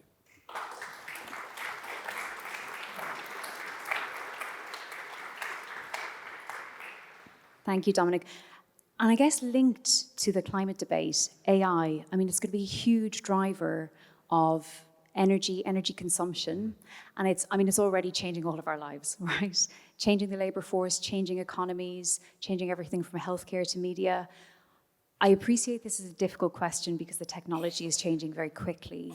But as best you can predict, what do you think AI is going to do over the next 10 years? And crucially, how does the UK and the EU not get left behind or more left behind in the AI arms race than we already are? Wow, easy one. So I think it's a misnomer. We shouldn't call it artificial intelligence. That was a big mistake 15 years ago. These are large language models. They basically aggregate all billions and trillions of tokens we've ever written, tokens or units of information, and predict the next word. And they are brilliant. I was in Makerfield over the weekend, and I was looking at the reform vote and the old pit heads. Completely correlated, and it did it in about 2 minutes. It's a brilliant search engine. It is not intelligence, right? And what is happening with this sort of almost mystical demand from people like Peter Thiel, who no longer, he does believe in God, but he believes that Greta Thunberg is the Antichrist, so there's no Christian God I particularly recognize. They look for the singularity. They're looking for the next big thing, the ET of their generation that make them feel not alone or be more powerful than them. And what they're building at the moment is monopoly. It happened with all new technologies, happened with the railroads. You basically had all this competition over excess production of railway lines, destroying all these cities, environmental damage on a huge scale. Some of them faded. You've got monopolies, they had to be nationalized. I see this trajectory ultimately with AI. It is the commons. They are based on our language, a lot on the internet. That's why they're so bizarre, some of their answers, on your books, on your chats, on your Reddits, right? It is our intellectual property. At some expense, they analyze, they kind of segment, and it's very clever. They're called transformers. But it should, I think, eventually, like I always thought, that Google should be nationalized. And it's a public comments. It's our stuff. But we're a long way away from that. And what you've got now is a classic monopoly position. You basically moat up. They're going for more compute. So Anthropic, ChatGPT, OpenAI, they're going to buy up all the processors and the data farms. And they're going to burn huge amounts of gas. Some data farm, I think in Colorado, has something like 5 kilowatts or gigawatts, almost the output of New York, do great environmental damage, but they still won't get God. There won't be this mystical moment where we go, I found the ghost in the machine. It's a tool. My feeling is, and oddly enough, Peter Thiel, who is not my favorite person, if you don't know him, one of the PayPal mafia, co-founder of Palantir, which they argued with The Guardian and agreed they were a spy tech company, not a spyware company. They challenged The Guardian legally over that, for what reason, the spy tech company. That he recently in Cambridge with a Dr. James Orr, a professor of divinity in Cambridge. We've got a piece coming out of Byline Times about him next month. He ran this conference. James Orr is friends with J.D. Vance and Jordan Peterson. And basically, I knew a friend who went to these lectures at Cambridge, which is his Antichrist lectures. And he said basically that Sauron and Saruman were misunderstood. For followers of Lord of the Rings, those are the evil people, and his company Palantir is named after the all-seeing stone. But I'll just conclude on that. He's a smart guy. And what he does say, very interestingly, and it impacts me because my son is a fractional CTO, or is a techie, he thinks it's going to destroy the mathematicians. I mean, for 200 years, he said, it's an interesting point, he may be wrong, he's wrong about lots of other things, so I'm open to debate this. He said that basically the French Revolution and then the Russian Revolution really focused on STEM, on science. Their idea was their new revolutionary worlds would be built through knowledge and rationality. And so that academia, well, you know, so France and Russia, Soviet Russia particularly, went towards the sciences and engineering. He thinks that those jobs are going to be destroyed by AI. And I must say, I've been coding, you don't want to know, too techie, too geeky, zaps for my social media for Byline Times. And I don't need a developer anymore. I just take screenshots of the code and it changes it all for me. And what he says, and this is back to my narrative integrity, I got it wrong the first time, and cognitive security, he said, storytellers, people in literature, people from the arts will be more important. And certainly, so I've written this epic poem about Trojan horses, and I researched a lot of it on various search engines. And occasionally, it would try to write the poem for me. It was the most goddamn awful junk. Because one thing AI doesn't get, sound, embodiment, and emotion. And with those special human skills we have will be more valued in the future. Thank you. As an arts graduate, I can't tell you how relieved I am by that, so thank you. From the slightly sublime to the slightly more prosaic, I know this is a panel about global issues, but I think if you will indulge us, we probably need to talk about what's happening at home, because it affects how the UK presents itself overseas, it affects how it's seen overseas. And Caroline, first question is for you. We've had 6 prime ministers in 10 years. We've got the Makerfield by-election tomorrow. Coming. Yep, any day. It's likely there could well be a 7th in the next 6 months. Yeah. You know, some people have suggested that post-Brexit, the UK is just ungovernable.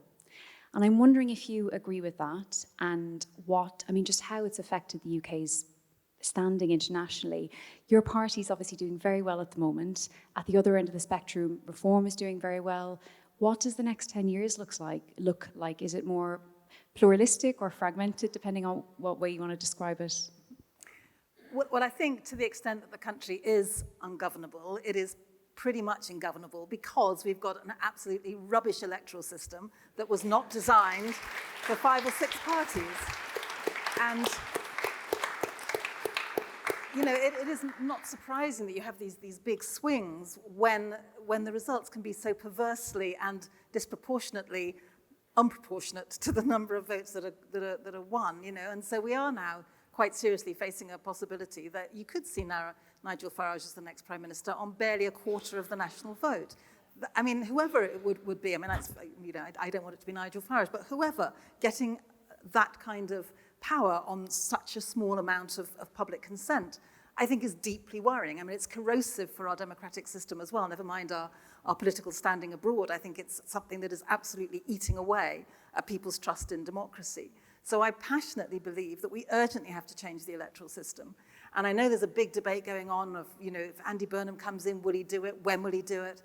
And I would just want to urge him to do it as soon as possible. I think that Labour has already tested that out amongst their own members. There's a majority for it in that party. I think the way that people have voted in the last local elections demonstrates, just by the way that those votes fell out, that people are fed up with a system that isn't working.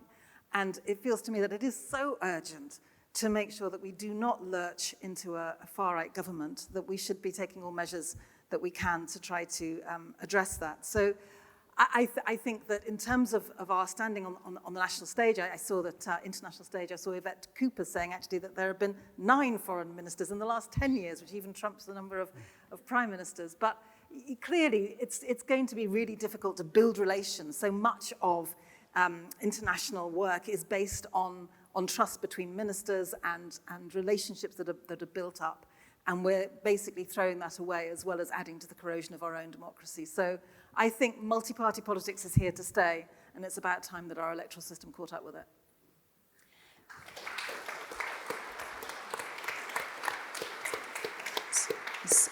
In Ireland, we have proportional representation by single transferable vote. The elections take days, but it is so much fun. I can't recommend it more highly. Dominic, we're in this very strange constitutional position now, whereby for the first time since devolution, there are pro-independence parties running Scotland, Wales, and Northern Ireland. And I'm wondering if you think in 10 years' time, well, what do you think the union will look like in 10 years' time? Do you think Scotland will have gone off by itself, perhaps even joined the EU? This possibility of a united Ireland? It depends on how UK politics develops. The nationalism which is present is a response to people's perception of poor government from Westminster.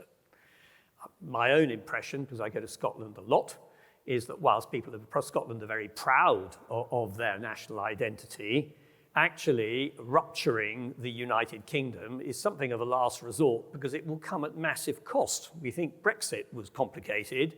Breaking up the United Kingdom is an even more complicated process. And actually, I think Scotland would come out of it very badly, as indeed Wales, probably even worse. Northern Ireland is a rather different issue for a whole series of reasons, because that isn't about independence, it's about possible unification. But even that, I think, would raise some really severe problems, particularly because a 52-48 in favour of unification doesn't solve the problem of the sectarian divide in Northern Ireland one little bit any more than the reverse was the case. But it's dependent on what happens at Westminster. And here I agree with Caroline. We have been, objectively, had 10 years of very poor governance. Either really poor governance because it's fantasy politics, and if I have a criticism of the current Labour government is I don't think they've succeeded in rising to the enormity of the crisis. And we are in crisis, and we need a government that can actually articulate and explain the nature of that crisis, and also identify a strategic route to get out of it and take people with them.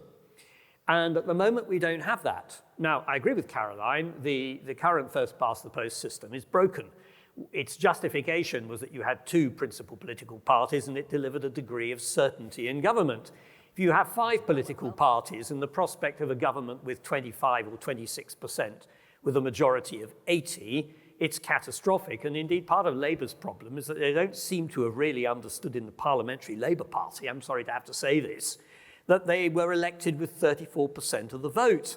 As somebody who is rather close to the current government said to me, our MPs don't seem to understand that they don't have democratic legitimacy for fantasy ideas as to how government should be conducted. So that is a real problem for the Prime Minister, who doesn't seem to have been able to get over that. So that's the nature of the crisis. So the question is, will somebody come along, I don't really mind which political party it comes from, who has the courage to articulate what needs to be done and the capacity to build the coalitions to carry that forward. I certainly think PR would be a good start. I happen to think the Scottish system, which has elected representatives but a supplementary list, seems to me to work quite well, and it would rebalance our politics. But even once we've done that, we've got to do something more than that. People have got to have a prime minister who has the capacity to stand up and say how it is. And also not say how it is because he wants to make everybody feel miserable, but to say how it is to point out that we do, despite all that, have huge underlying institutional strengths, if we could only use them, including the decency and our capacity to disagree politely, which if used properly, can be a really fertile field for developing Britain in all its aspects. And if we do that, then my own guess is that in 10 years' time, we'll actually find that nationalism in the different parts of the, certainly in Wales and Scotland, are no longer a real issue. But if we fail to do that, yes, the United Kingdom could break up. But that is a bit of a doomsday scenario, because my personal view is, despite the fact I was quite happy to cooperate with SNP MPs at Westminster over Brexit and found many of them very likeable and indeed formed really good coalitions with them. But I happen to think it would be immensely damaging, and it's not something I wish on my children and grandchildren. Thank you, Dominic.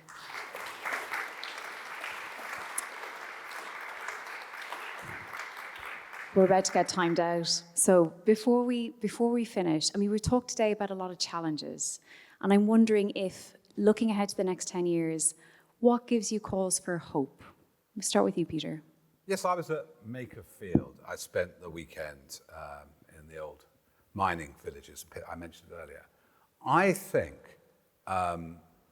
both Caroline and Dominic talk about coalitions. Here's somebody from a Green Party tradition, from a Conservative Party tradition, and they talk very amicably, they work together. I think the tribalism, the sort of party loyalty, the whip system is part of the problem in Westminster, along with that kind of traditional first past the post. So my note of hope is Andy Burnham. He came to our Byline Festival last year, has always worked, since he became mayor, in coalition. And part of that is you can't control things top down anymore. Just as in Russia, the old Red Army, the meat grinder sending out sort of tanks and missiles, this long production chain, meets the network warfare of drone warfare and dies. I don't think the problems in the new networked, if you like, AI state are solved by pressing a lever in Whitehall anymore. They have to be done ground up. I mean, people always talk about that, but at least I hold no political allegiance, by the way. Byline Times publishes everybody except Reform. So that's my only non-allegiance, and Putin, is that Burnham has shown that understanding of rewiring at local level with the buses, and if his project, we have to wait to see if he wins, if his project is about giving power back, not just saying that in notional terms, actually citizen assemblies, more devolution of powers. There's a waste tip in Makerfield, fly dumping on the Duchy of York, whatever, King Charles's estate. There's flooding. There's all kinds of environmental problems which can be solved at a local level if you empower people. I think that's the rewind. Britain are very good, actually, historically, of being self-sufficient, self-help, smile, We're very devolved, actually. It's very higgledy-piggledy. It was 7 nations, wasn't it? You had the barons who were betting against London. That diversity, that geographical, regional diversity is a strength if you tap it. Thank you very much, Peter. Okay, we're in negative time now, so very quickly, Caroline, one-word answer, Dominic, one-word answer. What gives you hope for the next 10 years? I'm going to pick up where Peter left off. There are 2 things about Makerfield. First of all, that as I read it, that the majority, even in Makerfield, which was a very pro-Brexit constituency once, has now shifted to be pro-Remain, a majority. That gives me hope. I think that's very exciting. And also this sense that there is so much going on at a community level. I agree with Peter so much. If we could just enhance that and set it free, there's so much potential, so much good, fantastic community work going on. Thank you. Dominic? This is a wonderful country. It's a great place. It's a wonderful place to live. And it's full of transparently decent people who are tolerant of other people who are different, realize that they're dependent on those other people for all sorts of services and things that go on, are very happy to live together, rub shoulders together, and if left to their own devices, usually come up with the right answers and don't suffer, unlike some of our politician cold rages.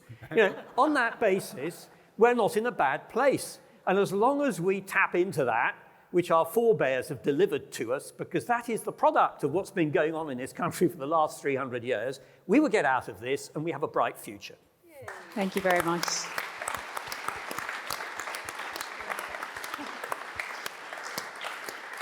That is a fantastic note to end on. Thank you so much. Just join me in thanking our great panel. Thank you.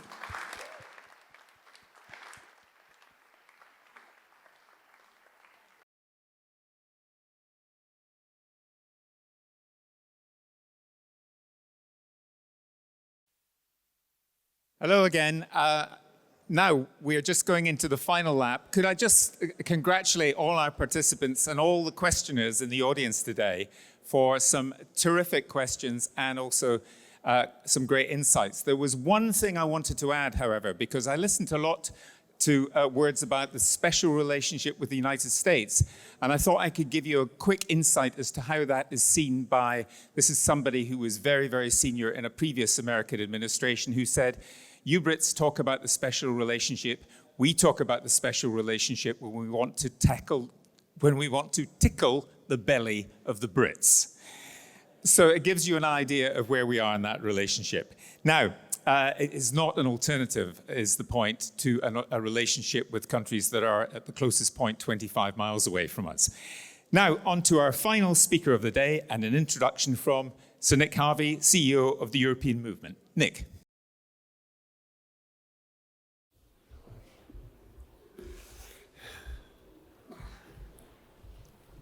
Well, we get to the final session of our day, and I'm absolutely delighted that we are going to end with a contribution from the government, from a minister. And let me just put on the record at the outset that whatever frustrations anybody might have about wishing that things were going further and faster, our relationship with the EU has improved immeasurably since this government took over from its predecessor, and I think we should all just remember that we have occasion to be very grateful for that.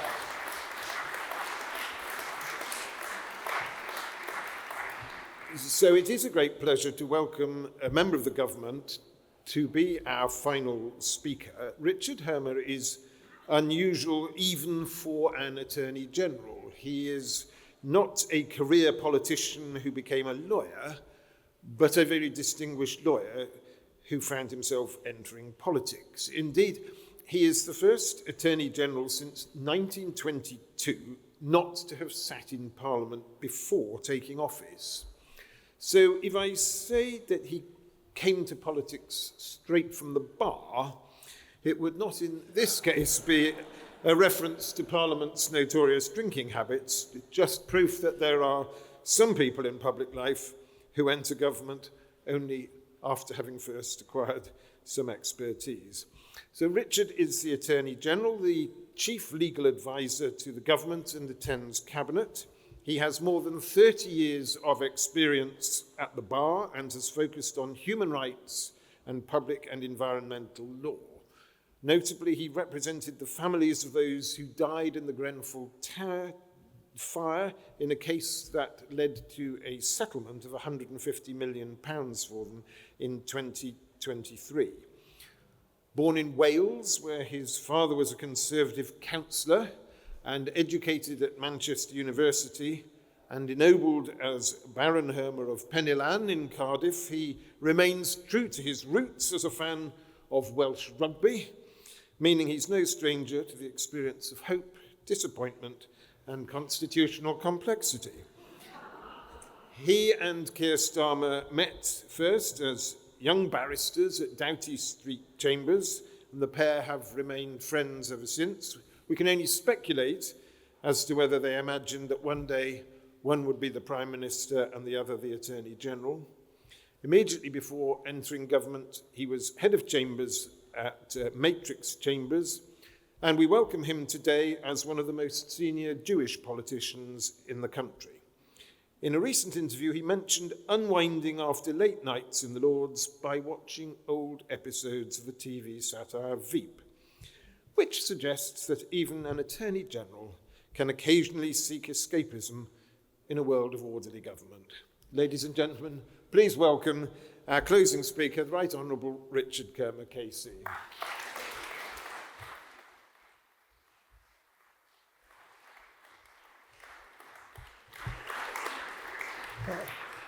Good afternoon. Look, what a huge pleasure it is to be here today. What a pleasure it is to be at an event that asks not just where we have been, but where we need to go.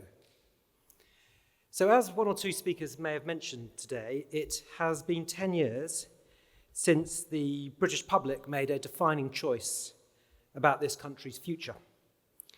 And many, I suspect almost all of you in this room, and very much including myself, strongly believed that Britain's future was better off inside the European Union. But a different path was taken, and it is one that this government respects.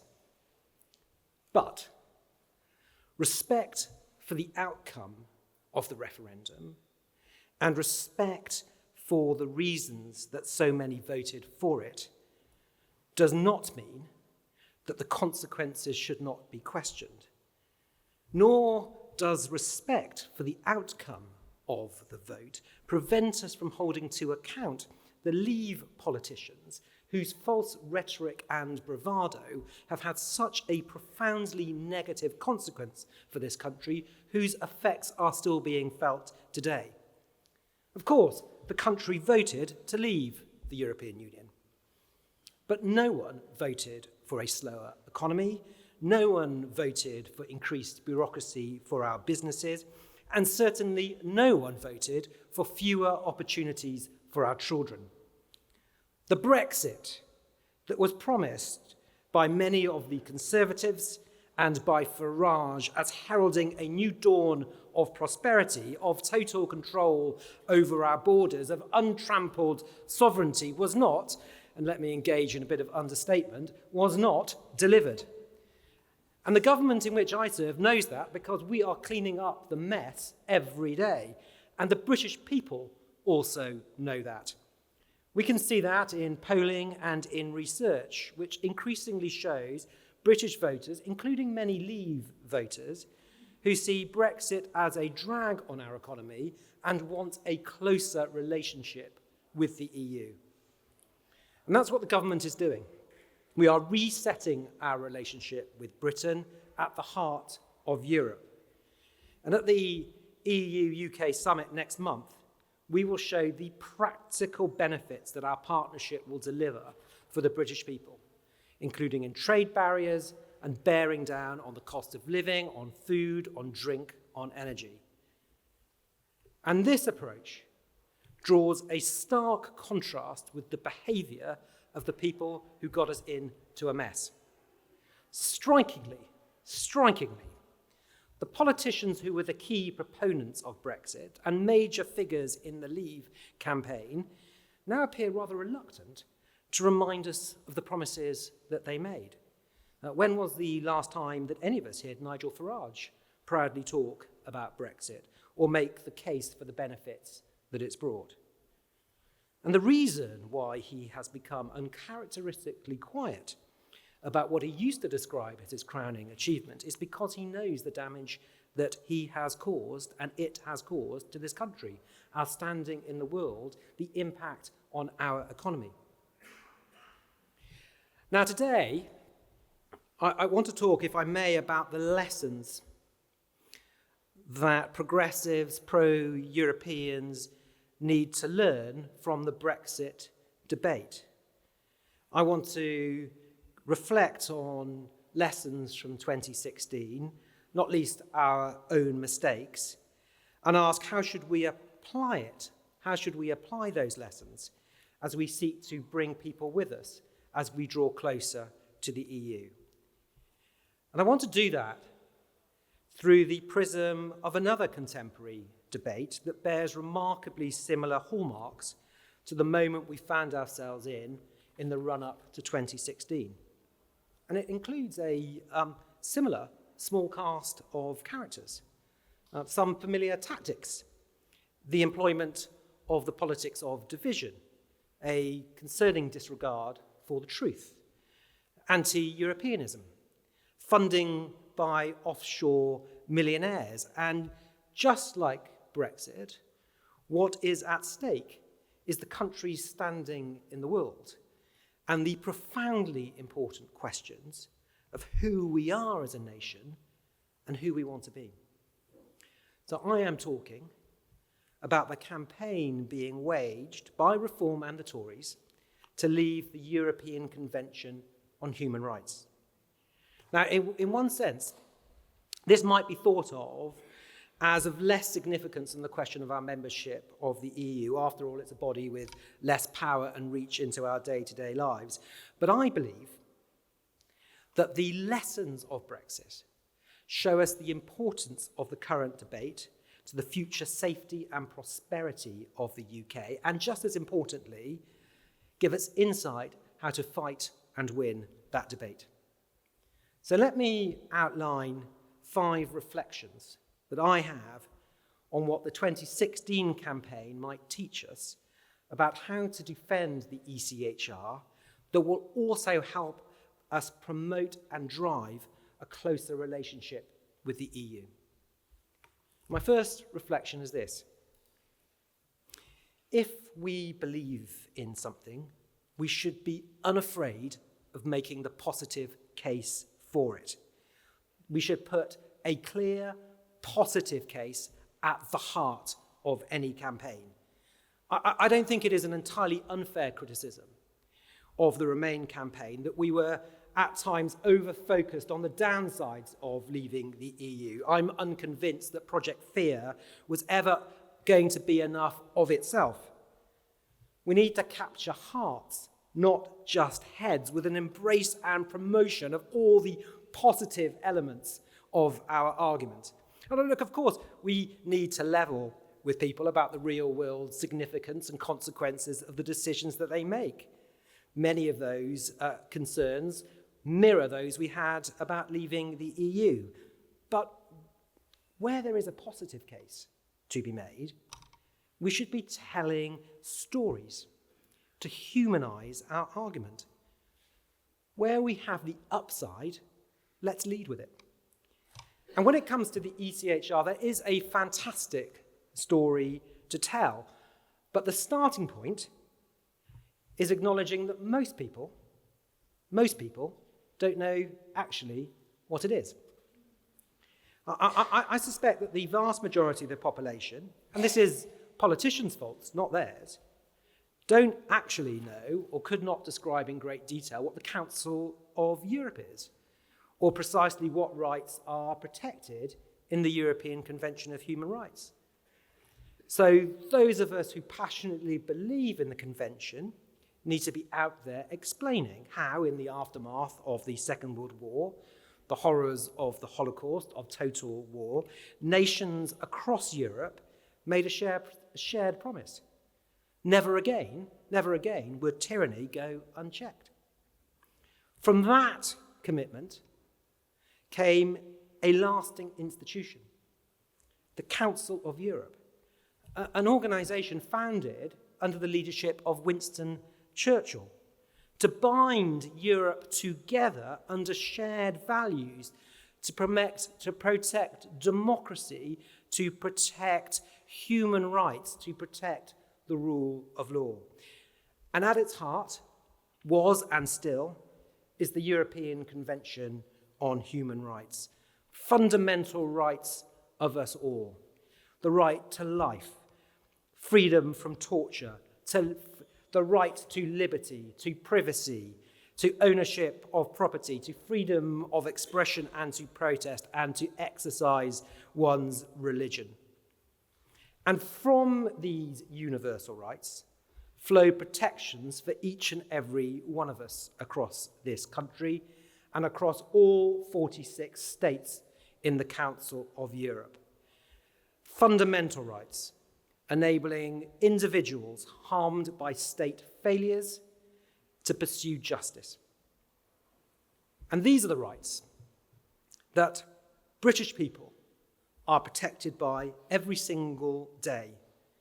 And we need to be out there, those of us who passionately believe in the Convention, telling real-life stories of how time and time again they have provided protection for people against an overbearing state. And there are endless examples about how the Convention has delivered for people. It was the Convention that enabled victims of the black cab rapist war boys to secure justice by recognizing the positive obligation on law enforcement agencies to properly investigate threats to women and girls.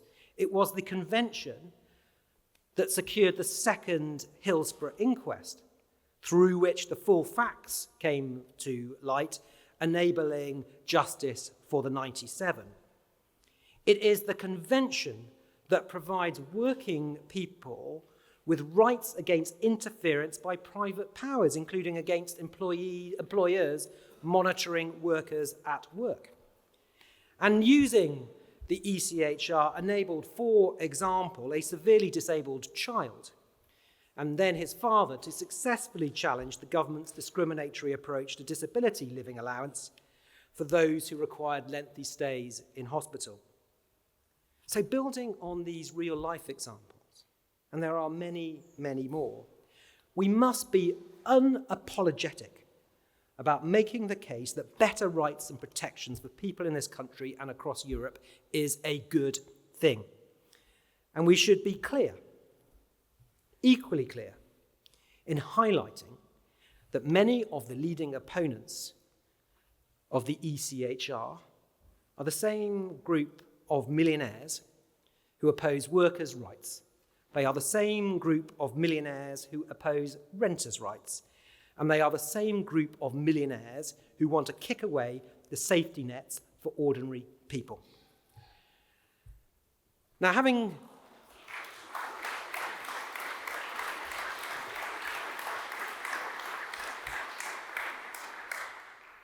started with the importance of leading with a positive case, let me turn to my next reflection, which is slightly less uplifting, but equally important. It's about rebutting the lies and half-truths of our opponents. Because the same politicians and Leave campaigners who sold Britain bendy bananas and £350 million a week on the NHS are up to their old tricks. And what it looks like in practice is remarkably similar. An individual case or example, a kernel of truth, is misrepresented beyond all recognition. Fiction becomes a campaign tool before anyone else has time to put on their shoes. But it's no longer EU directives about bendy bananas, it's new court cases, falsely stating, and let me take a prime example, falsely stating that someone can't be deported because of chicken McNuggets. Now, in the actual case, the claimant in that case was married to a British national and had 2 children, including a son with significant special needs. In the first-tier tribunal, which is under immigration law where the case would start, a reference to the child's food insensitivity was made by the claimant's lawyer. It was not mentioned at all in the judgment of the first-tier tribunal. It then went to the upper tribunal, who went out of their way in their judgment to explain that the child's food sensitivity was irrelevant to the claim, and indeed they ordered that the father be deported. So the case points in 180 degrees in the opposite direction to that has been lodged in the minds of very many people in this country. A falsehood has been fixed in the national psyche. Now, let me be clear, where there are legitimate challenges to the convention, we will of course address them. It's of the utmost importance that the convention retains public confidence. And that's why I've been involved, together with my many colleagues, in an ECHR modernization program. But it is incumbent upon all of us who care about this country, whether pro, for, or against, to work on the basis of facts, not on falsehoods. My third reflection. We need to level with people in honest terms about the consequences of leaving the Council of Europe, because there are huge and unresolved issues to leaving that campaigners for it must address. The first is that membership of the ECHR is essential for our national security through our ability to share intelligence and evidence and practical arrangements to stop people smuggling. Can I give you a couple of examples? Adherence to the ECHR is baked into our cooperation with the EU through the Trade and Cooperation Agreement. It provides for a streamlined extradition, the exchange of biometric data and criminal records and law enforcement cooperation. The Convention, membership of the Council of Europe, is baked in to those agreements. And just like in Brexit, where we were all told that what would follow will be the easiest trade deals ever, just like in Brexit, there appears to be no idea or plan of how we would replace those key agreements, how we would find other means beyond cooperation to tackle crime committed against our citizens at home and abroad. Nor is there any answer yet to what happens to the Good Friday Agreement. Now, contrary to what some have attempted to argue, the Convention is fundamentally embedded in the Good Friday Agreement that has brought peace now for many years. Let me just read the key section to you. The British government will complete incorporation into Northern Ireland law of the European Convention on Human Rights with direct access to the courts and remedies for breach of the Convention. That's in the Good Friday Agreement. Now, I may have only been a lawyer for 30 years, but that strikes me as pretty clear. And so campaigners for leaving the ECHR need to be serious. We're talking about peace. What is their alternative to the Good Friday Agreement? How will they seek to depart or rupture that agreement in a way that does not threaten the peace? And let me take on those who would have us to leave on the subject matter that they raise as a sword against it, which is small boats. Leaving the ECHR, it is said, will stop the small boats. But actually, leaving the ECHR will make tackling illegal migration far, far harder. It's our international agreements in which the Convention is baked in. It's our international agreements with France that are preventing dangerous crossings. It is our work in which our adherence to the Convention is so central that has led Germany to amend its own domestic criminal law to prevent boat parts travelling across its land. International cooperation is the only way that we will meet those shared challenges. And just this week, we were able to show that through our shared agreements with France, on which I repeat, the ECHR compliance is baked in, that France was able to intercept 2/3 of the boats that were otherwise going to be bound for the United Kingdom. That is how you tackle shared challenges, by working together with our allies and partners.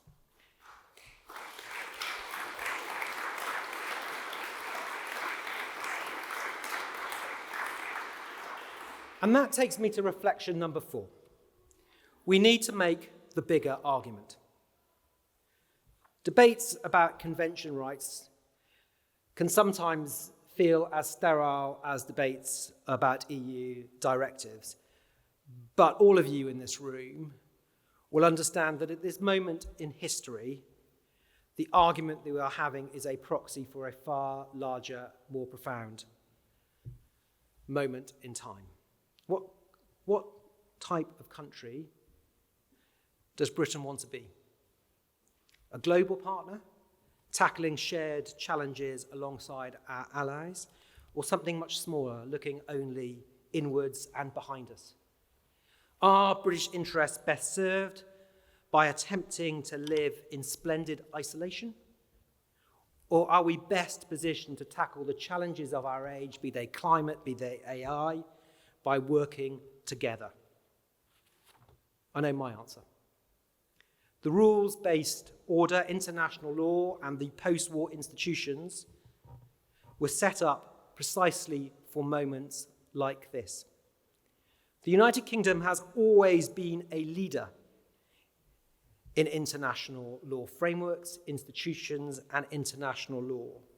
We have made an enormous contribution that has been to the benefit not only of all those who live here, but for the global community. And I think we should be immensely proud of that and immensely protective of that heritage. We should, with pride in our chests, remind Farage and co. that we are Great Britain, not Little Britain.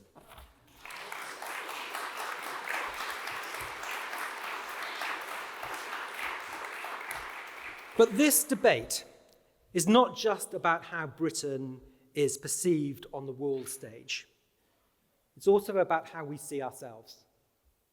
Are we truly a united kingdom, a proud nation that celebrates our diversity? Or are we a country in which community is pitted against community for political gain? And I think we need to take the long view as to what Farage and his fellow Travellers campaign means for Britain.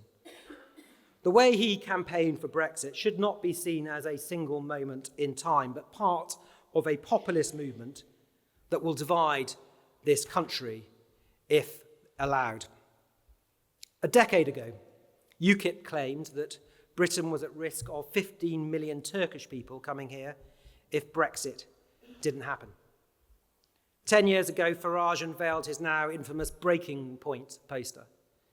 Last week, in the wake of violence on the streets of Southampton and Belfast, Farage posted a Substack in which he claimed anti-whiteness is institutionalised into every aspect of British life, and he called diversity policies a deeply sinister act of social cleansing. Populists, from Farage to Rupert Lowe to Yaxley Lennon, have created for themselves a business model of grievance politics that is increasingly comfortable in using the rhetoric of division and racism. And we must do everything we can to resist and reject.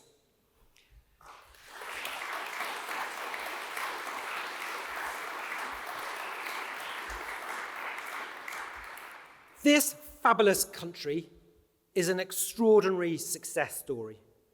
We should be proud, we should be rightly proud that our diverse and multicultural communities bring so much to British national life, where people from every different background can, with hard work and a bit of luck, rise to the top, no matter where they were born, no matter the wealth of their parents. That is something to celebrate. So despite the rhetoric of Farage, Lowe, and Yaxley Lennon, I truly believe that the overwhelming majority of people in this country want to live in a united, tolerant society. The vast majority of Brits, no matter who they voted for in Brexit, whatever their views may be on the European Convention, completely condemn racism. So we cannot let a very small group of cryptocurrency-funded millionaires get away with using the debate about ECHR or drawing closer to the EU to sow more division in this country. We cannot allow them to draw lines between our communities. 10 years on, we should carry with us the words of Joe Cox. We have more in common than that which divides us. There are, of course, as passionately as I believe in the ECHR, as passionately as I wanted us to remain, there are, of course, lots of good faith reasons why many voted for Brexit, and there are good faith reasons why people oppose staying in the Council of Europe. And we must clearly distinguish between the millions of people in this country who have understandable frustrations about how Britain works today, with a very small group of populist campaigners who do not offer solutions to those real problems. They only offer division. And that leads me to my final reflection. We cannot allow the argument for the ECHR or for growing ever closer to Europe to become a defense of the status quo. The issues that lay at the heart of discontent about the EU that led to the vote in the referendum have not gone away. Many good, hard-working people in this country voted for Brexit because they believed that the EU represented a status quo that did not serve their families. And in the intervening 10 years, things have only got worse for very many people.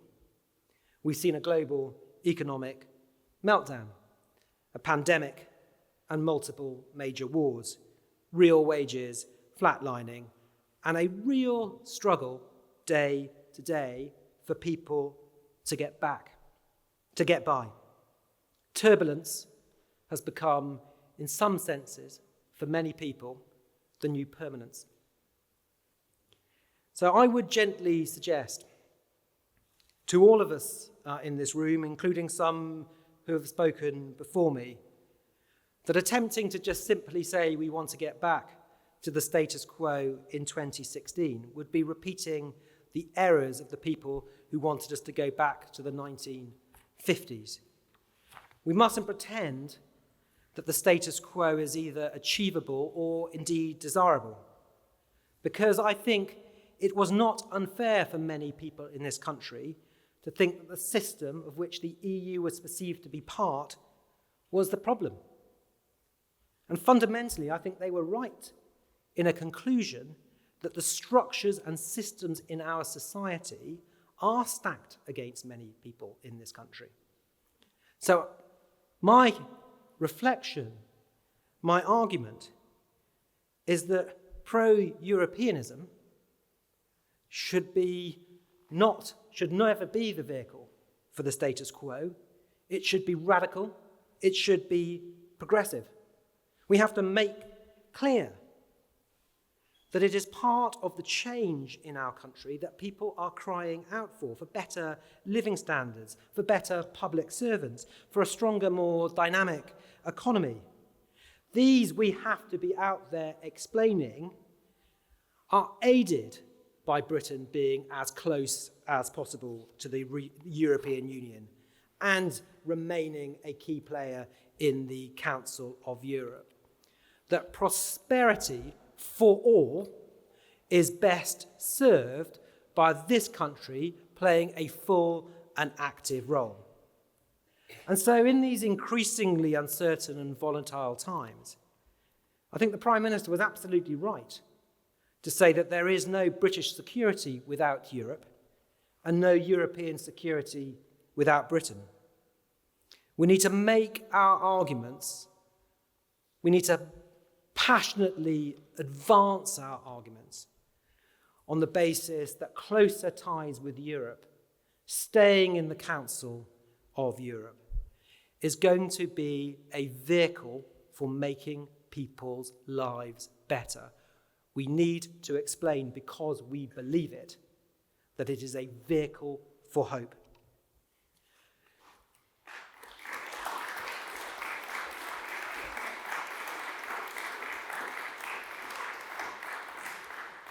And that is because closeness to Europe has a purpose. It is to deliver, as one proud European, Winston Churchill, once said, the happiness, prosperity, and glory of hundreds of millions of people. Thank you very much indeed.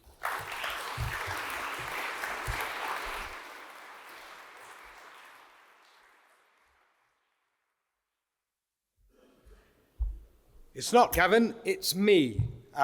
So first of all, absolutely spot on in that leaving the ECHR would be exactly the same as Brexit. It would utterly backfire on its own terms. And all of this drive from Farage and the like has been based on false victimhood. It was then, it still is now, and that's very un-British. So I would like to thank the Attorney General, Lord Hermer, for that fantastic speech. Could we please have another round of applause?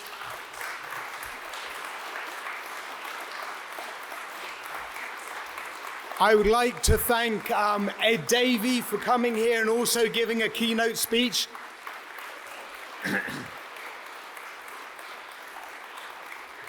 I would like to thank all of the speakers and the panellists here today and the European Movement UK team behind it. David Angel, who helped organise this, Gavin Essler, who's been a superb host for us, and a long-standing friend. My friends here, we are at a pivotal point where we look at the 10 years of the past, bury it, and pivot to turn our gaze to the future to map out our hope.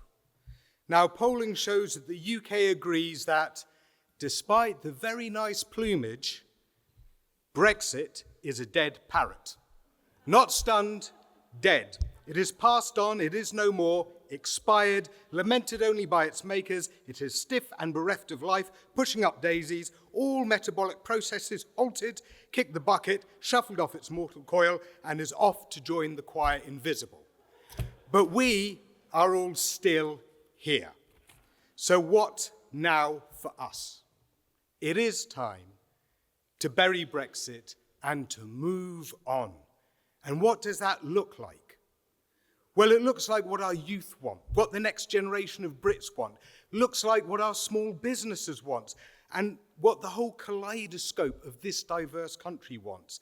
It's what we want to build together. Democracy is about the power of the people. It's what lives in the minds and the hopes of the people. It's not just at the general elections. It is our power over our own direction, and we need to responsibly talk about where we are now, where we want to be, and what we can agree on in terms of where we want to go and how.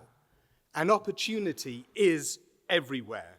There is danger everywhere too, as you heard in that panel on defense, but as you heard from the panel that I chaired, that hope from the younger generations about opportunity, about actually, as we head in the direction of what we want to go, opportunities like the Erasmus Plus program, or mobility again for our musicians, lowering of barriers for our businesses to really engage again. Opportunity is everywhere, and we need to be seizing it, all of it, until we get back to the heart of Europe and take up our seat on the table of our continent where we as Britain belong. That is our belief, and that is our hope.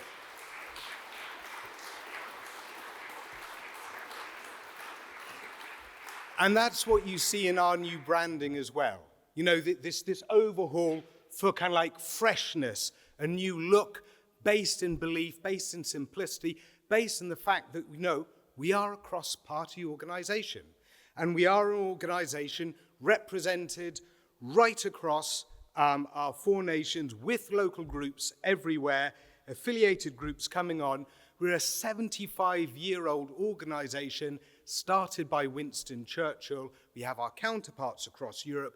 European Movement was the organization that drafted the first version of the European Convention on Human Rights. This organization wrote that, and it is still in the library of the ECHR courts in Strasbourg, that frontispiece of the first draft that came from European Movement.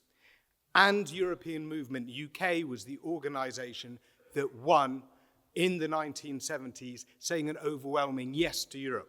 We should not have put our feet up then and rested on our laurels, but we are back now, and we intend to be here for good and build up that public and societal institution to represent all of those values that, shall we say, were not fully represented at this point 10 years ago. We're not going to let that happen again.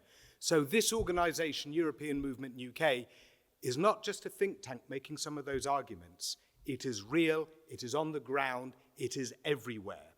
It's a European movement in Scotland, Wales for Europe, young European movement that you heard from before, other affiliated organisations, 120, 30 local groups on the ground that are constantly out there and who are backing them. So everyone, we think, should be part of this.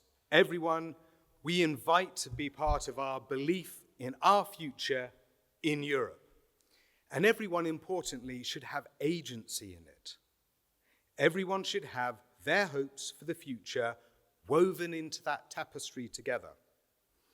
And where politics sometimes feel toxic and divisive, let us be, as EM UK, that calm, kind, determined, responsible, hopeful, united in our common belief in our future as a team player, going back into an EU that is now a generation ahead, because we are generation ahead, and the world politics has moved forward a generation.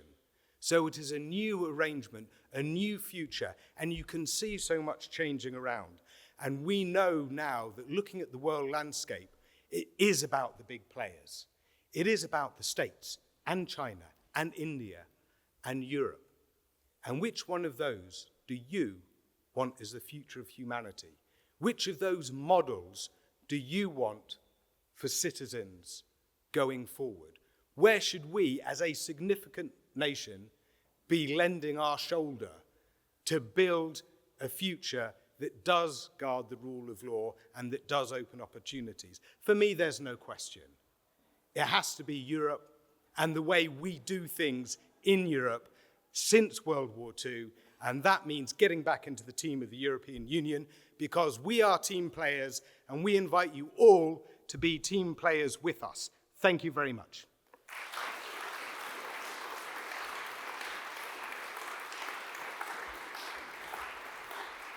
So let me thank you again as a community here. Let me thank again the staff and all the team at European Movement UK that made this happen, that made this work. As chair, I'm really proud of where we are here and what we've evolved to be and what I know we can be. Safe journey home to everyone. Make sure you pick up some merch at the front door so those poor staff don't have to carry it back.